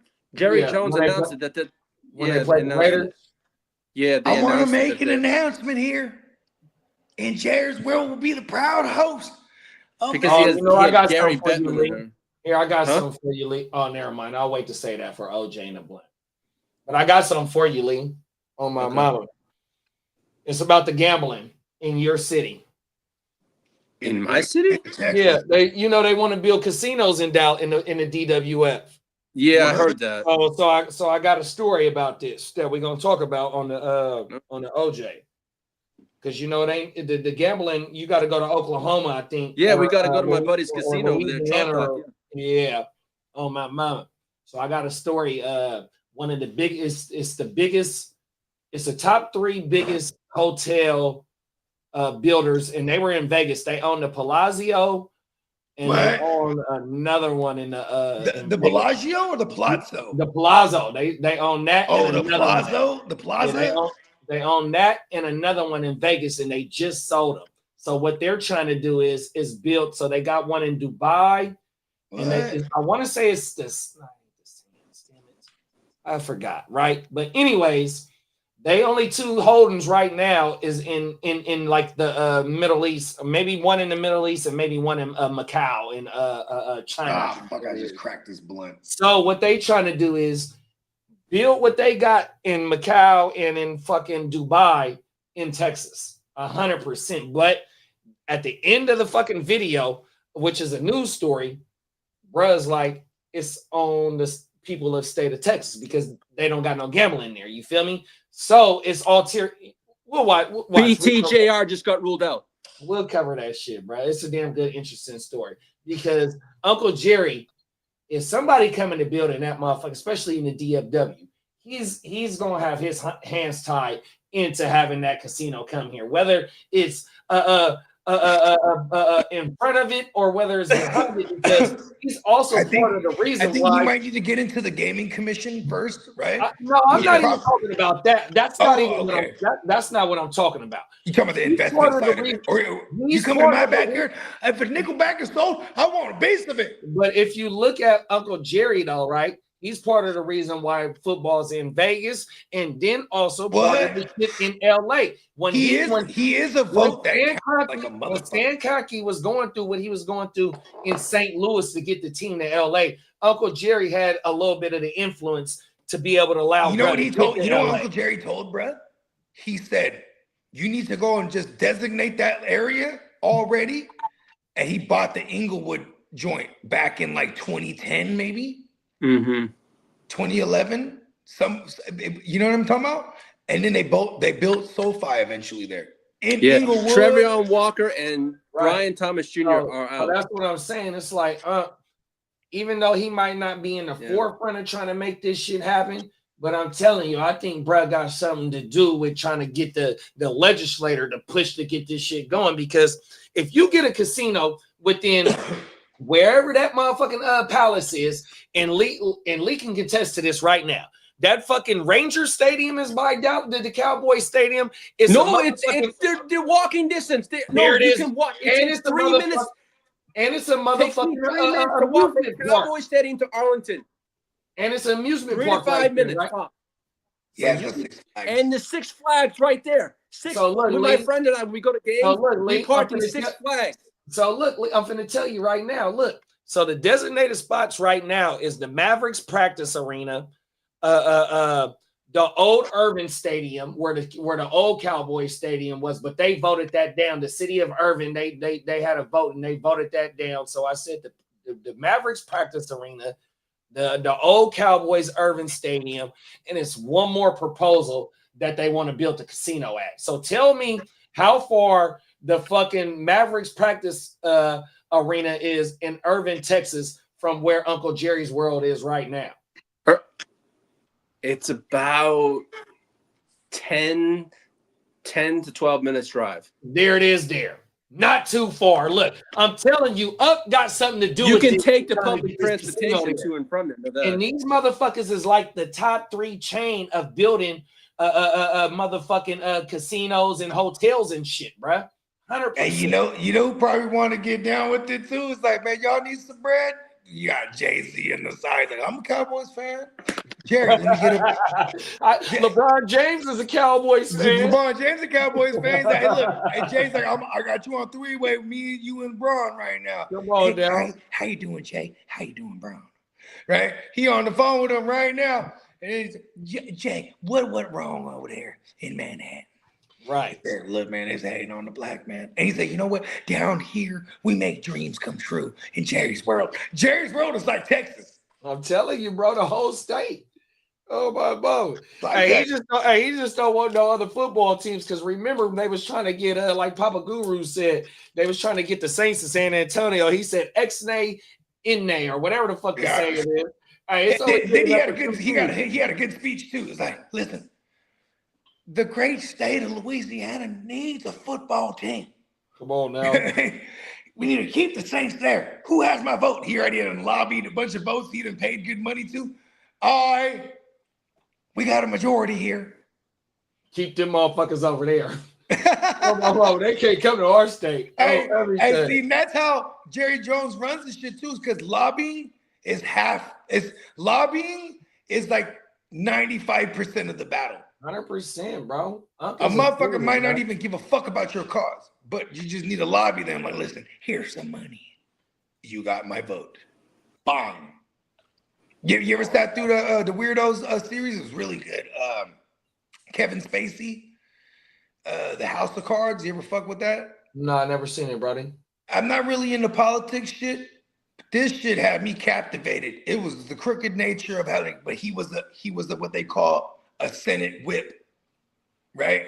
He'll whip the votes out of motherfuckers because he's a lobbyist. He comes through and then he eventually becomes the president. He just lobbies his way like a crooked son bitch. But the lobbyists, like, this is why vetoes suck in leagues. Because then people might not give a fuck. Oh, did you see? So you might get a phone call from a known lobbyist, Bogart, Scott-Free. Hey, did you see that trade? Nah, I didn't see. What was it? Then I tell you, you go, oh man, that's what the fuck? I know, right? And that's all I have to say, because then you're already vetoing it too. Yeah, that's right. You know what I mean? Motherfucking lobbyists are the most dangerous ones because they could just convince people otherwise. You know what I mean? And what else the lobbyists got, big bro? The lobbyist, he plays both sides too. No, that motherfucker got the money. He is the he got the money. The motherfuckers that want the agenda pushed. 100%. The motherfuckers that want the agenda pushed, they got the money. They tell the lobbyists to get in contact with the motherfucking people that's in the motherfucking government. Look, bro, I got all this money for your campaign. Woo, woo, woo, woo. Yeah. But you got to get this motherfucking law passed. I'm going to need you to bypass all right, this Tootin has no... because we're opening up a casino in the bayou or something. There like it is. that. There. Facts, All right. bro. I'm trying to tell you. All right. Hey, Tootin check this has out. no I'm going to injury. need you to go ahead and we done raised all this money for your campaign, and I'm going to need you to go ahead and pass this casino in DSW. No problem, Jer. We got you. I got a minority. All right, Tootin has... Then he goes like this. We need minority vote. I got Jay-Z and All right. LeBron. All right. Okay. Tootin good. has no injury like this. Who? That's good. That's what's up, Tootin. Tootin has no Wow. injury Look at the like Tootin this. comment. Damn, that guy's unstoppable. He went from like threatening IR to missing 2 weeks to now he's off the injury. And BTJR's out, and so is shit. Walker. BTJR out. Okay. Good shit, Lee. Yeah, he's out. I just started fixing my lineups right now that I had him. You know, I'm just gonna go on the record here and say we don't hate BTJR. We hate Never Lawrence. Never ever. It's all right, BTJ. We're really fucking mad at you because we drafted you early, but it's not your fault. Yep. It's not your fault. Never ever.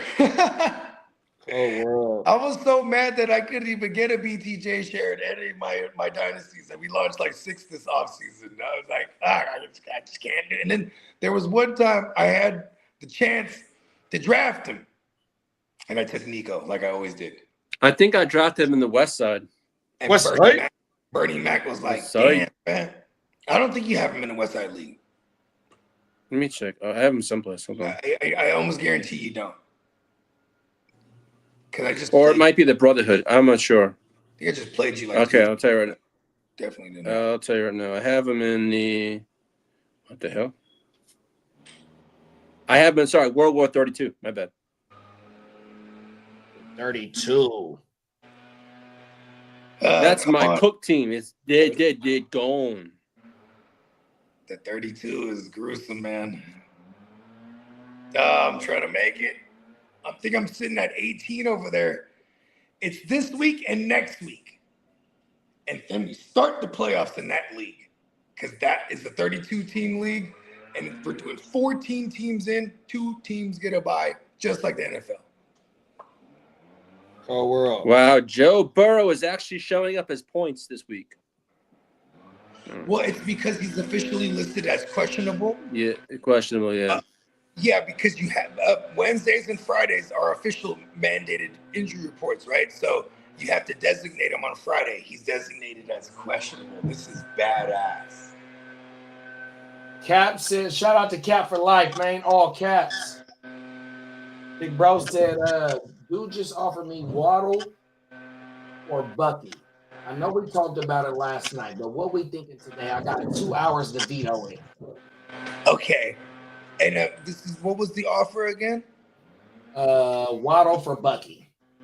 Waddle for Bucky. Okay, well, some good news here is that the coach and shout out to Todd Bowles, you know, he just came out and kind of crushed all the little rumors that were flowing around. He said, we're expecting Bucky back next week. So I do like quite a bit the rest of the season schedule for the Buccaneers run game. Even in the title game, they have the Dolphins, who've actually came around a little bit. They're not the worst run defense as of late, but they're still somebody we could pick on. On the flip side of that, if you stay with Waddle, you have Waddle's rest of the season schedule, which is not terrible, and you have the Buccaneers in the championship, which is fucking smash for Waddle. You know what I mean? Yeah, but if I need running back, I'm getting Bucky.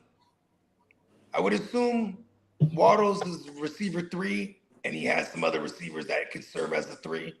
Maybe not as good as Waddle, because Waddle's probably a number 2 or even 1 on some people's teams. And now that we feel like Brett is coming back next week, especially even though it might be coach speak, but Brett coming back next week. Yeah. We've been practicing for the last 2 weeks. So my thing is, if you do accept this trade, let's go see who else is on the wire if there is some receivers to replace losing that receiver. Yeah, or at least just stock up on that position. It still should be a few receivers on the wire right now, because like I said, my league mates was slipping on Tillman. I was able to pick up Tillman yesterday, bro, or Wednesday. Late Wednesday, early Thursday, 100%, bro. Tillman, somebody that I like going forward, 100%. Because Tillman, when he on the field, he gets points, bro, 100%. Every year, that 3-week playoff stretch, there's always motherfuckers who pop up and become playoff darlings. So, like, sometimes you just need to take a chance, like on the Tillman. Like, don't let him sit out there, because if he blows up against the Raiders, then he becomes the next hot pickup. You have to beat the waiver, whether or not he blows up or not. Pause. You just beat the waiver. If he does, you already got him. And if you needed to start him in a bind, because if you make this trade, here's why I like this trade too, because Waddle's on a bye week. And then, Bucky's not playing. So then, boom, right? And then you could pick up maybe a Tillman. And yeah, I would start a Tillman against the Raiders. I would start a Butte against the and Leggett as well. Leggett as well, because a lot of attention gonna be on the Ferrari. Oh no, we're one of the worst against slot. We're one of the worst against slot receivers too. So yeah, Leggett. It's a few wide receivers on it. And Tillman, like I said, I got him yesterday or the day before yesterday. This is my home league. Leggett is still floating out there. The Coker is out there. Let's see. The Cokehead. I don't know if Roman Wilson gonna come into play against Chicago. Mac Hollins is out there. If we get Roman Wilson with Mason Rudolph throwing the ball, fringe flex play, WR like 4 or 5. And Sterling Shepard is out here, and he had 5 targets for 4 receptions. And 5 targets, 4 receptions, 54 yards last week as well. So Sterling Shepard, even though Godwin might be coming back, we don't know what. Yeah, and I was just about to say though, I don't think it affects Sterling Shepard as much as because it's really him and Tez Johnson. I mean, it's really what's the guy's name? Caleb Johnson at all. Is that his name?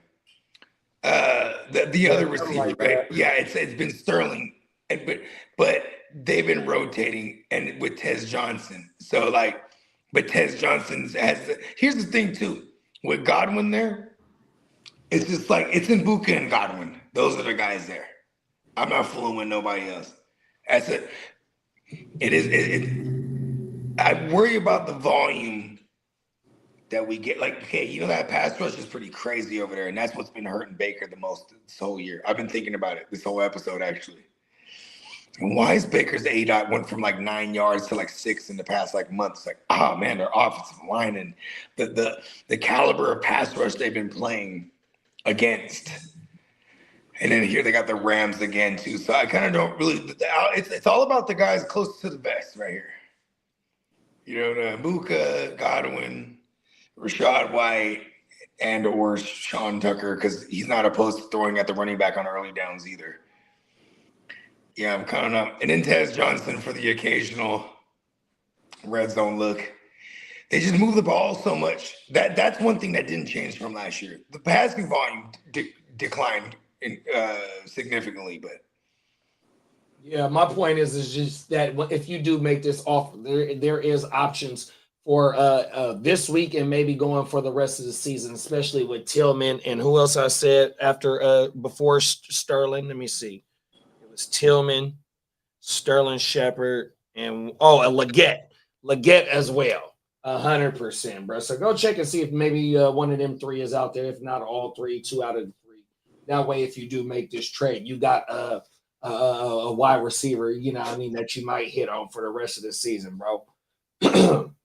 Especially in a 1-for-1. Maybe you can do a 2-for-2. That way, the owner of Bucky, you can get him to throw in maybe a lower tier wide receiver that you might like on his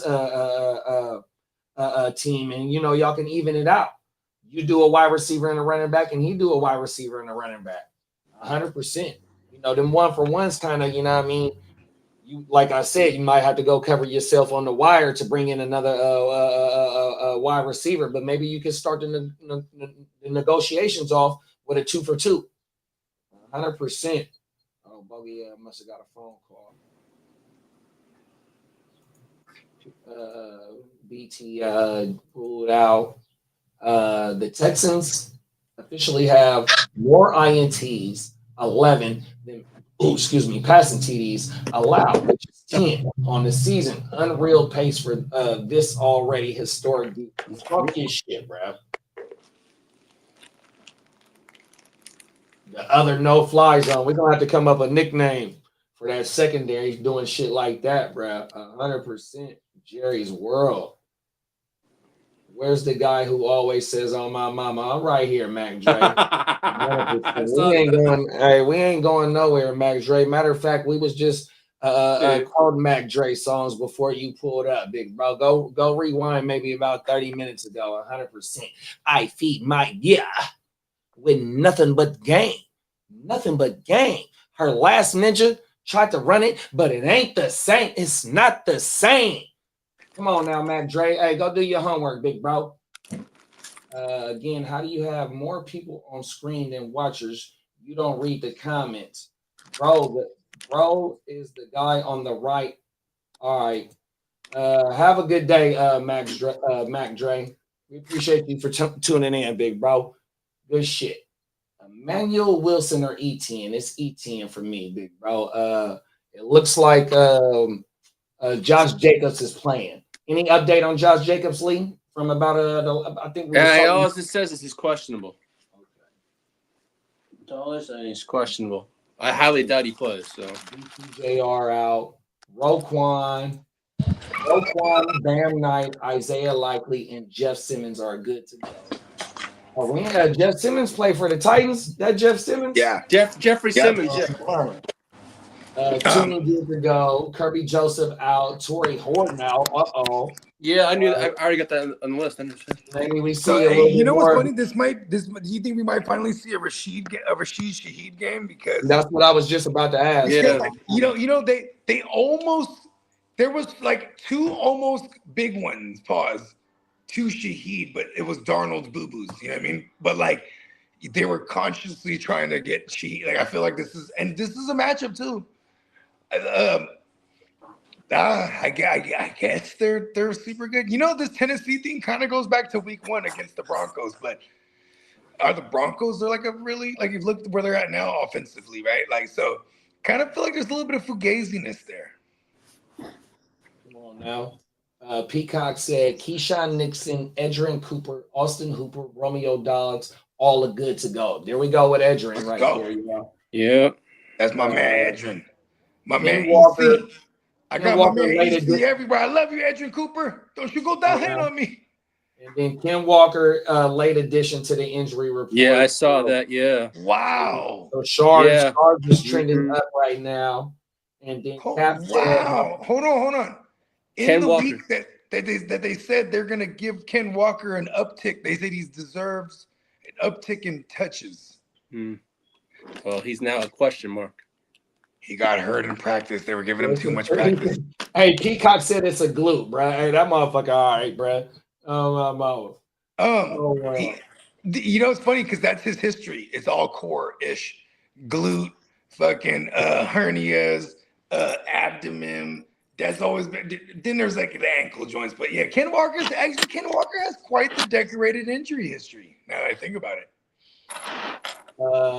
My receivers, Cap said my receivers are Juwan Man Jennings, Wandale, Troy Franklin, and Pierce. Yeah, you definitely need to get another receiver too, big bro. Do you only need to start 2 every week?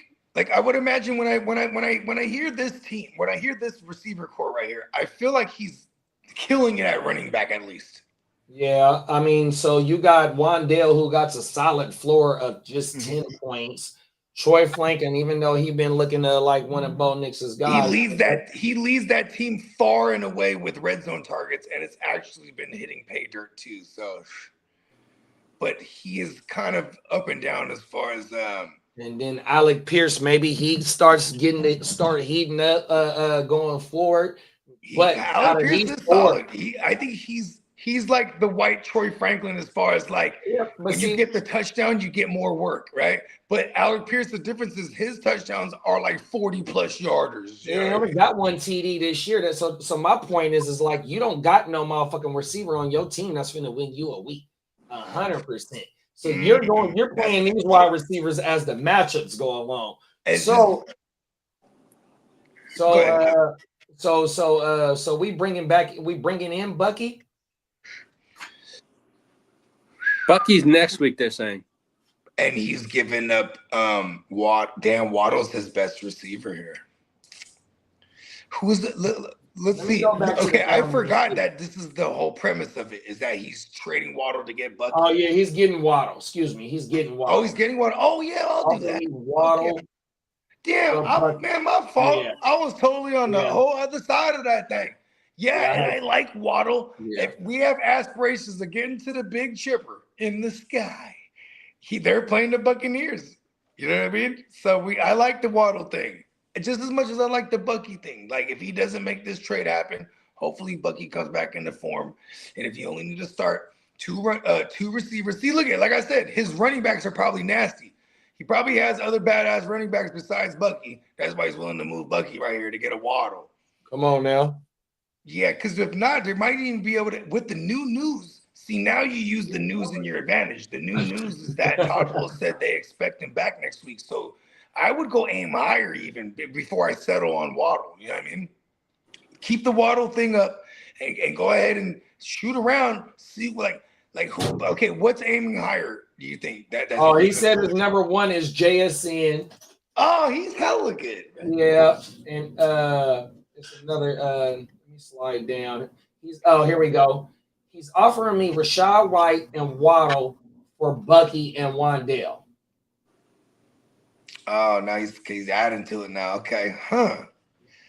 It's interesting. Yeah, even though you got JSN and you gonna get Waddle, I don't want to give up Wandale because he's locked in as a flex.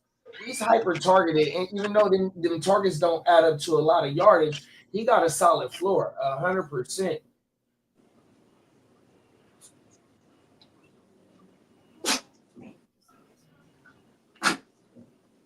Yeah, Waddle to go with JSN, I ain't mad at that.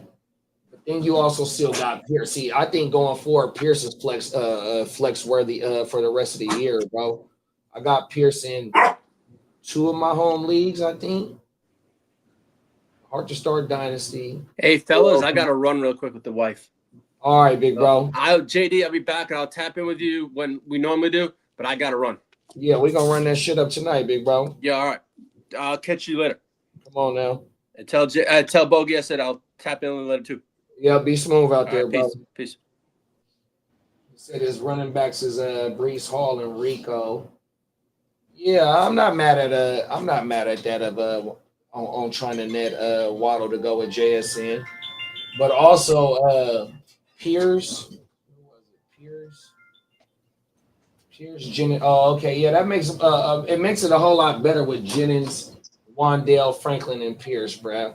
100%. But already having them with JSN is not too bad in my opinion. But you know, adding Waddle as a clear-cut WR2 that you don't have to worry about playing the rest of these 4 wide receivers as matchup based, even though I think Pierce is a great flex going forward. For the even Jawan Jennings and Wandale, 100%. But to lock in having a Waddle and JSN as my 1 and 2, yeah.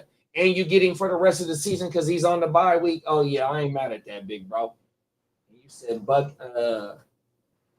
Breeze. It was Breeze. Breeze and Rico. Oh, yeah. Yeah, you good, big bro. I've had Bucky on the IR. That's what's up, big bro. 100%. What's Max Crosby worth as far as draft picks in Dynasty? I like to. Okay, here's the Bogart move, right? I'll send a first because I'm targeting a high-end skill player. Then I'll ask for Max Crosby as well. Then if I can get that across, hell yeah. And then if not, I'll be willing to throw in like a third on top of that. Because that's the move. Like, otherwise, straight up, bro, I'll send like a second and see if I can get that off. Shout out to Clock. That's Clock that said that too.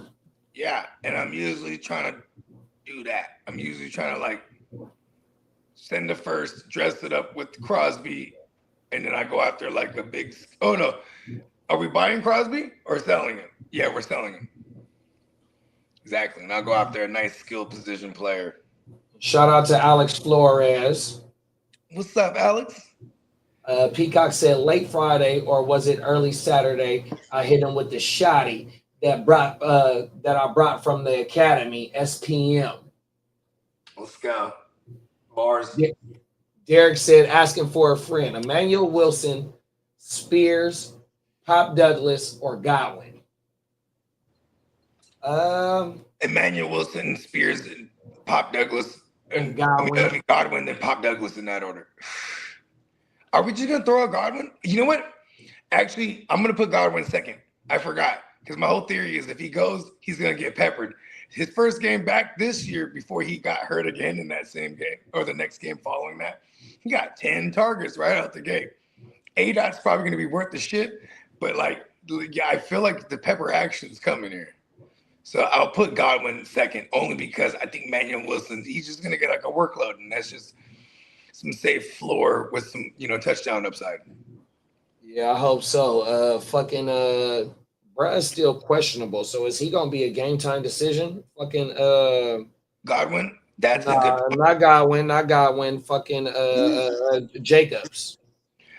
Oh, I live in a world that Jacobs is not playing. He's not playing. It's an early game too, 10 o'clock, right? Or 10 o'clock West Coast time, at least. Yeah, he's not playing. And he's not playing as in literally, not like he's not playing, like, you know what I mean? We don't play. You know what I mean? He's not playing. I mean, it's kind of crazy. This is why I say this too. He got ruled out immediately last week when he went down. Pause. Mm-hmm. They ruled him out immediately and they were like losing the game too. So there wasn't even like gamesmanship to like be like, oh, he's warming up on the sideline to come back because they need him back. Like it was like he's out. That's why I have him out. Yeah, if he's out, then he's number one over here for me. Oh, over Godwin.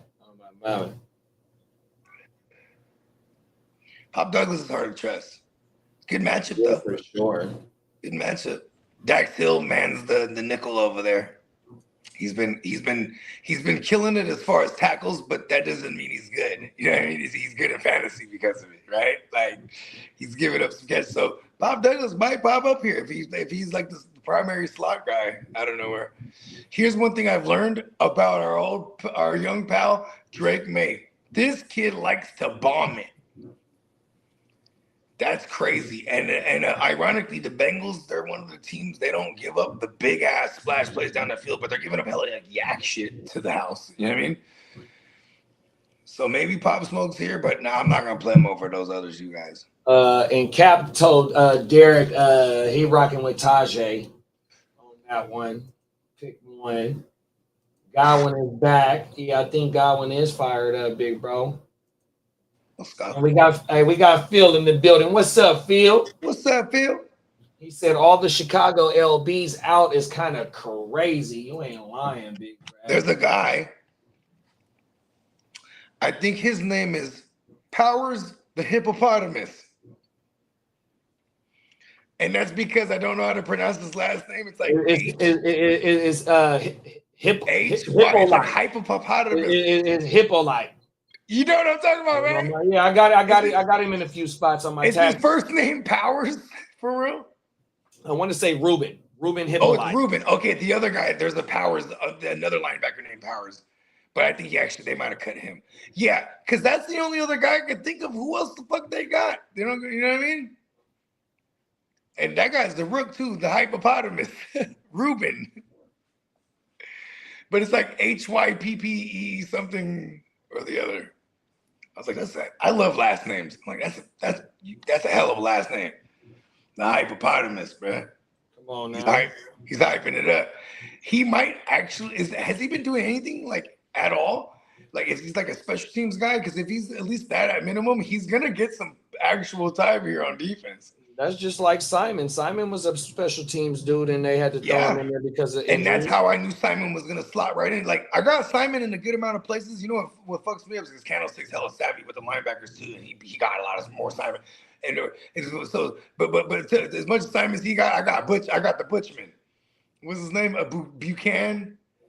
Teddy Buchanan or the Butchman. That's how it spells to me. But he's over there with the Ravens. He's side by side with Roquan. He's doing dirt. He's doing dirt too. You know what I mean? But like, yeah, Cody and Mac Wilson, he's on the now. You know what I mean? So like Cody Simon, you know the league that we don't talk about, right? Jordan Love's in there. Shout out to my man Jay Love. Shout out to Jay Love. Quick side story, real quick. All the while our man Cheese Mafia, shout out to JB, who's also in the league we don't talk about. Shout out to JB and Stay Tuned Live, man. He's like, hey, tell your boy Jordan Love, I got Jordan Love from, bro. I know he's the Packers fan. I was like, no. He's actually a Cardinals fan. His name is actually Jordan Love. He's like, oh shit. You know what I mean? He thought he was like a super fan. Like, damn, this guy named his team Jordan Love? I better beat him to him because they were next to each other in the draft, bro. And so he drafted Jordan Love based on the fact that Jordan Love was right after him, thinking this guy's going to get Jordan Love. Come on now. Hella funny. Anyways, so in that league, I remember I drafted Cody Simon in the draft. And then immediately J Love texts me, you just going to take Cody Simon? I'm like, yeah. You know, because he's a Cardinals fan. And he's like, you really think he's going to see the field this year? I said, bro, it's only going to take one injury to either Mac Wilson or fucking Austin Gaither or whatever his name is.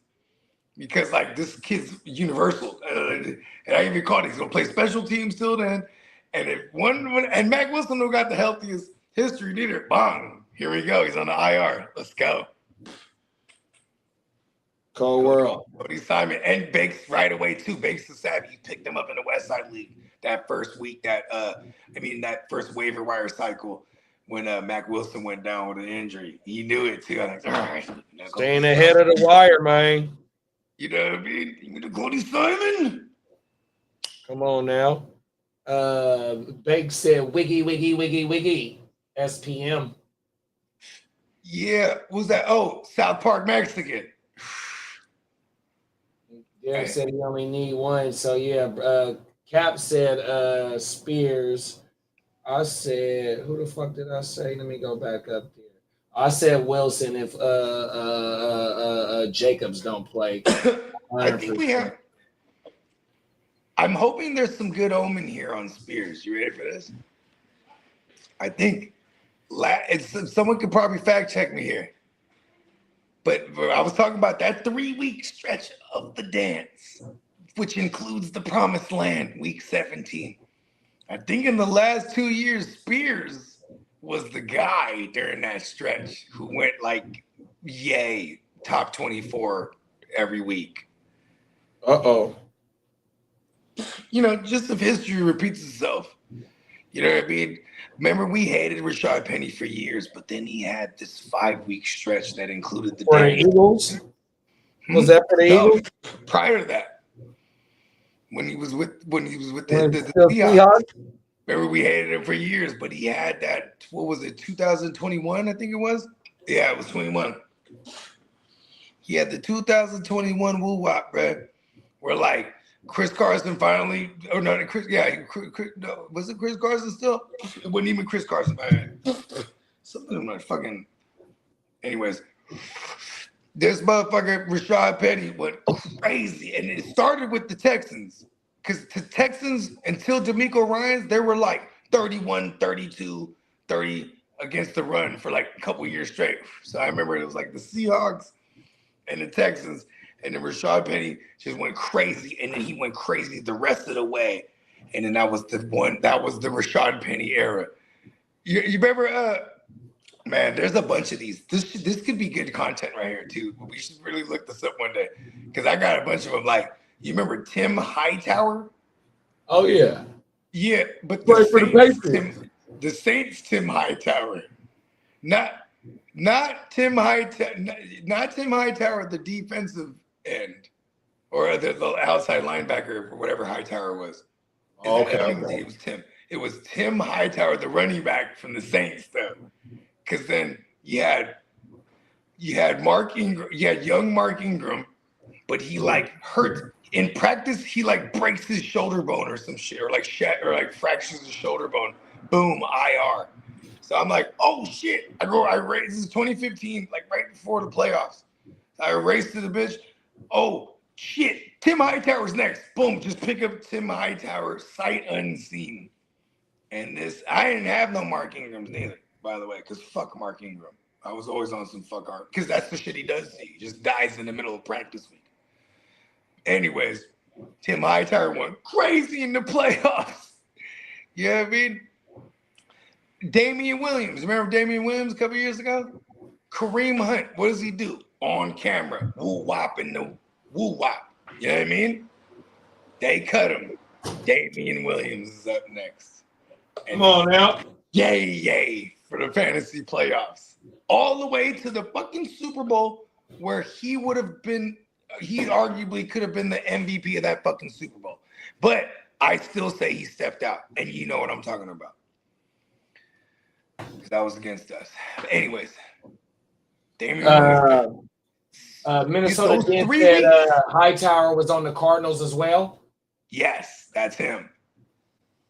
And then this is his twilight years. He's just behind Mark Ingram, as like the spare tire, because they were just running hella Mark Ingram and like, what was the other guy? Pierre Garcon, something Pierre. Or Pierre something, the scat back. They also had like Sproles, but he was hurt or some shit. So it was all Tim Hightower. And that shit, he went for what it's worth for someone to pick up. And I won the Super Bowl that year with him. So like, oh shit, who else went crazy? Oh shit, man, just a couple years ago. Remember this? Amir Abdullah, was that last year? Last year. Amir fucking Abdullah with the Raiders last year, putting up like dub every week. Yeah, that motherfucker took me to the championship in the SBI. In the SBI, that's right. Yeah, I had him on my team. These 3 weeks, this is why you go pick up a Cedric Tillman or a thing, just in case. You know what I mean? You just, these 3 weeks, hopefully you're not wounded where you need to use them motherfuckers, but hey, these motherfuckers will pop out of fucking nowhere. Peacock said the Houston trade is often called the Will Anderson Jr. trade, but many forget is that the Texans also got a future 4th round that eventually turned into Caleb Bullock. Talk your shit. And then he said Godwin is questionable right now. Caleb Bullock. So Casarios know what he doing, bro. Hey, them motherfucking late round picks, even though that's a 4th still though, the motherfuckers, all them picks count, bro. 100%. Ain't no telling what they gonna turn into. I mean, like us, bro. Fucking Kittle, 5th round. What's my boy name? Freddie Warner, 3rd round. 100%. Purdy, 7th. Fucking Joannaman Jennings, 7th. Who else that we got right now? Prominent players. I'm drawing a blank. Pooney, he's a starter. He was a 3rd round pick. The left guard that was playing at times this season, he was an undrafted player. You know what I mean? So them motherfucking late round picks, you know what I mean? That shit do help out a whole lot, bro, because you strike gold. You strike gold in the late round.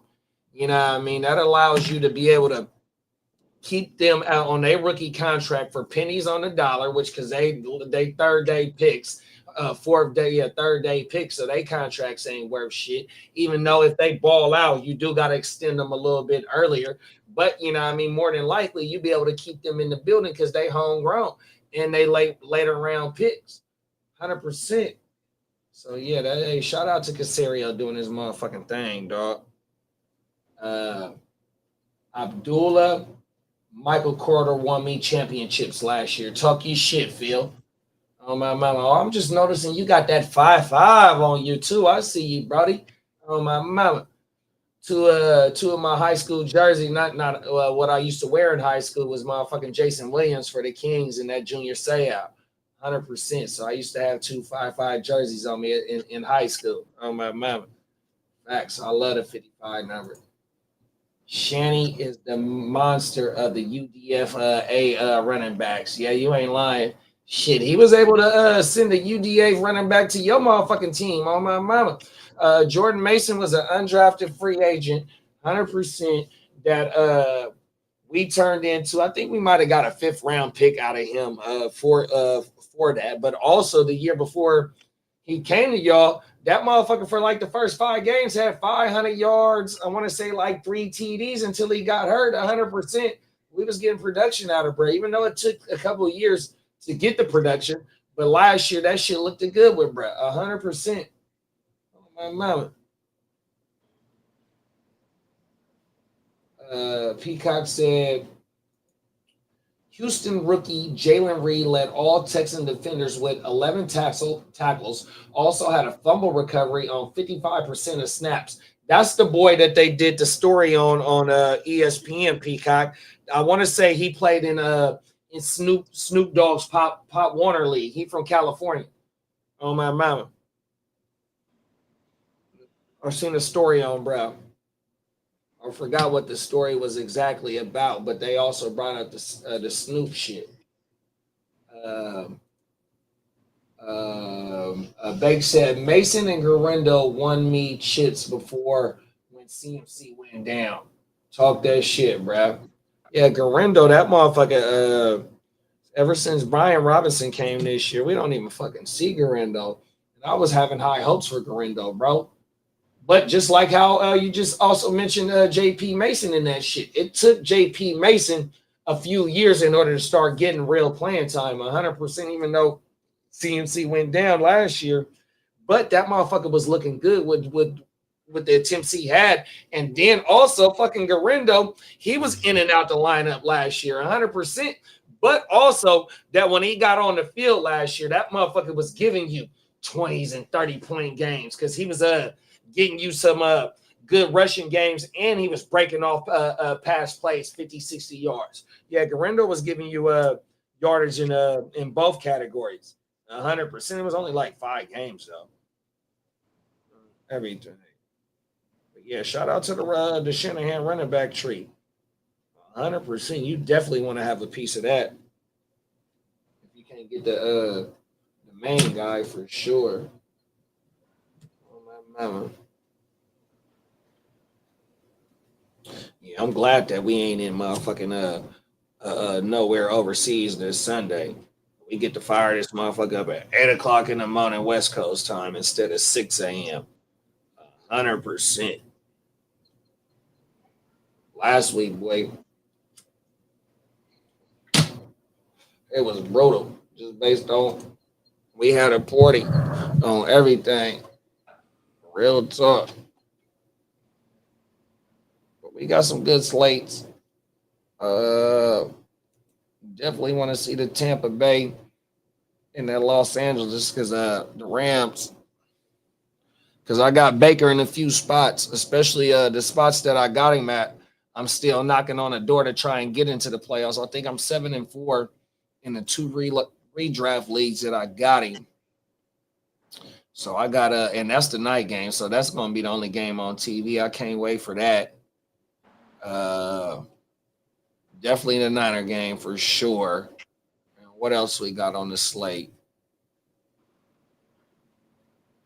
Maybe the Kansas City and Indy game. Hopefully they got that on out here on the West Coast, so that way I can watch this shit, put that on the main screen, and then have the red zone on the iPad. Because like I said, I got Alex Pierce going forward, bro. ROS as a flex worthy play for the rest of the year, bro. He's been averaging between 5 and 7 targets, 3 to 4 receptions, but he's getting 60 yards per game, right? So the motherfucker averaging damn near 20 yards per catch, right? So when you got JT that got 5 motherfucking games with hat tricks, then you got Michael Pittman, who's a WR1 right now. WR1 right now. I'll tell you exactly what he is. Right here, he is the WR. Computer moving slow, y'all. Give me a second. Michael Pittman is WR11 right now, but they had to buy last week. 100%. You know what I mean? So Pittman doing his thing. You got Josh Downs who can control the short to intermediate, also with Tyler Warren. So with all that's going on, they big home run hitter is fucking Alec Pierce. And what you got a run game and an offensive line, that's hard to deny. So Alec Pierce going forward, bro, I'm telling you, he's gonna fucking eat, dog. And Alec Pierce, where he at? I think he's wide receiver 40. Yeah, he wide receiver 40, but he's 52 targets, 28 receptions, 585 yards, and 20.9 yards per reception. He just got his first TD this week. Yeah, like what my dog say, it took him to get his first TD on foreign soil. 100%. But bruh been showing out. He's averaging 11.6 yards 11.6 points per game, where he just got his first motherfucking TD. So when you averaging 20 yards per play, per catch, and then 28 receptions in 10 games. So like I said, maybe 4 per game, 5 per game. So when they connect, and they're connecting 3 to 4 times per game, is getting you, bro, 11.6 per points per game, bro. That's a flex. Who's this? Alex Pierce. Oh yeah, he's going crazy, bro. And I feel like there's positive touchdown regression for him, like, because they don't be not like taking shots at him down the field. This is probably the not a good matchup immediately coming up this bye week, but like he never leaves the field though, bro. That's the thing too. You know, you want the opportunity to get the target, and he never leaves the field because he blocks too. You know what I mean? And I've seen him block someone to hell and then be streaking down the field open too. And then Danny Dumbass finds him. That's happened. So like, you know what I mean? It's not like, you know, he's dummy athletic. That white boy is crazy, bro. Yeah, you ain't lying, bro. Like he goes crazy. Yeah, I like Pierce. Oh, everything.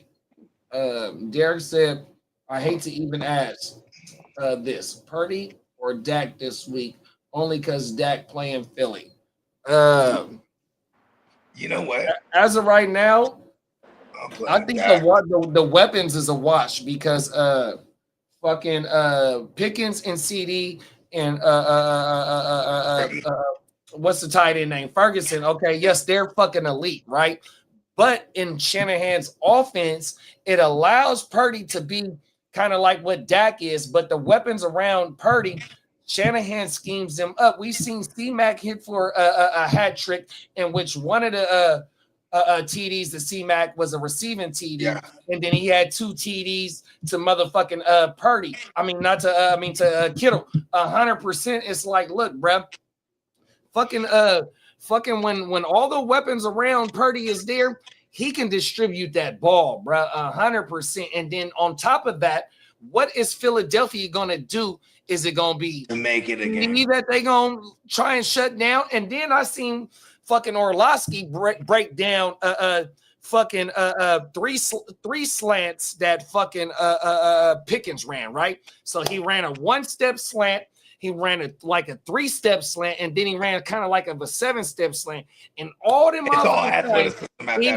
he ate, but also CD was lined up in a bunch packet, or he was on the opposite side. So that means that the defense is gonna have to pick their poison. So if you allow fucking GP on whatever opposite corner, if it ain't DeJean or fucking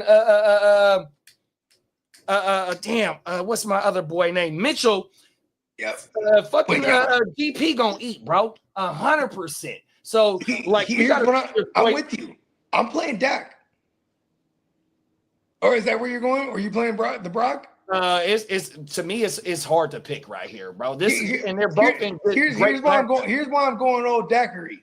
Because like, even in week 1, when you had the trio of the weaponry in the passing game all healthy together, right? They weren't on the same page yet, but they were dusting everybody. Remember, like, Pickens on the sideline for a 40-yarder, but he drops it. And then, like, you know, Ferguson in the red zone with all green, and it goes right through his hands to a defender, turns into a pick. You know, CD was laying out for hella big plays. Like, there was all these almost joints, I'm like, right now they're humming. I like Dak here, bro. At home in Jerry's World. Yeah, fuck, man. Divisional game. I mean, Dallas needs this bad to keep their playoff hopes alive.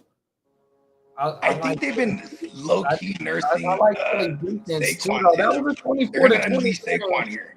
That was a 24 to 20 game. But is Hurts going to be able to? Because with like how you just said with fucking Quinnen and Kenny Clark, like, look. You're right, though, because the Eagles' line is in shambles compared to what it was week one.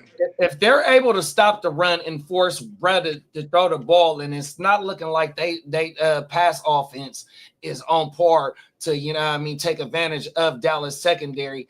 I don't Here's what I think. I might have to go with that, they're gonna listen, this is just my opinion too, because it's the attitude of Uncle Jerry.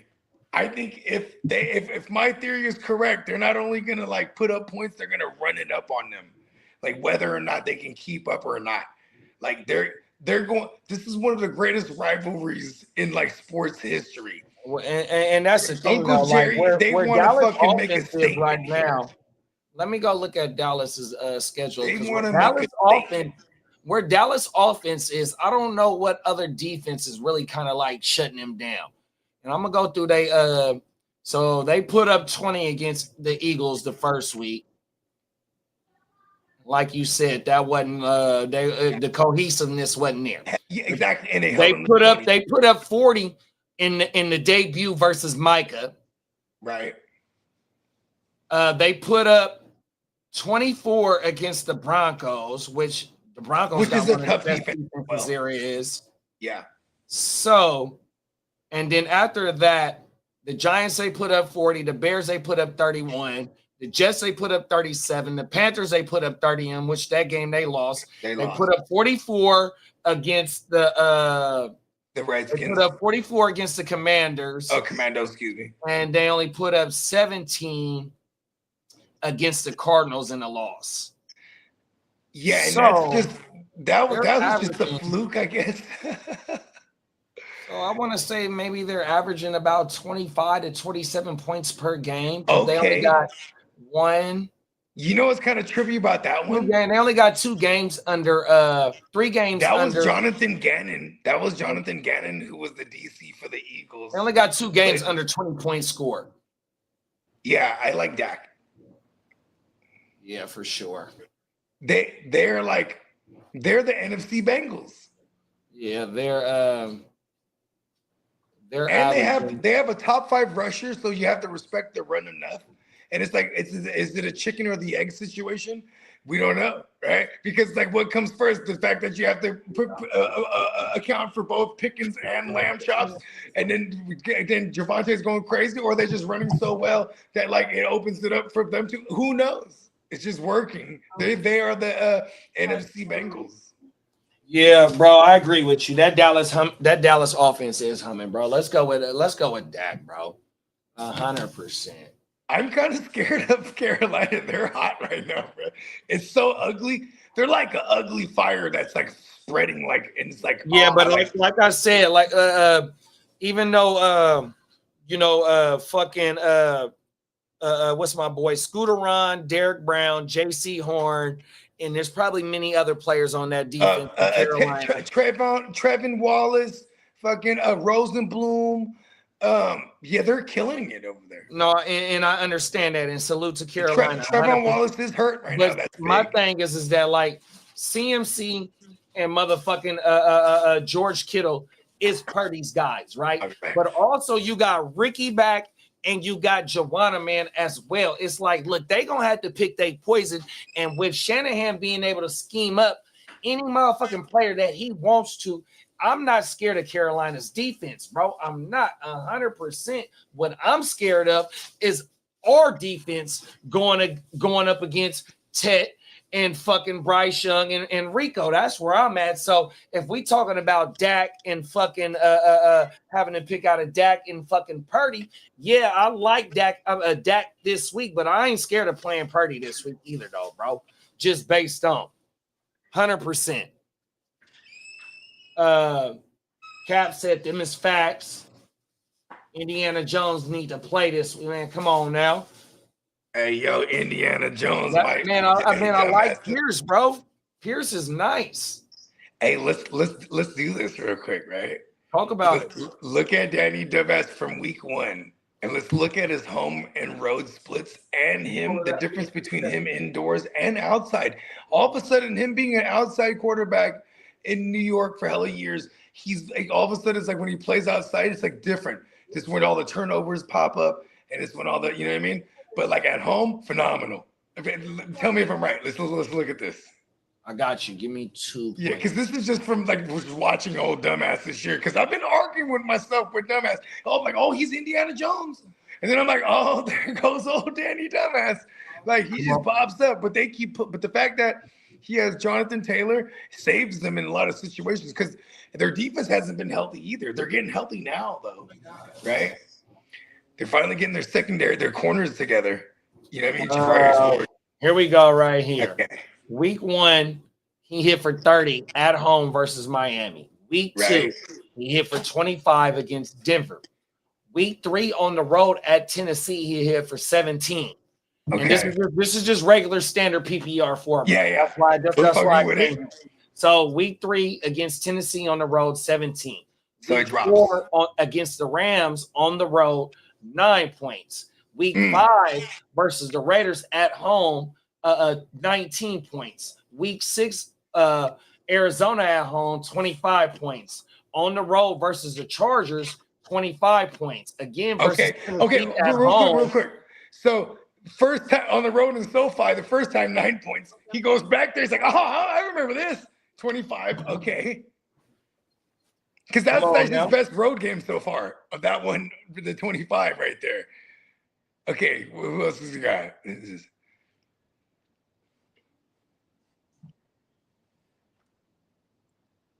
My bad, bro. It's all good. Week 9 on the road versus Pittsburgh, 10 points. Week 10. Oh, and that's where all the flurry of turnovers started happening too. Okay, so here we go right here. He didn't throw his first pick until week 4 against the Rams, which he threw 2 picks. Then it took him 2 more weeks to throw another pick, and that was 1 against the Cardinals.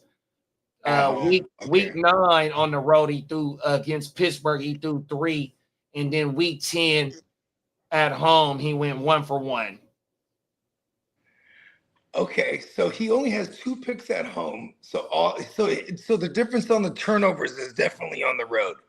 But he's definitely saved by his rushing and the fact that, like, he's shredding in the passing game because of the threat of the threat and the disrespect all at the same time. The threat of JT and the disrespect of Danny Dumbass's arm. And he's been able to keep. Damn, okay, I'm not really afraid of Danny Dumbass now. On God, this is not bad. He did have some tremendous drop downs there. But, like, even look at his points in that Steelers game. I thought it would have been worse because he had 6 turnovers in that game. Right. But, like, in the standard scoring wasn't so bad, right? But, like, yeah, he's hey, look at that. Look at Danny Dimes. This is a really crazy. Both these teams are, they gave Indy the bye week to prep for the Chiefs here in Arrowhead. It's going to be loud as fuck. But they got JT, bro. JT's an indoor runner who played in college in Wisconsin, bro. It don't matter where he's at outside. That's their key here. He's a winter back. He's a winter back. Oh my bubba. Hey, Peacock said last night looked like a color rush game. Hey, them all red jerseys federal, bro. Oh my god. It already goes crazy. Them motherfuckers was nasty with the red helmets too. Shout out to Ice Cold Jones. What's going on, big bro? What's up, ICJ? Ice Cold Jones. Talk your shit. He says since Sam Laporta had back surgery, So out for the season, who should I pick up? Brock Wright in waivers, or should I pick up Spears or Bo Nix? What's your other tight ends? Spears. I'll just pick up a running back that has a pulse. Because the question didn't. The question didn't have him picking up any other tight end outside of Brock Wright. So that means he's probably doesn't need another tight end. We just chuck Laporta. And I was just saying this early on the show. I don't flock to go get Brock Wright. If I'm wrong, then I'm okay being wrong about that. But just this is gonna amplify our St. Brown. What happened when Laporta and left the game? Too. J-Mo should get an uptick, continuously get an uptick for Laporta's down. And for all you crazy ass 32 team leaguers like us, even the likes of an Isaac Tesla, maybe. You know what I mean? Come on now. I'm saying that because I have him in our 32 man league. But yeah, we might see a little bit more 3 wide sets. And they're still going to go a ton of 12 personnel. So, yeah, Brock Wright might vulture a touchdown here. But Brock Wright he immediately slots into touchdown or bust realm for me when you're talking tight end. So, I'd rather go pick up Spears, who could be just a usable flex option. I still think he's going to eventually take it over and not Pasta. Maybe we got Antonio in the building. What's up, Antonio? What's up, twin? It's almost our birthday, twin. We're seeing him at the triplets. Come on now. I love you, twin. It's my guy, Antonio. Hey, he made the announcement, I think, a month ago, maybe a couple weeks ago. He said, I'm going to Vegas. Yes. Talk that shit. Let's go. My Italian brother from another. And he usually doesn't make the Vegas trip the last 3 years straight because I think he was in Italy, actually. The last couple of years, or he was coming back from Italy. And I'm pretty sure that hits the pocket piece. You know what I mean? A little bit. So he's like, I can't do Vegas. This year, though, he said, going to Vegas. Let's go. Big bro went to the motherland. You know what I told her? You know what I told Twin? I said like this. Look here, Twin. You go to Vegas with us, bro. We're so communal. Everything is broken down like D-boy statuses. You know what I mean? Come on now. We haven't tried this. We'll bust that down. Bang. It's already in the thing. I just be like, everybody throw X amount, and then we just take care of everything. Yeah, I'm trying to get out there the whole weekend so I can do the gumbo on my mama. Yes, and I will go half on the gumbo ingredients right out the gate. And we got Costco right there. All we need is a Costco and one grocery store. We got everything we need, bro. And we got a bunch of Costco card having motherfuckers. You motherfucking right. Oh my mama. I mean, shit, me and Candlestick, even that first day, boom, Costco pizzas. Fuck it. While we went to get the tri-tips and shit. Fucking Costco. Hey, they got the calzones at the motherfuckers now. I heard, bro. Okay. Hold on. Is it just cheese and pepperoni for now? I think it got some vegetables in there. I haven't had it yet. All right. I seen it at the not the one that I go to by your joint, but the one that's on Stockton. I got a conundrum here. Right? So, supposed to be heading out down to the bay in a couple hours. Because my daughter and her friends were going to do a Friendsgiving. And anytime she want to go down there, I'm all G with it. Let's go. I'm going to go rock the studio. Right? So then she's like, well, they're talking about doing this Sunday. Hold on, baby. That's daddy's church time where I'm at war. You know what I mean? So I'm trying, here's the conundrum. I'm like, okay. Just take your equipment with you. No, well, here's the thing. Is that it's about going to the studio where they have all where we have all the state of the art everything, right? But her thing is on Sunday, so I'm like, okay. No, I'm talking about take your podcast equipment with you. No, that's a fact. I mean, I just use the phone, or I just log in on one of the computers at the lab because that's what I was thinking. So I'm thinking because I'm all about winning. Excuse me. Right. So this is the winning plan here. I think just discussing with you. I think I thought of it now. So look at this. So I think we'll rock the Sunday games till 1 or something, or at least I will. Boom, get on the road. There by 3. then I can record, do everything I gotta do, and do the show from the lab. You know what I mean? She does her Friendsgiving, all that shit. She wants to stay overnight, which is nothing. I got places to stay as usual. But I'm like, it's just Sundays are like, I love the Sundays. Yeah, no, I almost have never recorded music on Sundays in like decades because that's what I'm doing on Sunday. You know what I mean? No, But facts, bro. it's the first time for everything. It's the headquarters, man. Like you said, we at war, so we got TVs going with regular games. We got devices with the motherfucking red zone on. We streaming at the same time. We trying to win championships, so we want to stay locked in. And then like with fucking me last week, I think last week was really like party and everything. Like my first Both of week, us, we was throwing parties for our babies. 100%. So 1 week out of the last 12 weeks that we done had NFL 11 weeks, we you know what I mean? I took, a little bit of time, but other than that, I really ain't trying to. And then wifey be like, when shit be going on, she be like, look, bro, what's your schedule? 100%. So she be trying to throw the boy a alley-oop when it comes to this shit, you know what I mean? So that's how serious she be taking this shit because she know the fella be taking this shit serious. So I understand what you're talking about. They know what's going on. Oh my man. That's what I'm saying. I'm like, but I want to make the kid happy, right? Friendsgiving. I remember how it was. And here's the thing too, is like, I would just let her go. You know what I mean? Because I trust her. Her moms don't yet, though, like that, in that aspect. Not that she don't trust her, but still, it's like, no. Rather you go. So I'm like, all right, fuck it, I'll go. Because you know what I mean? She knows I can go out there and just flourish. You know what I mean? I'm back. And they just say, he's back. You know what I mean? I love going home. Come on now. And I love this home too. Because Ain't I'm nothing like touching the soil, big bro. Come on. I'm back. The soil is what made us. You know what I'm saying? The air is different. Cap said, all Cap said, thoughts on C-Rod, Chris Rodriguez. He taking over that backfield. 100%. Yeah, last 2 weeks, top 36 play. Week 10 score, only had 6 for 16. But last week, that motherfucker went crazy for 15 for 79. And I think he didn't score. So he lightweight taking over that backfield, bro. And you could say the 15 for 79 could be accredited to like the Dolphins defense too, but he definitely did. It was damn sure an ugly game in Spain. Yeah, and you definitely did take over the backfield. He's the starter. They even said so too.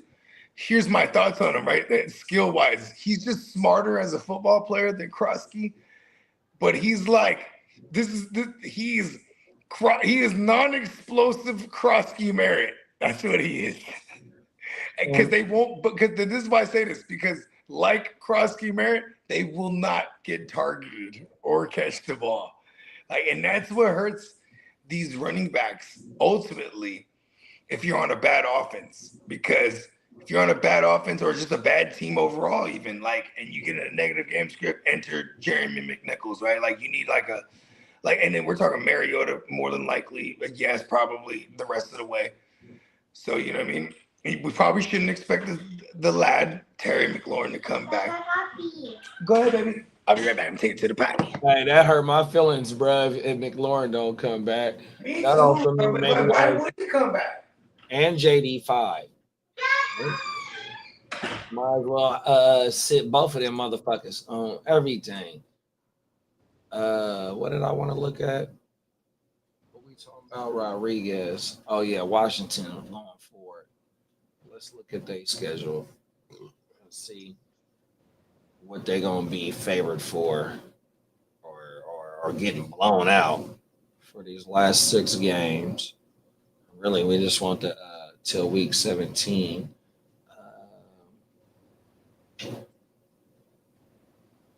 I don't see them. Are they? Oh, they on the bye. That's why. Here we go. Damn it. Okay. Let me go back to last week. Right here, boom. Okay, so going forward, they got Vikings. Wait. Excuse me. They got the Broncos on the 30th, which is next week, which you don't want to probably play Rodriguez. Then you got the Vikings. You might not want to play him that week. Then you got the Giants. The playoff run is the Giants, the Eagles, and the Cowboys. Eagles, we ain't gonna play him. Depending on what the Cowboys looking for going forward with that new vamp defensive line, we might not want to see him. We might not want to play him as well. But we're gonna see what the Cowboys defensive line is this week because they got fucking Saquon in them. Even though they're not pulling up gaudy numbers or nothing like that, they still a run first oriented team, 100%. Even though they forfeited AJ Brown last week, they only put up 16 points against Detroit. So that, like we was just talking about Dallas having a shot at this game, 100%. So yeah, C-Rod, he was a damn good pickup, especially if you started him last week with how many points did he get you last week? He got you like a 7-piece, 8 something. It's really the workload that I'm about, because then it's like if you're in a bind and you need a flex, you know what I mean? What's their ROS looking 79 like? yards. That's almost 8 points. Yeah. They ROS. Damn it. Washington got the Broncos next week, the Vikings after that, the Giants, the Eagles, the Cowboys for the rest of the playoffs. So so the only green matchup, because we can't even necessarily consider the Cowboys matchup more. It's really just the Giants matchup. And you can't count out the Vikings as well because they D-line, they defense is nasty as well. Exactly. That's what I'm saying. The only smash matchup they really have the rest of the way is the Giants. You know what I mean? So I can't, it's like he's like a fringe flex the rest of the way. But that motherfucker don't bring PPR value as well. At all. That motherfucker got you. That's what I'm saying. He's non-explosive crossing variant. He gave you 9.5 points last week. Okay, so he did get 2 balls. Okay, look at him. Antonio said for Guillotine League, start Jefferson or Adams and Genty and Kyron or the other wide receiver at flex. Start Adams. How many did we start? For Guillotine League, start Jefferson or Adams and Genty and Kyron or the other wide receiver at flex. So you can play both wide receivers instead of one of them running backs. Yeah, I'm not fucking with Genty, especially against I'm not playing no Genty. And yeah. So the two receivers and then Kyron. The only thing about Jefferson is though, like he's the fucking like damn near like middle of the pack WR2, bro. So you're only getting like 11 points. It's not his fault though. Yeah, that's for sure. You ain't never lied about that. I mean, Kyron might get us a TD against the Bucks, bro, 100%. So I might go Kyron and Adams, but give me the same gang. Yeah, I'm going same gang along with Jefferson. So yeah, I'll play the 2 Rams and Jefferson. Oh, my mama. He said he hit Italy twice this year. So let's go. That's why he's gonna be free. Shout out to Antonio. Come on, bro. He just goes, hey, forget about it. Yeah. Minnesota Den said, hell yeah, Antonio coming to Vegas, man. Let's go. And then Vegas dropped some knowledge on us. He said Brock Wright more than doubled his snap percentage from 39% to 82% and doubled his highest target from 3 to 7. Only Theo only receptions, but Jared was golful, and he will be more accurate in the future. So Bates is sounding like he's proposing to go ahead and get Brock Wright. Derek said, "Daddy Purse time is wild, huh?" Oh my mama, the sanctuary. Them is facts. That's what our man caves is our sanctuary, man. 100%. Minnesota Den said he wanted to try. I want to try some of Bogue shrimp ceviche. Come on now. We gonna have that motherfucker lit. We ain't gonna have to leave the motherfucking the mansion for nothing. 100%. The GWN mansion is gonna be like, bro, everything is there for you. 100%. The only thing we want to leave for is to go hit that motherfucker somewhere and tear it down. Because my dog, like I said, my dog Minnesota Den, he ain't gonna be the only one suited and booted. 100%. I got to pull up, man. Suited and booted my damn self.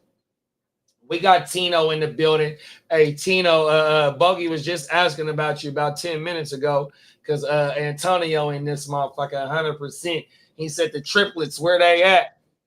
Come on now. And then Minnesota Den said, when we plan for food for Vegas this year, we have to keep Derek in mind. I felt bad last year. Oh, my mama. Come on now. We're going to put this shit together, bruh. Coming with that gumbo, bro. Them is facts. 100%, man. We gonna have that bitch lit. Cold motherfucking world. Team still on the grind. Oh my mama, you ain't never lying, big bro. Fucking Friday vibes. What up, birthday triplet? Talk your shit. Sagittarius. Mount up. Oh my mama. All good, Dennis. I'll find my way, bro. Hey, we gonna be lit, man. I'm telling you, bro. We got the tri-tip, we got the red beans and rice one day. We gonna have the gumbo another day. We're gonna do maybe because if we get the mansion, bro, and we can get on the grill, bro, it's gonna be a wrap, 100%. Because we got the Costco right there. We can get the tri-tip, 100%. We can get the ribs. It's all types of shit we can do, bro.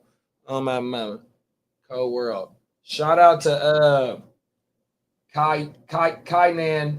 My bad, buddy, if I'm saying it wrong. I appreciate you for pulling up. Please forgive me for saying it wrong. I'm a little burnt right now. I got the medicine in these claws. He said, do I start a Kareem Hunt over Monty this week?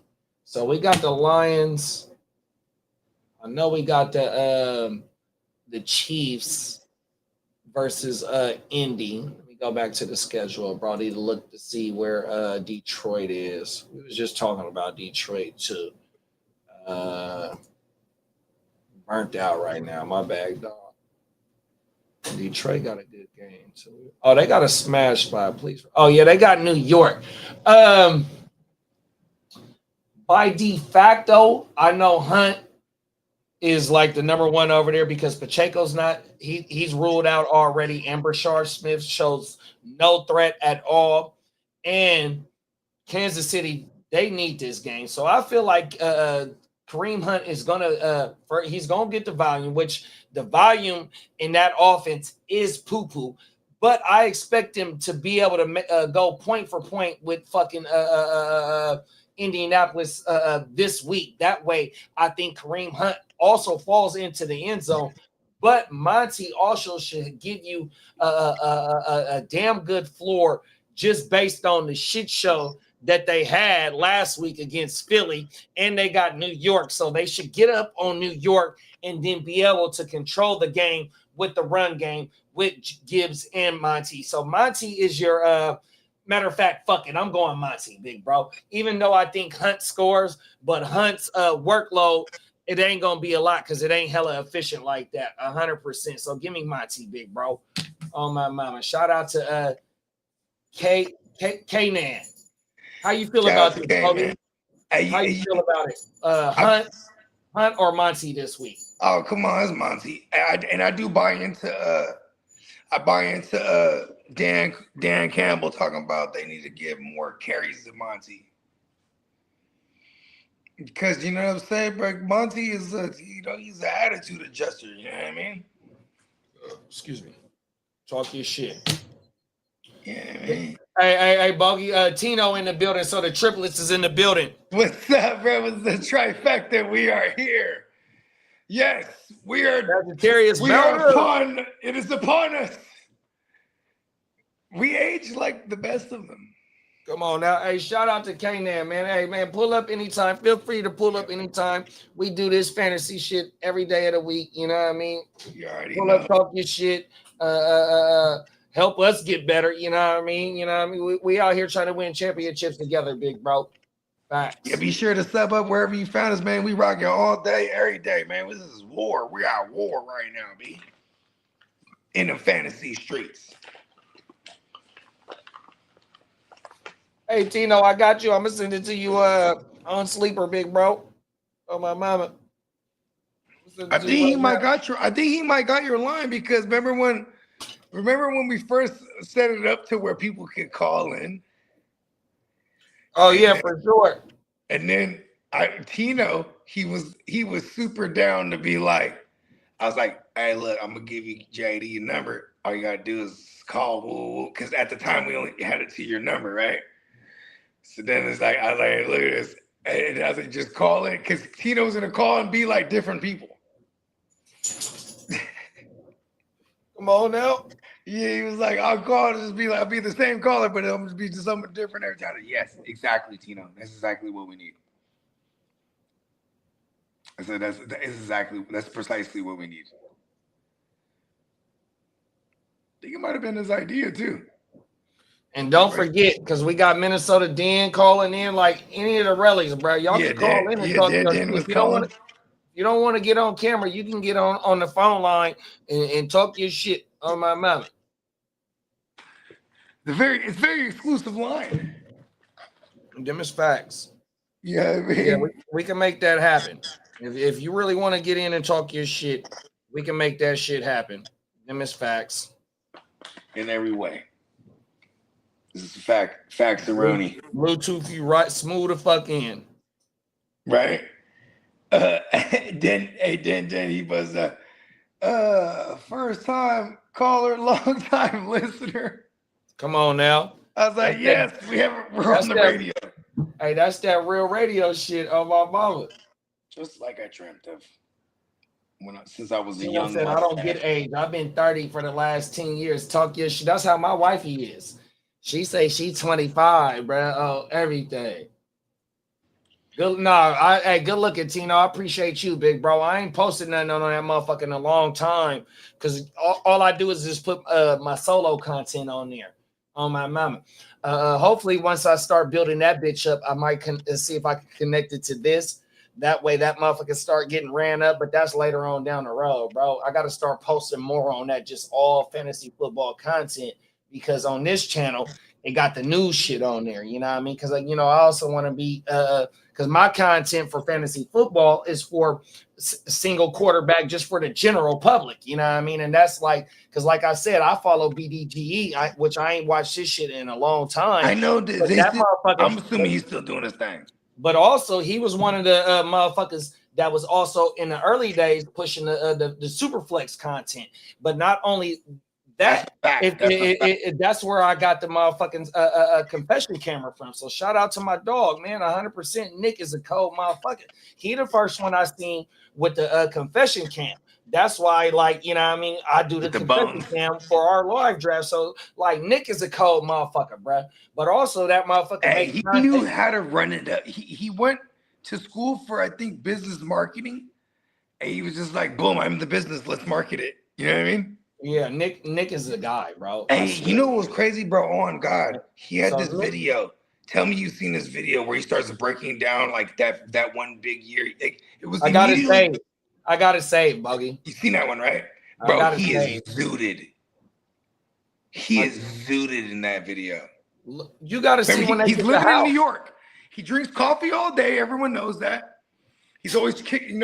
He was sponsored by one of his first early sponsors when he moved to New York was out of Jersey, and that's where Laquan Jones is from too. Laquan, he came up under BDG. Is that right? Yeah, LQ. I didn't know that. You know what? Listen, you go to Real Fantasy Playmakers 2020.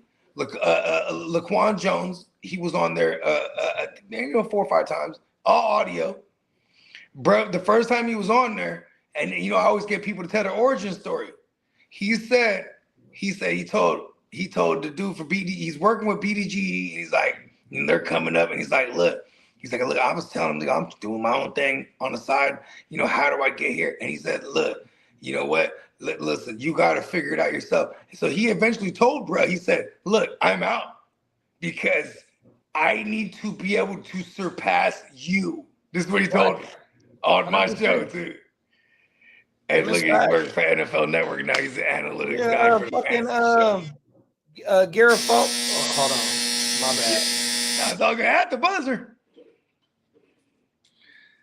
But yeah, bro, Laquan Jones, y'all, if y'all watched the matter of fact, when he got on that show, it made me start watching that show because I think that show was lame. I am a big fan of Adam Rank. He's funny. Yeah, so I was watching Good Morning Football yesterday, and they were doing trivia questions, right? And fucking Garofalo kept saying Laquan. He referred to Laquan. He's the analytics guy in the background. He's a statistician. Oh, my mama. The statistician, there you go. 100%. But see, also with LQ, like, look, bro. So when I first get introduced to everybody, 100%, when I came into the circle, if you remember when we had Twitter, fucking we got put in the Black Lives Matter Twitter.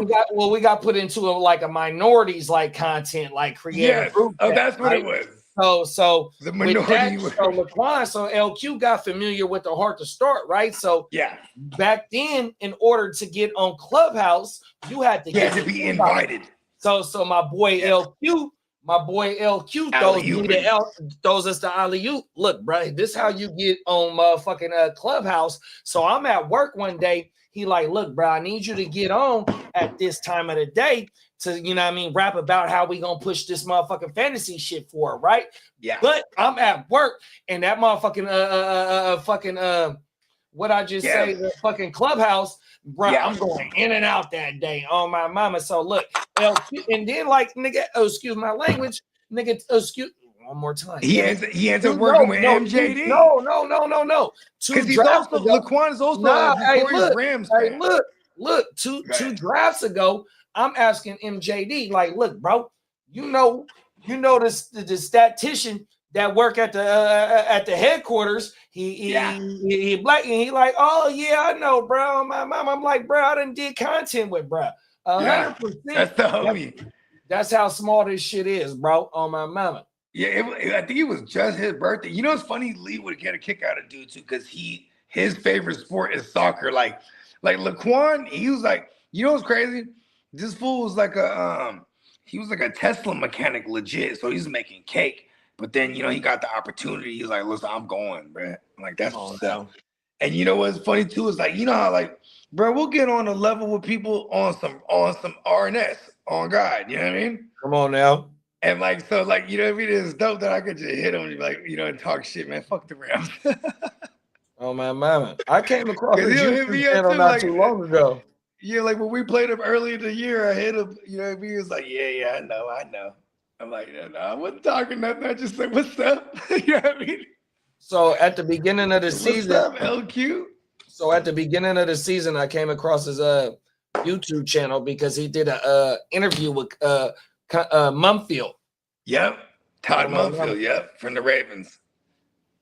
No, from the Rams. Rams, my bad. The wide receiver. Oh, the one that you went to Keamni Mumfield on my mama. Yeah. Yep. He got an interview with him on his channel, on his YouTube channel. Oh, word. Hey, and he went crazy in the freaking in the preseason. You know what's crazy about cats like that? It's like, because when it's like a Sean McVay, like, okay, when it comes to Shanahan, bro, give him the running back.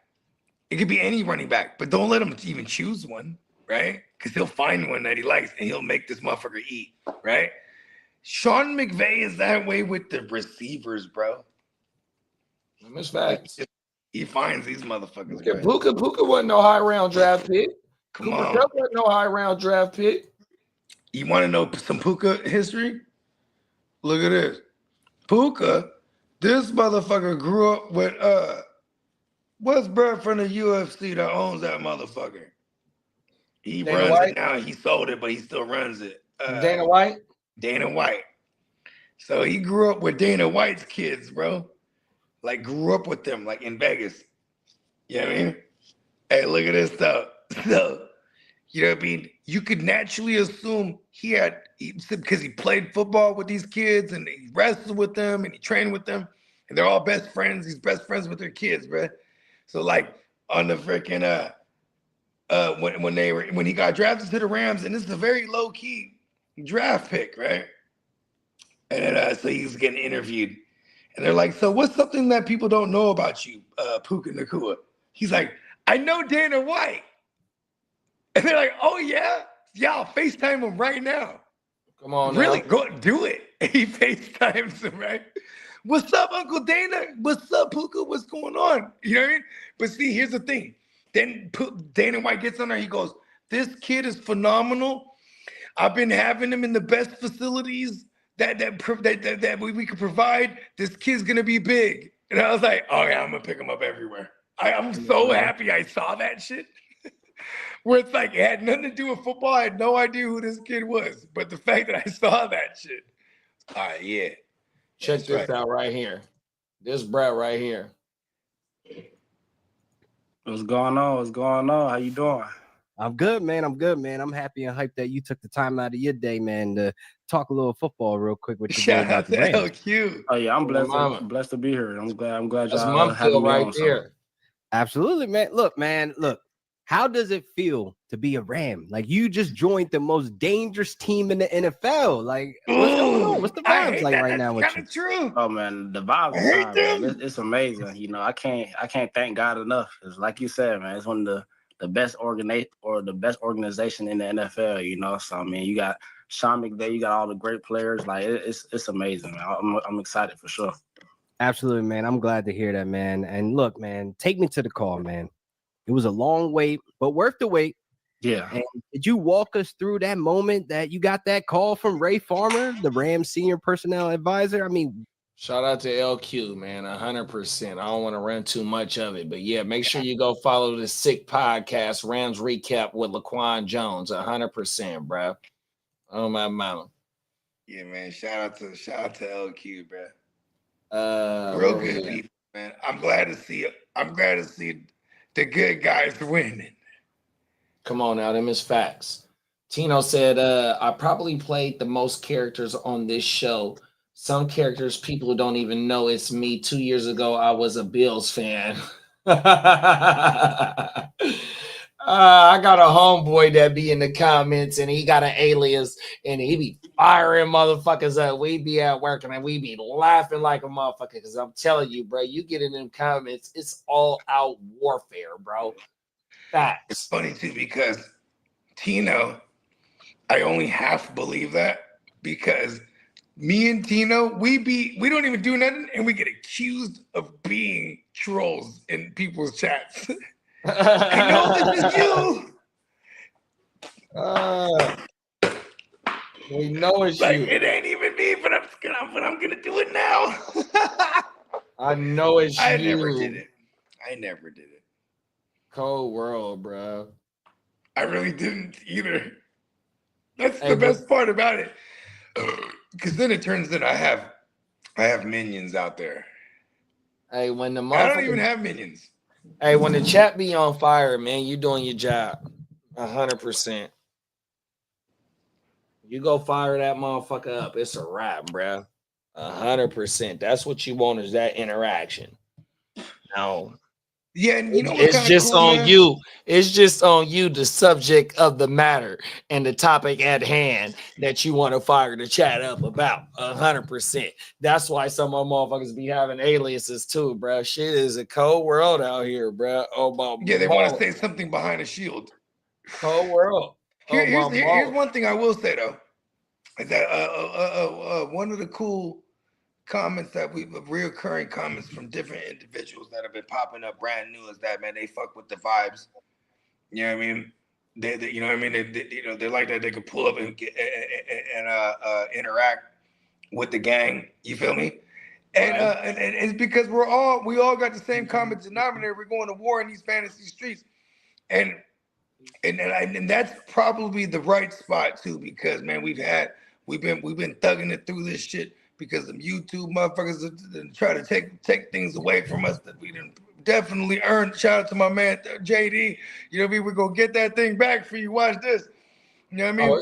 Because I started thinking about it too a lot with the vertical woo. I was like, okay, yeah, You know what I'm saying? Even the curse words.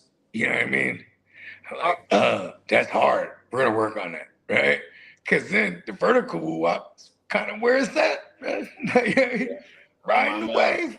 So you wouldn't seen the age restriction that I was talking about? You wouldn't seen that shit? Sure did.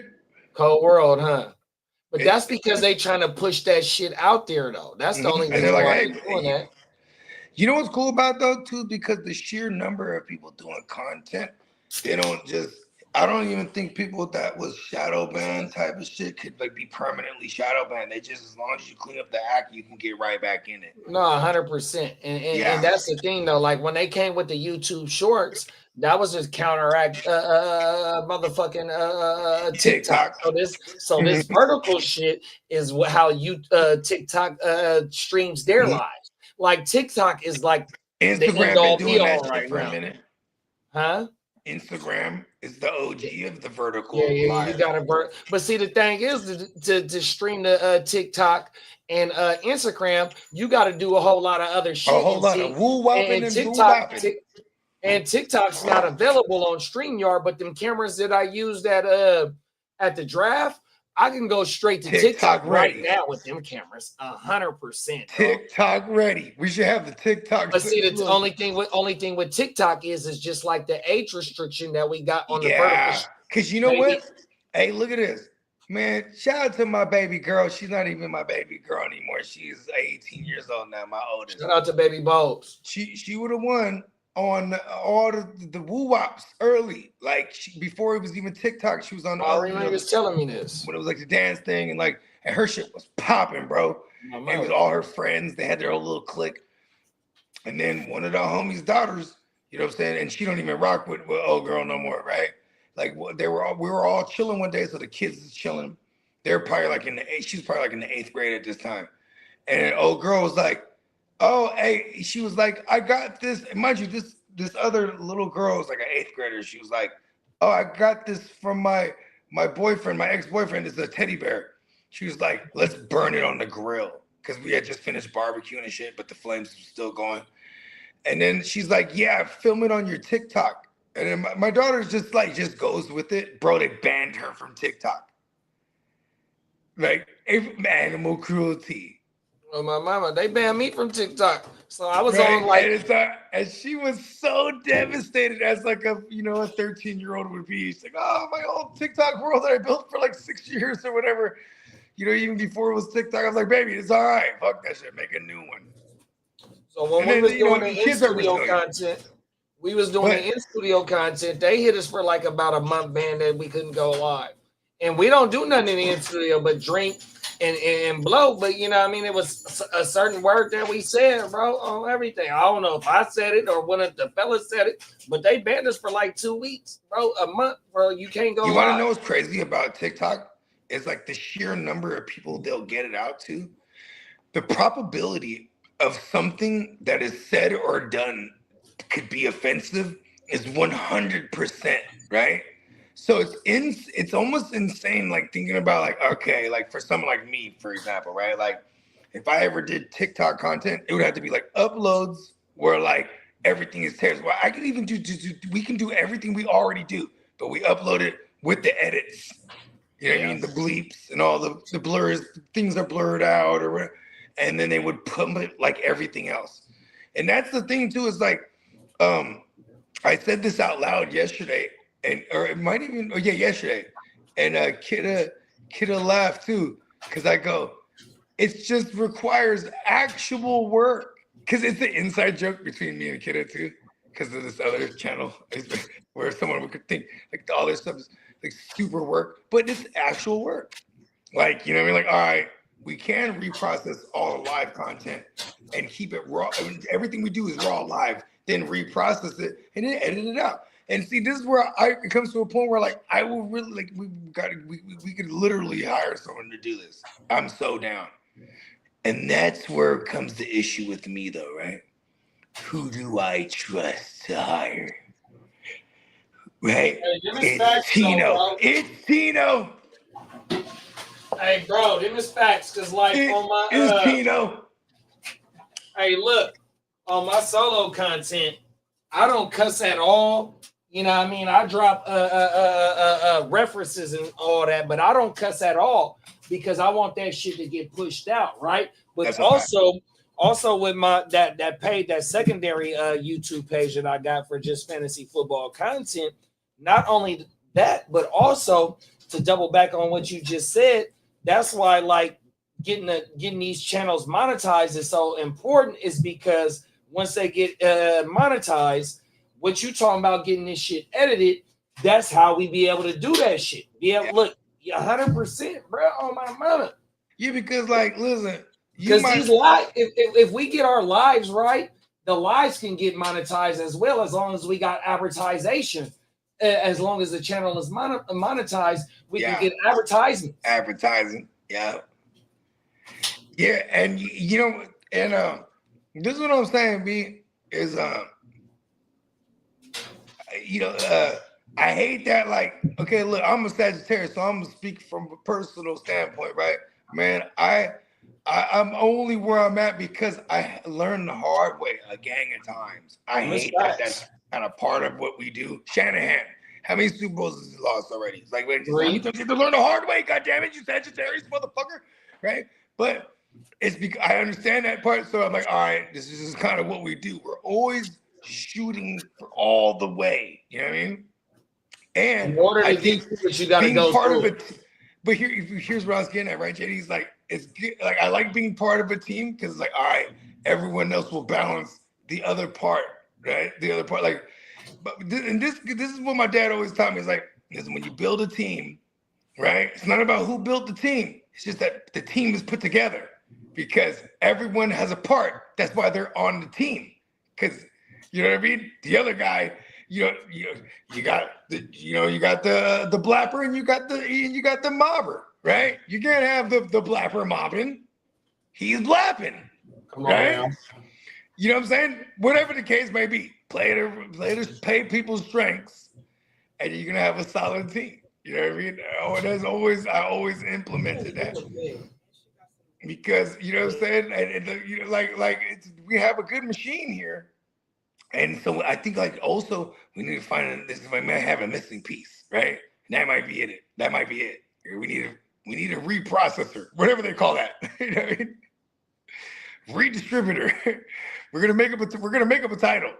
You are the guy who takes the work and chops it down and reprocesses it. That sounds reckless, huh? We're talking about fantasy football content. But you know what I mean. Come on now, bro.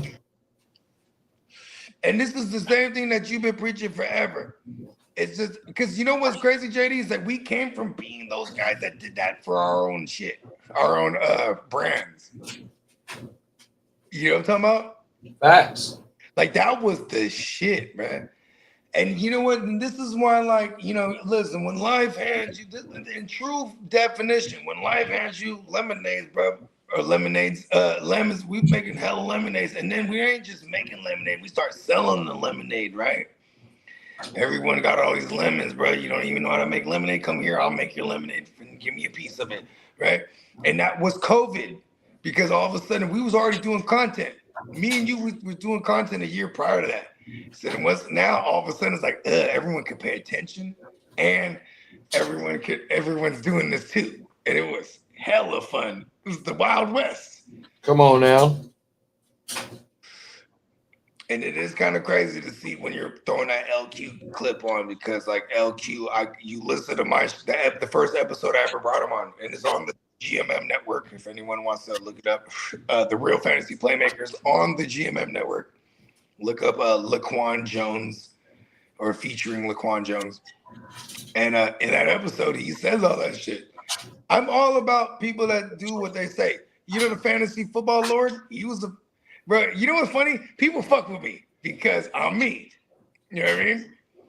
But what I admire about these guys, they knew how to operate in that realm. Like I'm pretty sure MJD off camera is MJD.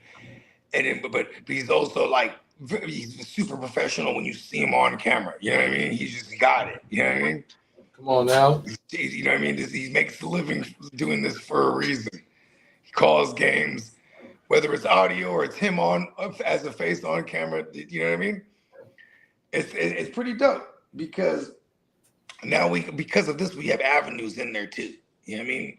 Everything's media these days. It's crazy because I'm like, man, I come from the music shit. I'm always music will never die. One, but don't like that it's getting lower on the totem pole in the bag that it gets. Put some respect on the music. Come on now. But yeah, you know what? I think that's him. We did a little. It's not. We're kind of infamous. Every so often, we're gonna do like a grit don't quit wake up game type shit. On my mouth. We went in.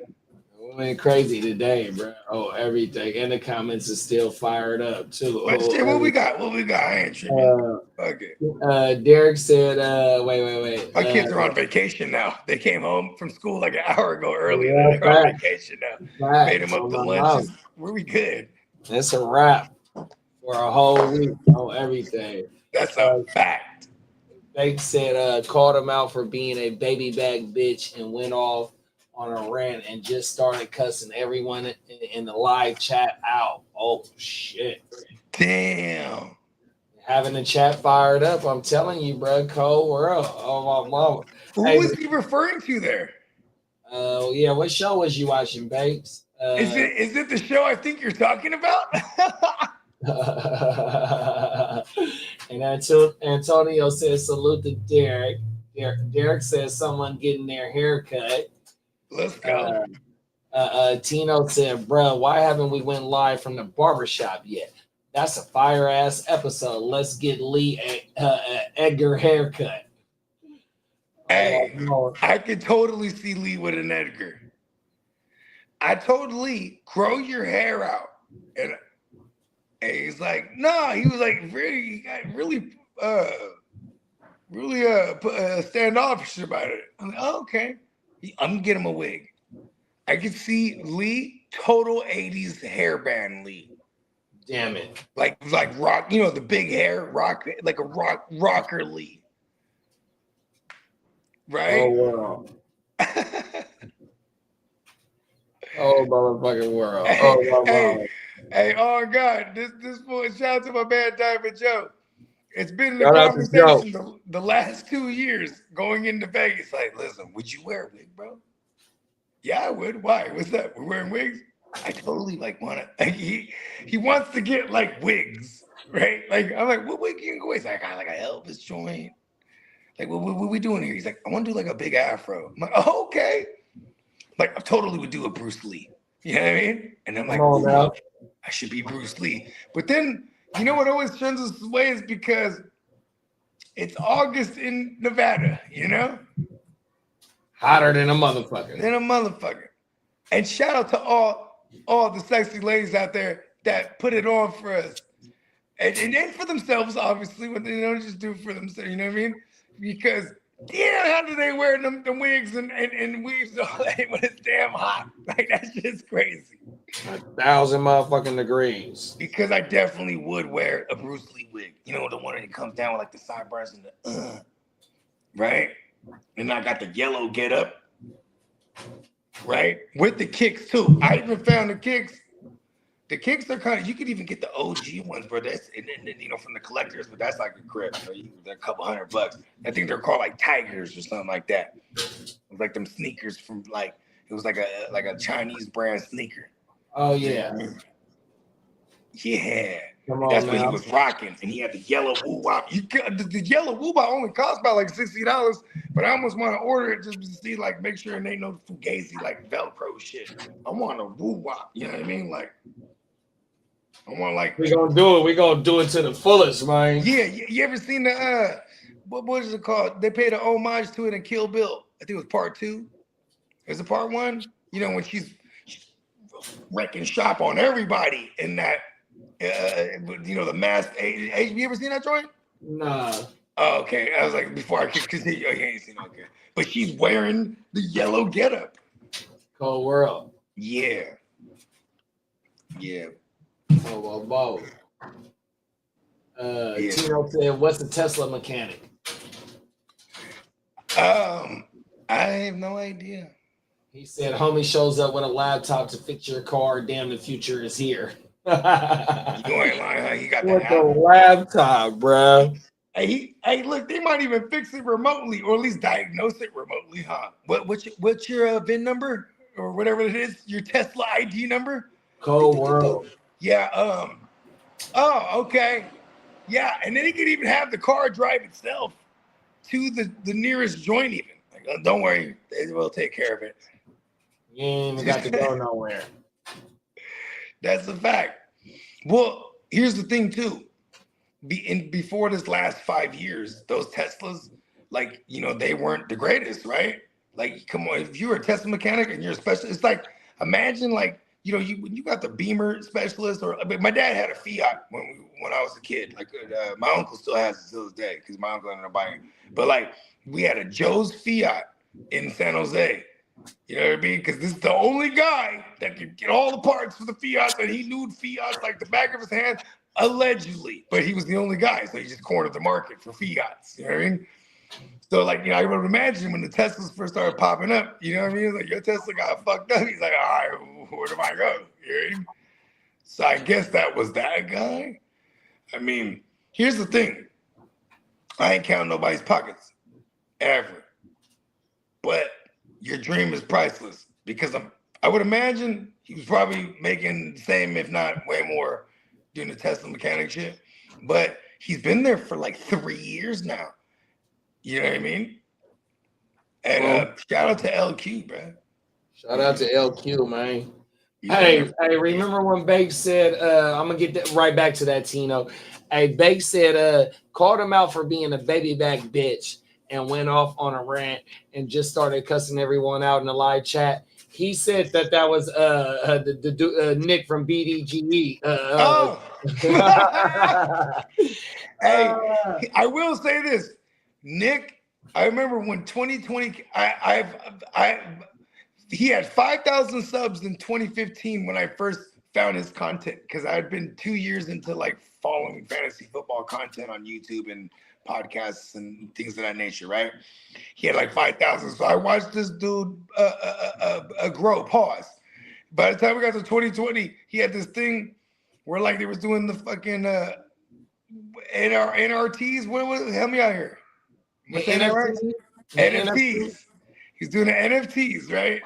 And like, it costs like a stack to buy. It costs like a stack or something like that to buy an NFT. But then you also get into some kind of best ball tournament, and the best ball tournament isn't even for money. It was just like to get into this tournament, bro. I think he had 100 people buying this shit, bro. And then, of course, the shit topples, and then he just gets hella fools like berating him for like 2 years straight about it. Is that right? I didn't know that. Yeah, but he got him for like 100 bands, bro. Oh, yeah. He's dope. Cold world. I did not know that. Hey, shout out to our guy, Nick. Hey, look at LQ was like, I'm gonna surpass you, bro. If I stick with you, you ain't gonna let me. You gonna baller block. 100%. Try and keep me up under you. I mean, the slow nickel versus the fast quarter, bro. Come on, right? Like, you know what I mean? Shout out to LQ, and shout out to BDGE. I mean, you know, I followed his content for a long time, even his vlogs and shit. I did too. Like, right? And for the most part, everything the dude did, as far as hi babe, vacation, everything this dude did was like all about how he's applying with his marketing that he learned from school. He would say, gotta make sure my parents' money gets spent well. You know what I mean? They didn't just put me in things. He would always be like, you know, I love it because he would always have things where he's just thinking out loud. You know what I mean? He's like, you know, like, do I just waste my parents' money and go dive full force, or do I combine the two and blah blah blah? Like, you know what I mean? It was dope watching his comeuppance. But I swear that video where he's on the whiteboard and he's breaking down like everything he made and all this shit, He is so zooted in that video. I got Like, that yo, video he's on saved. shit. I got it saved on my He mama was on because that. He was on the he goes about the rough. merge. He goes about the draft because he will host motherfuckers, but they would have to pay. It was like to, you know what I mean? 1,500 the cost to get there. I mean, 1,500 to like for the weekend, but then you had to like pay your cost to get there and this that. And you got to do the buy-in. You got to do the buy-in on everything. Yeah, but that's also so. If you look at my content, with what I do with what I did with my home league, because I got multiple drafts, but multiple draft. The first draft that I did with the shit that I invested with was the San Diego draft, 100%. So from the San Diego draft, that shit was lit. What was that? And from the San Diego draft, that's the first time I used the equipment, and the last time I used the equipment for the draft was for this year for the fucking West Side. You know what I mean? I got the motherfucking the confession cam on both drafts. I got multiple angles. You know what I mean? But yeah, I get that shit from Nick though, bro, about trying to produce the live draft. That's why I invested into the podcast shit. Not only was I still a fan of Nick, but I don't watch no fantasy football content because I don't want nobody. We make it. There it is, there, bro. That's just like a rapper or a singer saying, "Man, I don't listen to nobody else's music, bro. I don't watch none of that shit, bro." 100%. Hey, on God, you know what I mean? 100%. I get all the music from the people that are around me that the universe chooses to show me the music through. Because if it's up to me, I'm just listening to me all day because I make music still. 100%. Listening to me all day, listening to the beats I'm about to record to you, listening to the shit I recorded, what I'm gonna do when I get back to the studio to fix the mixes, this and that and the third. Always thinking, always on the craft. But then, cause you know what it is too? It's like, listen, this is me as an artist too. I'm be in the mode, like, ooh, I'm killing shit. Then I'll hear some new shit from somebody that, oh, right, you hear that new whoop whoop? Send me it. And I hear, I go, oh shit. And I'm back to the drawing board. I'm like, I'm just back to the drawing. Like, you know what I mean? That shit, you know, but it's because that is that inspiration though. Like, damn, this motherfucking shit hard right here. 100%. You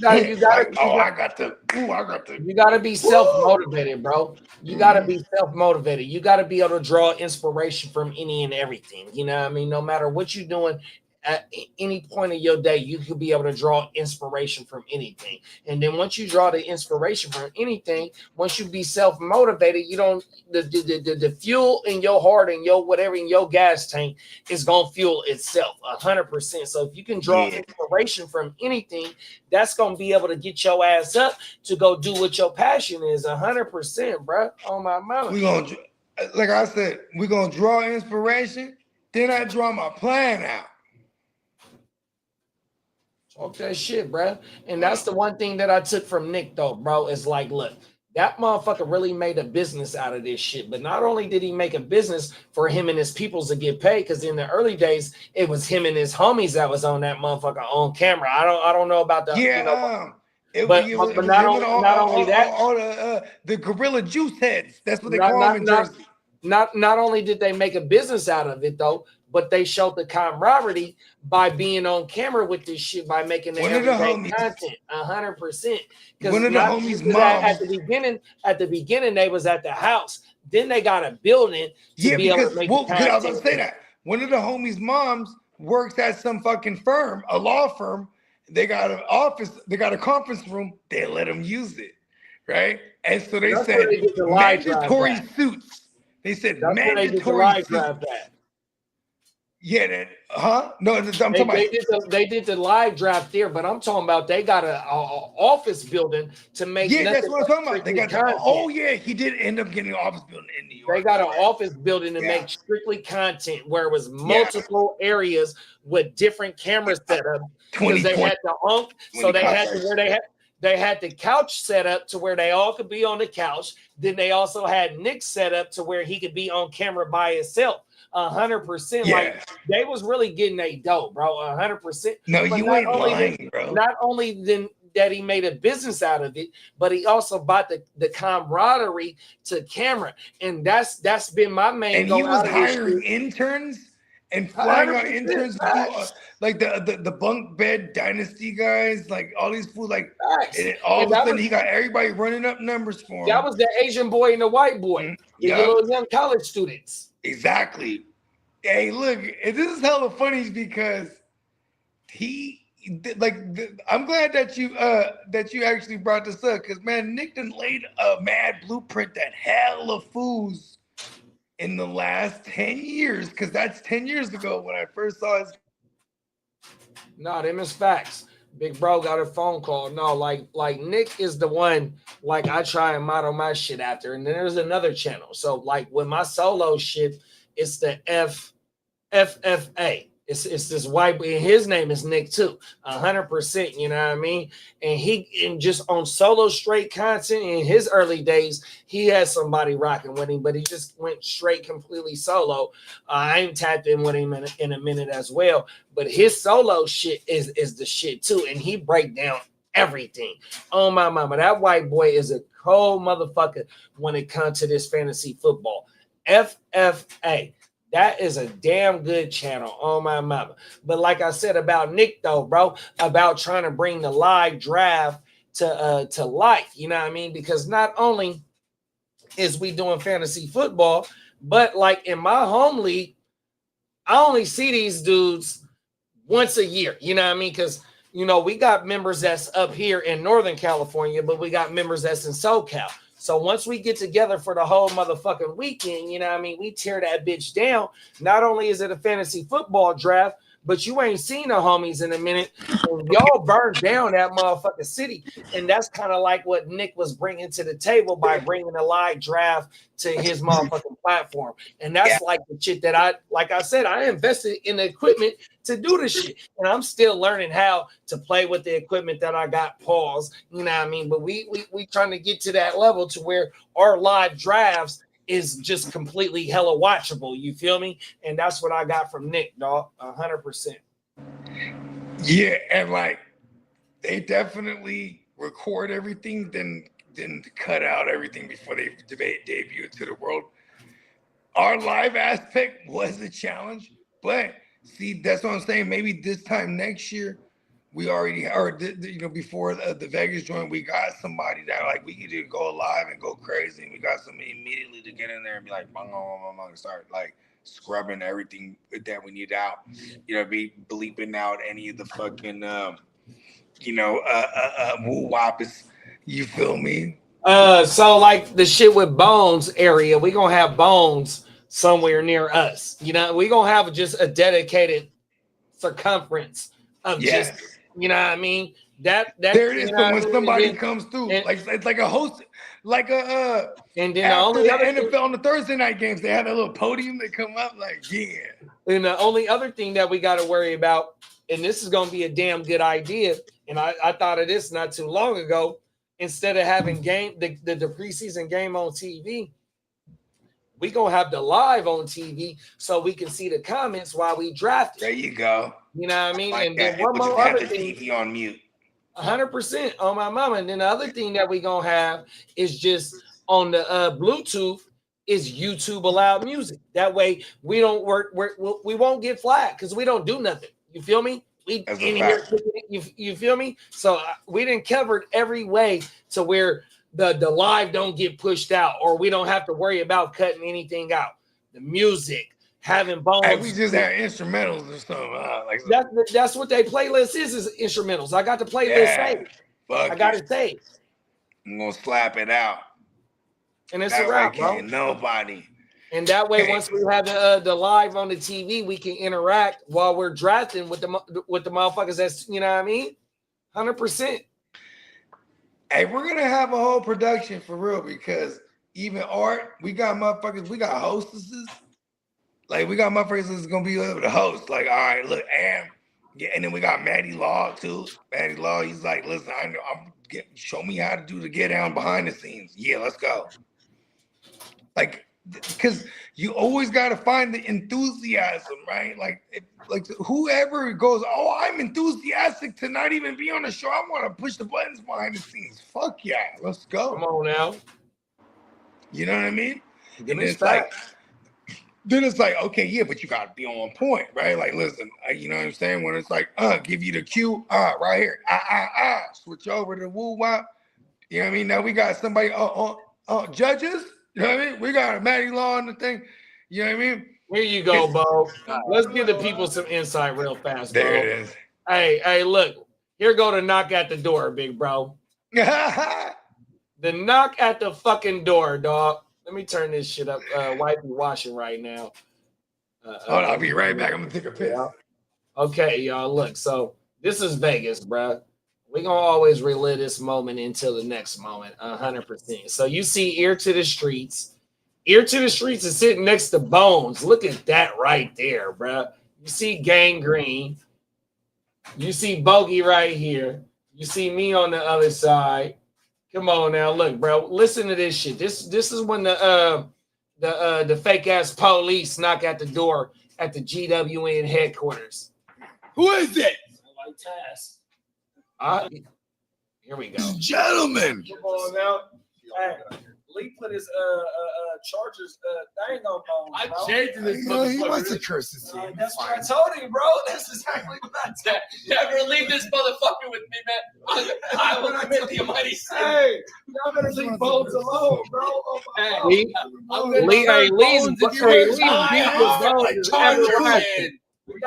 we got Ghost Monkey in the building right now, man. What's up, Ghost Monkey? Hey. Fuckers. What's up? We're gonna shout the chat out. We're midnight smokers tonight. That's how you feel? Burning Yeah, the Lee high. midnight oil, huh? Who is it? Like Taz. That's I didn't like Taz. that. That was not good. I didn't like that knock. Oh, he's good. Oh, my mom, I didn't like that knock neither. Hey, it was really aggressive. Rewind that back. Live and direct only on the Oh, it was GWN, y'all. What's happening? That's how you feel. Look, I'm so scared.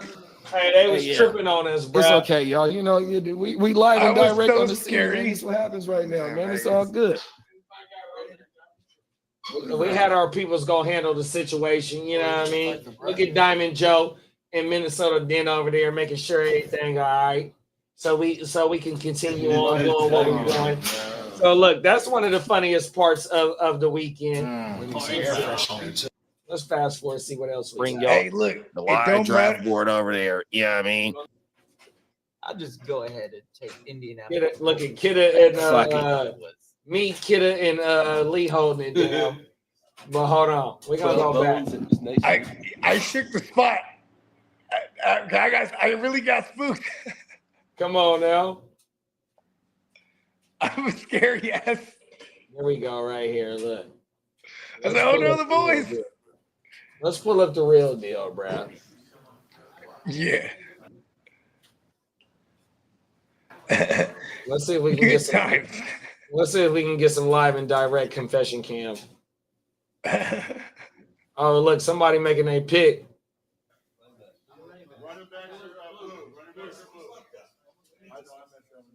Oh, that song, Joe, and look at Ears.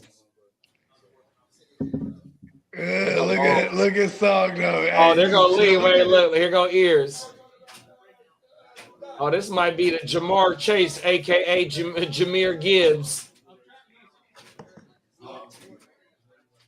That's funny.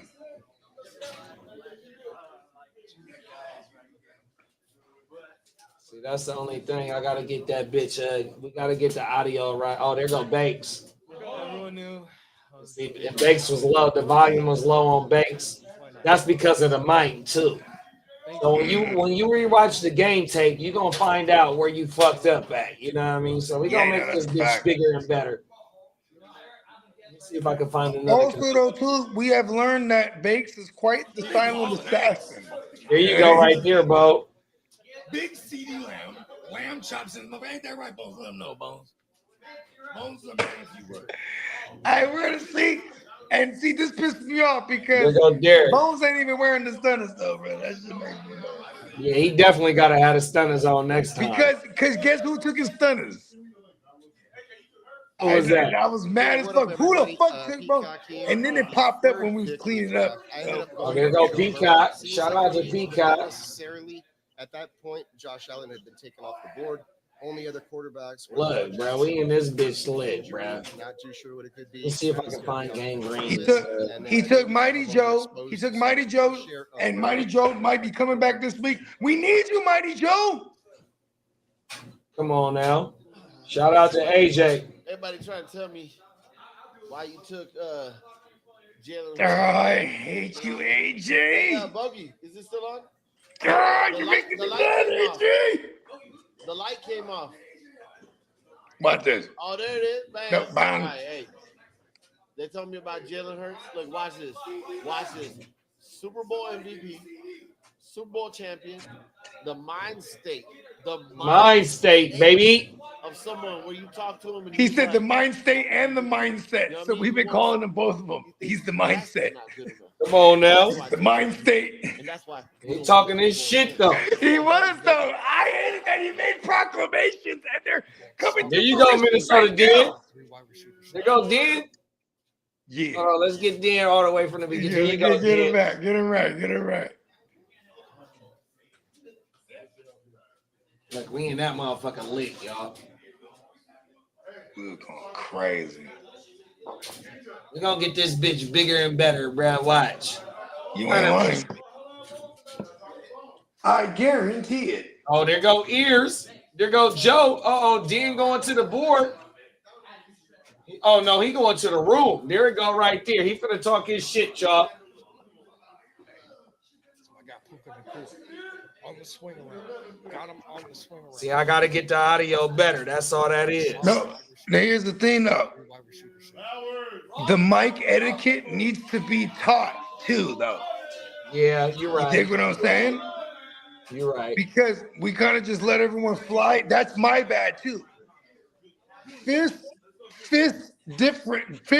distance, pause. When it comes to those type of microphones. That's why when you see bruh with it, Art later, you know, he's real, and then when he gives it to them, boom, he put it right. Fist difference, right? Come on now. Or distance. Pause. That sounds so crazy. Look at the whole gang in the building, bro. Hey, JD, look at this. This year, too. Whether we do the timeshare with Peacock or we get the house, we're going to plan this shit so to the T that, like, we might get the Vegas house. Like, because most of those houses in Vegas, bro, it'd be like, you got to do either 3 or 5 days.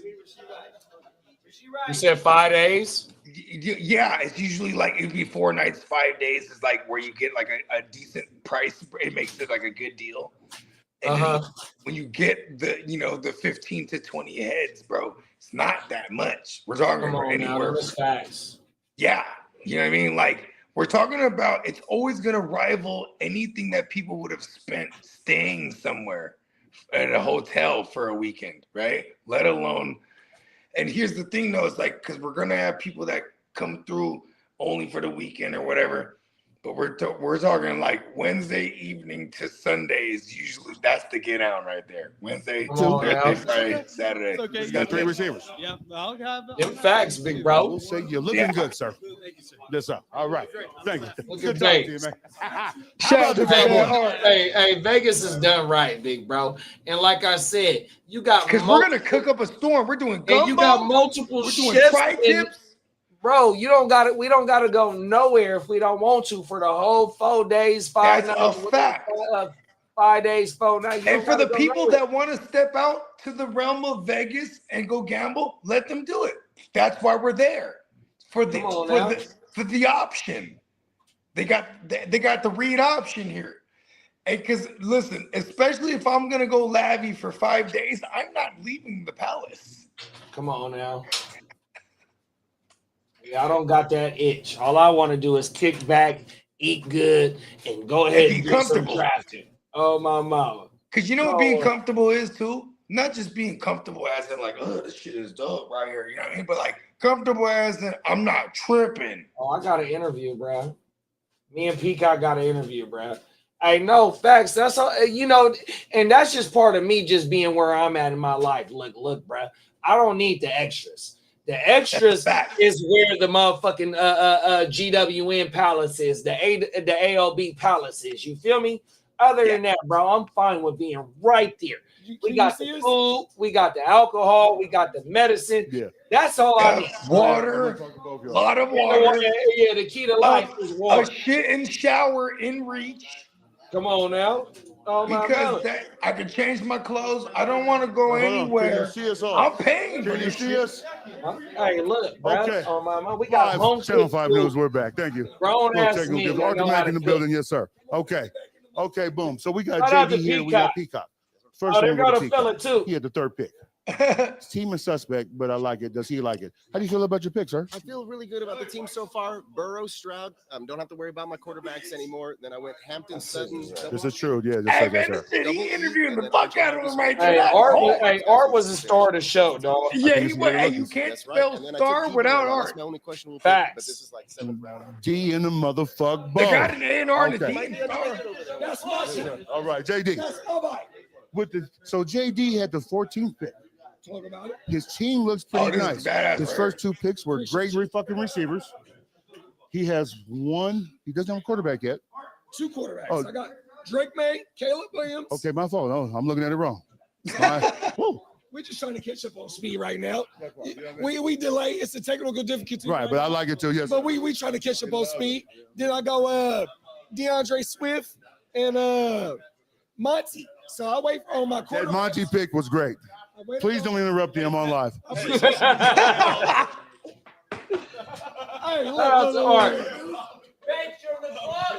Now, should I fucking slap this motherfucker? Right. Bitch, I ain't paying all of them motherfuckers. Bitch, I'm Arthur Mack. Don't you ever say that shit. I'm Arthur Mack. What the fuck you mean? I'm Arthur Mack. He's a Cowboy fan. He's my partner, so I'm gonna let that slide. But you know what I mean? Bitch, I go crazy. Come on now. Okay. I have one more white guy I want you guys to talk to. Oh, he was about to grab ears. This is the chef as well. He's also cooking a fine dinner. He has the finest of kidney beans with tri-tip. Can I see you over here on the mic, Kidney sir? beans. Let's go. He's also a Jets fan. He's a Jets fan. You know what I'm saying? How do you feel about your team, sir? The Jets? Oh, come closer. Get in the mic. How do you feel about your team, bro? My team is a wreck. We're not there yet, but that's okay. He said it's a wreck. Fantasy team, though, on the other hand, I'm kind of fantasy only. I'm liking the way that it's turning out.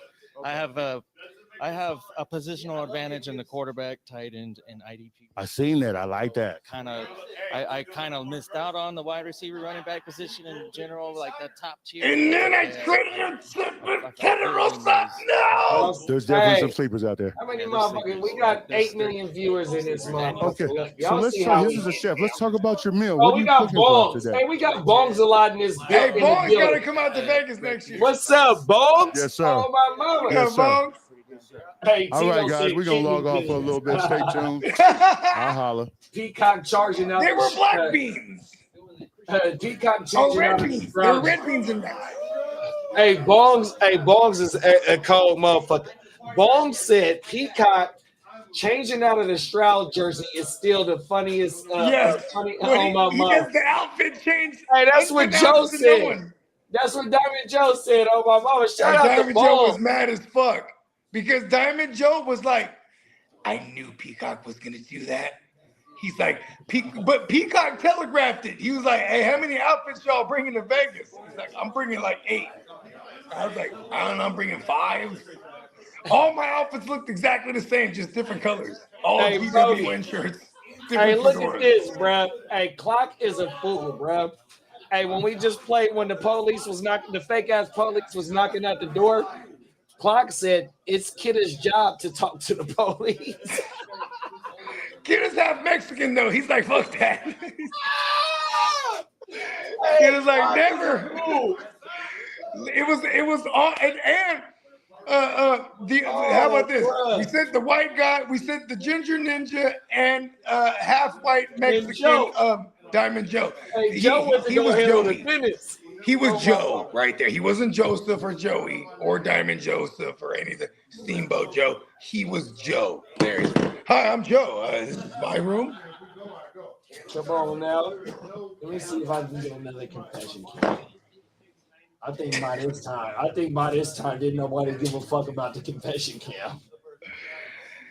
Hey, you know what's funny? It's like I still gotta, I gotta go and uncut everything. Fucking A. I'm gonna pay someone to do it.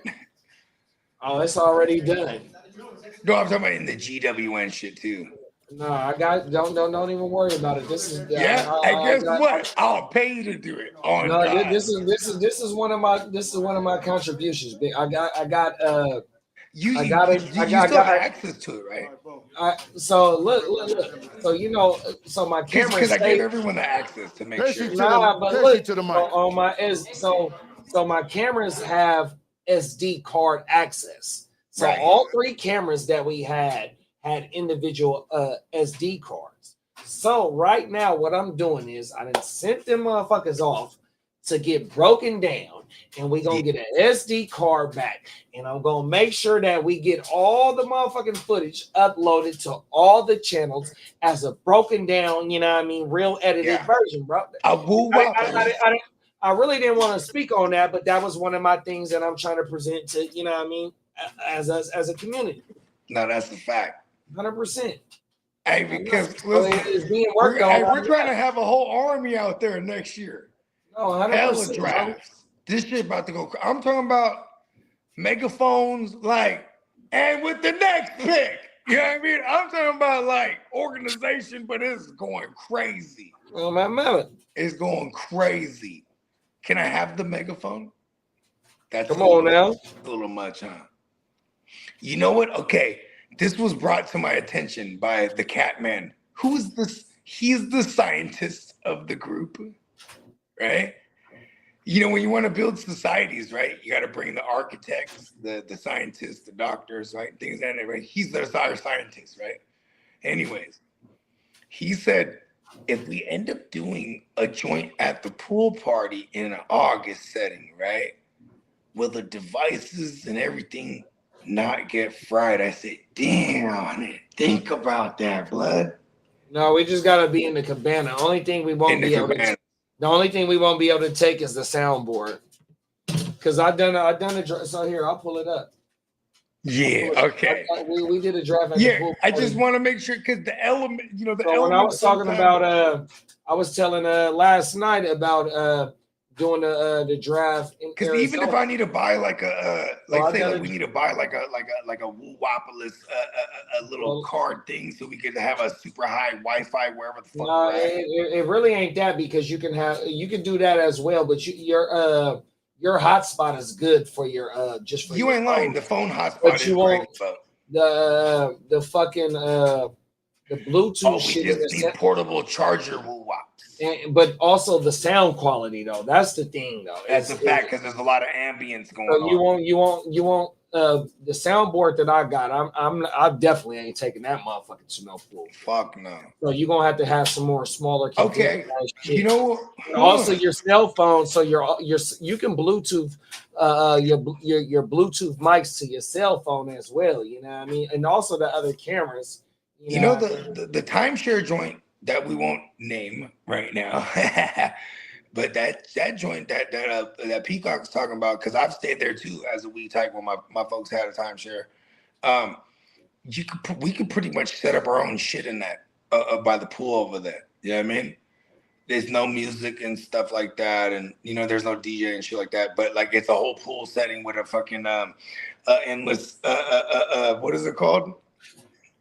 The Woo-Wop, the endless of lazy river and shit like that. And yeah, for sure. Yeah, they got canopies out there, so we could definitely the cabanas. The cabanas. There you go. That's just the cabanas. Right. Hey, look, I swear to God, I'll be on the lazy river. I'll get the little case from my phone. I'll just be we're in the lazy river, bro. With the we're gonna make this pick when I get around. And see, that's the thing, with the software that I got, we can have, because I got 3 cameras already, but we can also add your cell phone to use as extra camera devices as well. So you're telling me I could be on the lazy river? For sure. But that's what I was going to do for Art. I was going to give Art his own dedicated camera and his own dedicated, his own tripod. I was going to dedicate, there you go. Yeah, 100% with an extra device. That way, whenever he wanted to pull up on somebody, he got his own joint. That way, he can walk with me, talk with me. Facts. Yeah, because it's all wireless in the thing already. So, and look, he took over immediately too. That was badass. Yeah, no, he did his motherfucking thing, big bro. Yeah. Facts. And he's definitely coming back with a vengeance. I love Art. Yes. You can't spell heart without Art. He's the heart of the West Side League. He's not even in it. Come on now. You know what's funny? Even Joe goes, if AJ doesn't win, he's out. And Adam, he's out for sure. I'm like, I agree. But AJ, I'm like, I like AJ in it. AJ doing the his one who wanted to be in it too.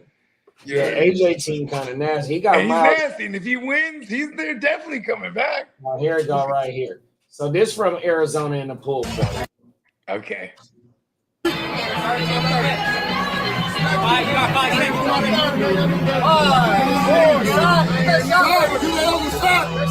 always said who I wanted. This home from the cell phone. Yanking. Yeah.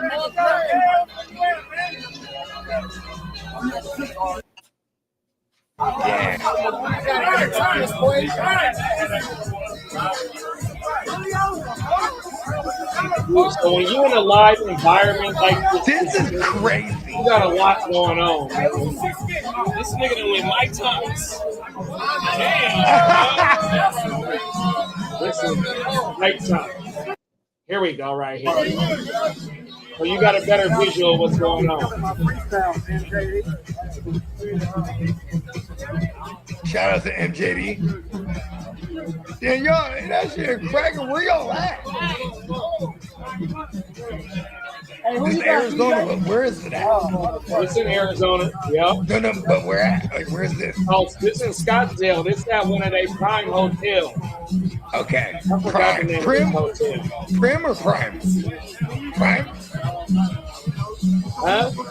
What's the name of the hotel? I forgot the name of the hotel. Oh, it might be the Hilton. Oh, not the Hilton, the Harris. Look at Cam. Is that Cam? How you feeling about your first 2 picks, Cuzzo? What'd you say, bro? Oh no, go ahead, continue. I was just politicking on I was thinking about that.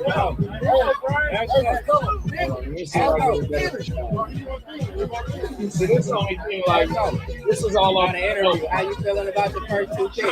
Oh, you know I'm good. You feel me? Yeah. This is live draft number 3. Hey, what a way to draft. I don't really respect the night round. You feel me? You see what's going on. You see what I'm working with too, Cuzzo. I ain't mad at you. Yeah, but I'm in the war room grinding. That's right. It's easy work. AOB. Report time from AOB. That's what it is. AOB. I forgot. Dang, that is live.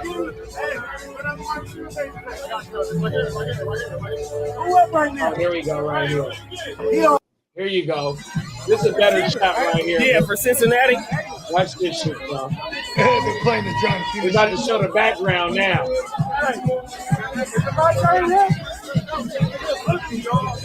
We're about to show the background. Did that nigga take Riley Ridley? What the fuck?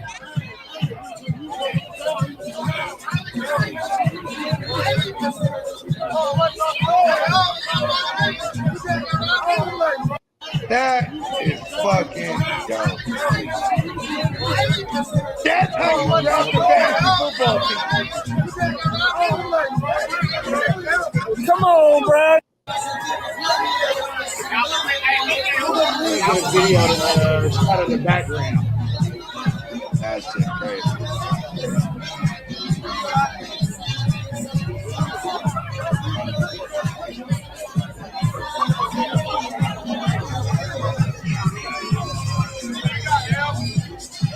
Who's that nigga looking for, bro? Who? But you see the vibes, though. Look, bro, this is live and direct on scene. You rent out we had 2 booths, 100% or 2 cabanas that we had to make into one to make the draft happen. Because not only was it just the 12 brothers in the league, but we had it just got started. Yeah, it started filling up, bro. Certified hitters was with us. So we can make that happen if we do it on location or if we do it like how we just did it this year, bro. We got the capabilities, but we just gotta proper preparation. What year was that one? That was the first year Arizona. So that was 21, I think. Okay. That's so crazy. 2020 was COVID, and we did that at the commissioner's house. So that's the first. I think that's the first year. Yeah, that's the first year in Arizona, because the second year in Arizona, we did it at the house. We did the draft at the house. So that's the first year. MJD crib. No. We did. My bad. All Airbnbs. Oh, Airbnb. Yeah. We get like 8-9 bedroom mansions, bro. Like the first house. So what we just watched right now, that house is probably like one of the best houses we had ever, in my opinion. That motherfucker had a pond. The guest house slept like 8 motherfuckers. The main house slept like 8 motherfuckers. It was a like a ranch style house sitting on some shit. I think it had the little miniature golf, like 3 holes. Like, oh, that motherfucker was going down, bro. First year in Arizona was the shit, dog. Hey, 100%. Hey, on God, we're gonna keep Arizona in one of them destination spots too, though. Cause I fuck with the zona, man. Arizona goes crazy. Arizona was good to the ALB, bro. 100%. That motherfucker was smacking. You know what's crazy, right? It's like I think AOB is international this last couple years straight, huh? Right? Oh yeah, we did. Hey, they ain't playing. We did Rosarito. We did Rosarito, Cabo, and this last Cancun on my mama. So we've been to Mexico 3 times. The furthest east we went was Miami. We did Vegas 2 times. We did Arizona 2 times. We did we did the commissioner's house 1 time. So the next year is the 10th year. I'm on that list. Come on now. You know what's funny is Kev, I remember years ago, I go, put me on the list, bro. You go, listen, Bogey. And this after he went to Vegas with me. Listen, Bogey, I don't think you'll ever get your permission slip signed, but hey, it's a cold world, bro. Yeah, like you're so right. Hey, he's like, your girl went and found you, blood. You were missing in action off the grid. She found you. But see, you know how she found me? I didn't lie where I was at. But she had to do the reconnaissance work to find me and called the room even. Oh, we're up. Oh, my mama. I was under the covers like this on the little couch. We had a suite, me and Kev. You know what I mean? At the Cosmo, I was just underneath the covers like this, sleeping. It was one of them big ass L couches that pull out too. Pause. And then I even hear the phone ringing because it's like fake sleep, like fake Vegas sleep. Because I was turning up too. Anyways, he's hitting the blanket over my head. Bella, he had the phone. Wake up. I think it's your girl.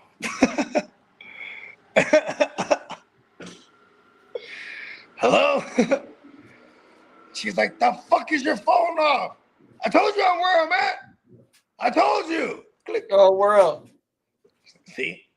He's like, and he started dying. Damn, your girl is Mission Impossible. Hey, my girl, and then it's funny too, because now I get my shit together, right? Won't get up. Kev, he's like, hey, I'm gonna go get some breakfast. What you want? I'm like, whatever. Just give me ×2, whatever you get. You know what I mean? Boom. And then I'm getting my shit together. Boom, taking a shower, and I call her back, and I go, damn, how did you find the fucking? She's like, I knew his last name, and I knew you followed him on the thing. So I said, fuck it, I'm calling the hotel. I was like, damn, they just, and that's how the world works too. Patch me into such and such's room. Cold world. Hold, please hold. You know what I mean? Call again.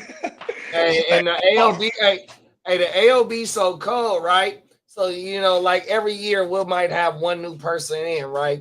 Yeah. That come in this bitch, right? But if a motherfucker plays in 12th and he's not one of the original members, that motherfucker got to leak. That motherfucker, he got to get booted out, right? So what's so cold is, like, I've been sliding through the group chat, right? And so the motherfucker that is two new motherfuckers that's in there right now, because one of the homies, he went to Africa for his 40th birthday. So shout out to my dog. Yeah, I remember you was telling me about Brad. Shout out to my dog Ware. So he's still in the group chat right now, and he's seeing what motherfuckers is talking about. So two of them new motherfuckers, they at the bottom of the league. So motherfuckers is starting to post the you know how when Jesse get thrown out. Oh my goodness. Hey, it's a cold world over there. Hey, that shit cold. Bro. Hey, look, if they get rid of two of them. Now that I don't know if both of them is leaving, but 12th place in the game, coach. Is 12th I'll place. Get that permission slip signed. In 12th place is one of the new people. They gotta go. Yeah. On my mama. And he in 12th right now. So two people is at the new people is at the bottom of the league. The werewolf. Shout out to Ware. So you got one spot that's looking like it might come open. I don't know if it's gonna be two spots. That I don't know. Oh, everything. But as of right now, one spot is about to come open, and bruh been trolling both of the dudes at the bottom. Oh my mama. Hey, because bruh will be there. Cold world. Fuck it. I'll get my permission slip signed. Come on now. Baby, I'm going to a fantasy football draft. It's funny too, because we all get the same shit. Even Candlestick. Like, his girl and my girl, they're sisters, right? So I remember they were talking. She's like, she asked my girl, do they really be like for 5 days doing fantasy football shit? She's like, yeah. I'm like, thanks. 100%. You're like this draft, bro. So this past draft in Cancun, bro, out there, I had 4 online drafts for Friday, Saturday, and Sunday. One of them I missed 100% straight out of it. I felt like an asshole 100%. But I had drafts lined up for that whole because it's the last week you could draft. Wednesday is the last date. It's a tough week. And then I came home, had to do the TFL, the Papa Guru, the Ashy, the Classy. So I had at least you always kill the TFL. You know what I mean? At least you got that going. Hey, look, I think the first year you were in there, I think the first year I brought you in there, I finally won it because I had lost it twice before that. Since then, I've gone into the playoffs here and there, but I'm just everyone I draft there dies. Like, for example, I decided to switch it up. I'm like, all right, here we go. Marvin Harrison for the first time. He sucks and then he dies too when I need him to face off mathematical admission. Thank you, Marv. The TFL just always does it to me. Fucking Marvy. Hey, Minnesota Den. Hey, Minnesota Den just says some real shit. He said, y'all rock until y'all just rock until the Chargers Haterade podcast. I forgot about the Chargers Hater. It's almost 4:00. I need to get backstage and upload the shit for lead shit. But I'm popping up though. I'm gonna be on the fantasy part of the Haterade. If anybody want to pop up, I know I'm gonna be there. We got another special guest. I'm gonna be there because I ain't leaving to the Bay today. So on my mama. So you know what I mean, y'all come fuck with us within the next hour, an hour and 6 minutes to be exact, maybe 5:05. But yeah, we finna turn up. I've been pushing his buttons on purpose this last couple of days. He just jumped. But here's the thing though, it's actually only in reaction on purpose. Look, hey, Lee. But see, this is where I'm a cold piece of Lee. Who you like in the Chiefs Colts game, Lee? Fuck the Niners. Oh, really, Lee? That's because it's two AFC teams, bro. He don't want to root for neither one of them motherfuckers. He don't want to root for neither. Oh, my mama. Hey, look, I'm about to be there. Fuck it, I'm pulling up. Nah, we gonna be in that motherfucking lit, man. Make sure y'all come rock with us. I'm gonna come through backstage for the show though, because we're gonna get that Kermit thing right. Yeah, no, 100%. On my mother, we gonna have that motherfucking lit. Y'all come pull up. Good looking for rocking with us, 100%. Couple more minutes. We don't vote right their back. game. 100%. Talk your shit, man. On my mouth. Power hour coming up. Let's go. Let me see it. Oh, nope, it ain't in here. No. Oh, hold on. Let's do a little precast real fast. Here we go, right here. Let's give Big Bro some love.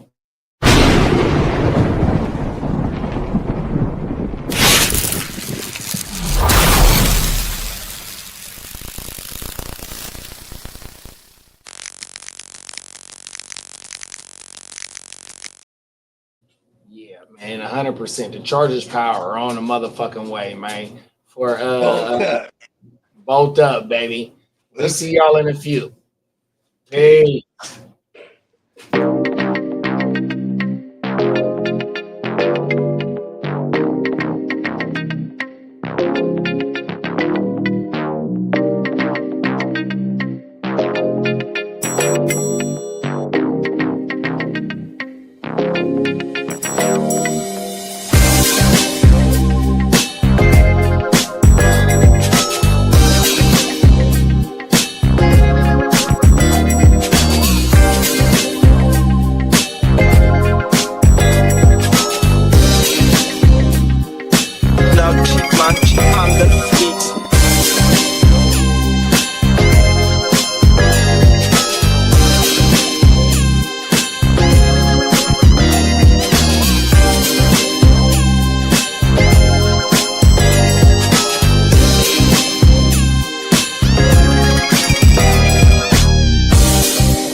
Game plan sick, talking under the weather. You know what we doing? I need that all expense paid inclusive. I'm the plug, so I'm plugged into it. About money like with Jewish white Christmas. I'm Scrooge, bitch. My mood is on cruise ship. If you ain't tuned in, you ain't vibing with my moon man. I move shit like Kerry. I'm the cold true Fletcher Reed, Jim Carrey. Everything mooey. That mean the price varies. Need that designer cream shit and all Ben and Jerry's. Cream get the money like 36 chambers. Baskin Robbins shit. 31 flavors. Keep it moving. I can make things move. I can make things move. I can make things move. I can make things move. Everything on me. Yeah, tell him Bogart scot-free. Lottie-dottie. Fuck with blow shoot, trolling 5 Molly. Heard I carry weight, move packs like a dolly. And I stay fuming, clock me doing Godspeed. Business booming, back-to-back trips, moving multiple units. Got mules, got universal soldiers, getting money for sure. Yeah, we ain't shrugging shoulders. You think I'm lucky getting over, made it far, cause I'm sharp, fuck a 4-leaf clover. On my 89, minus the flat top. Getting packs off, smoking on the cash crop. Money talk, if you're broke, then you can't talk. Play a never-ending ball game, Sandlot. I can make things move. I can make things move. I can make things move. Getting money when I land there. Smoking all loud so I can't hear. And if your boys bring the noise, all y'all pussies getting scraped pap smear. Codeine got me leaning, tower pizza. Put your boy on point, pyramid of Giza. I'ma rock like this till I'm an old geezer. No pizza parlor, but we deliver pizzas. Ask Uncle Sam, I'm taxing. Look, ma, no hands, telepathic. I can make things move, I'm carefully calculated when I make these moves. I run shit, don't let me get loose. I'm all about my decks, trying not to get goosed. Keep it moving.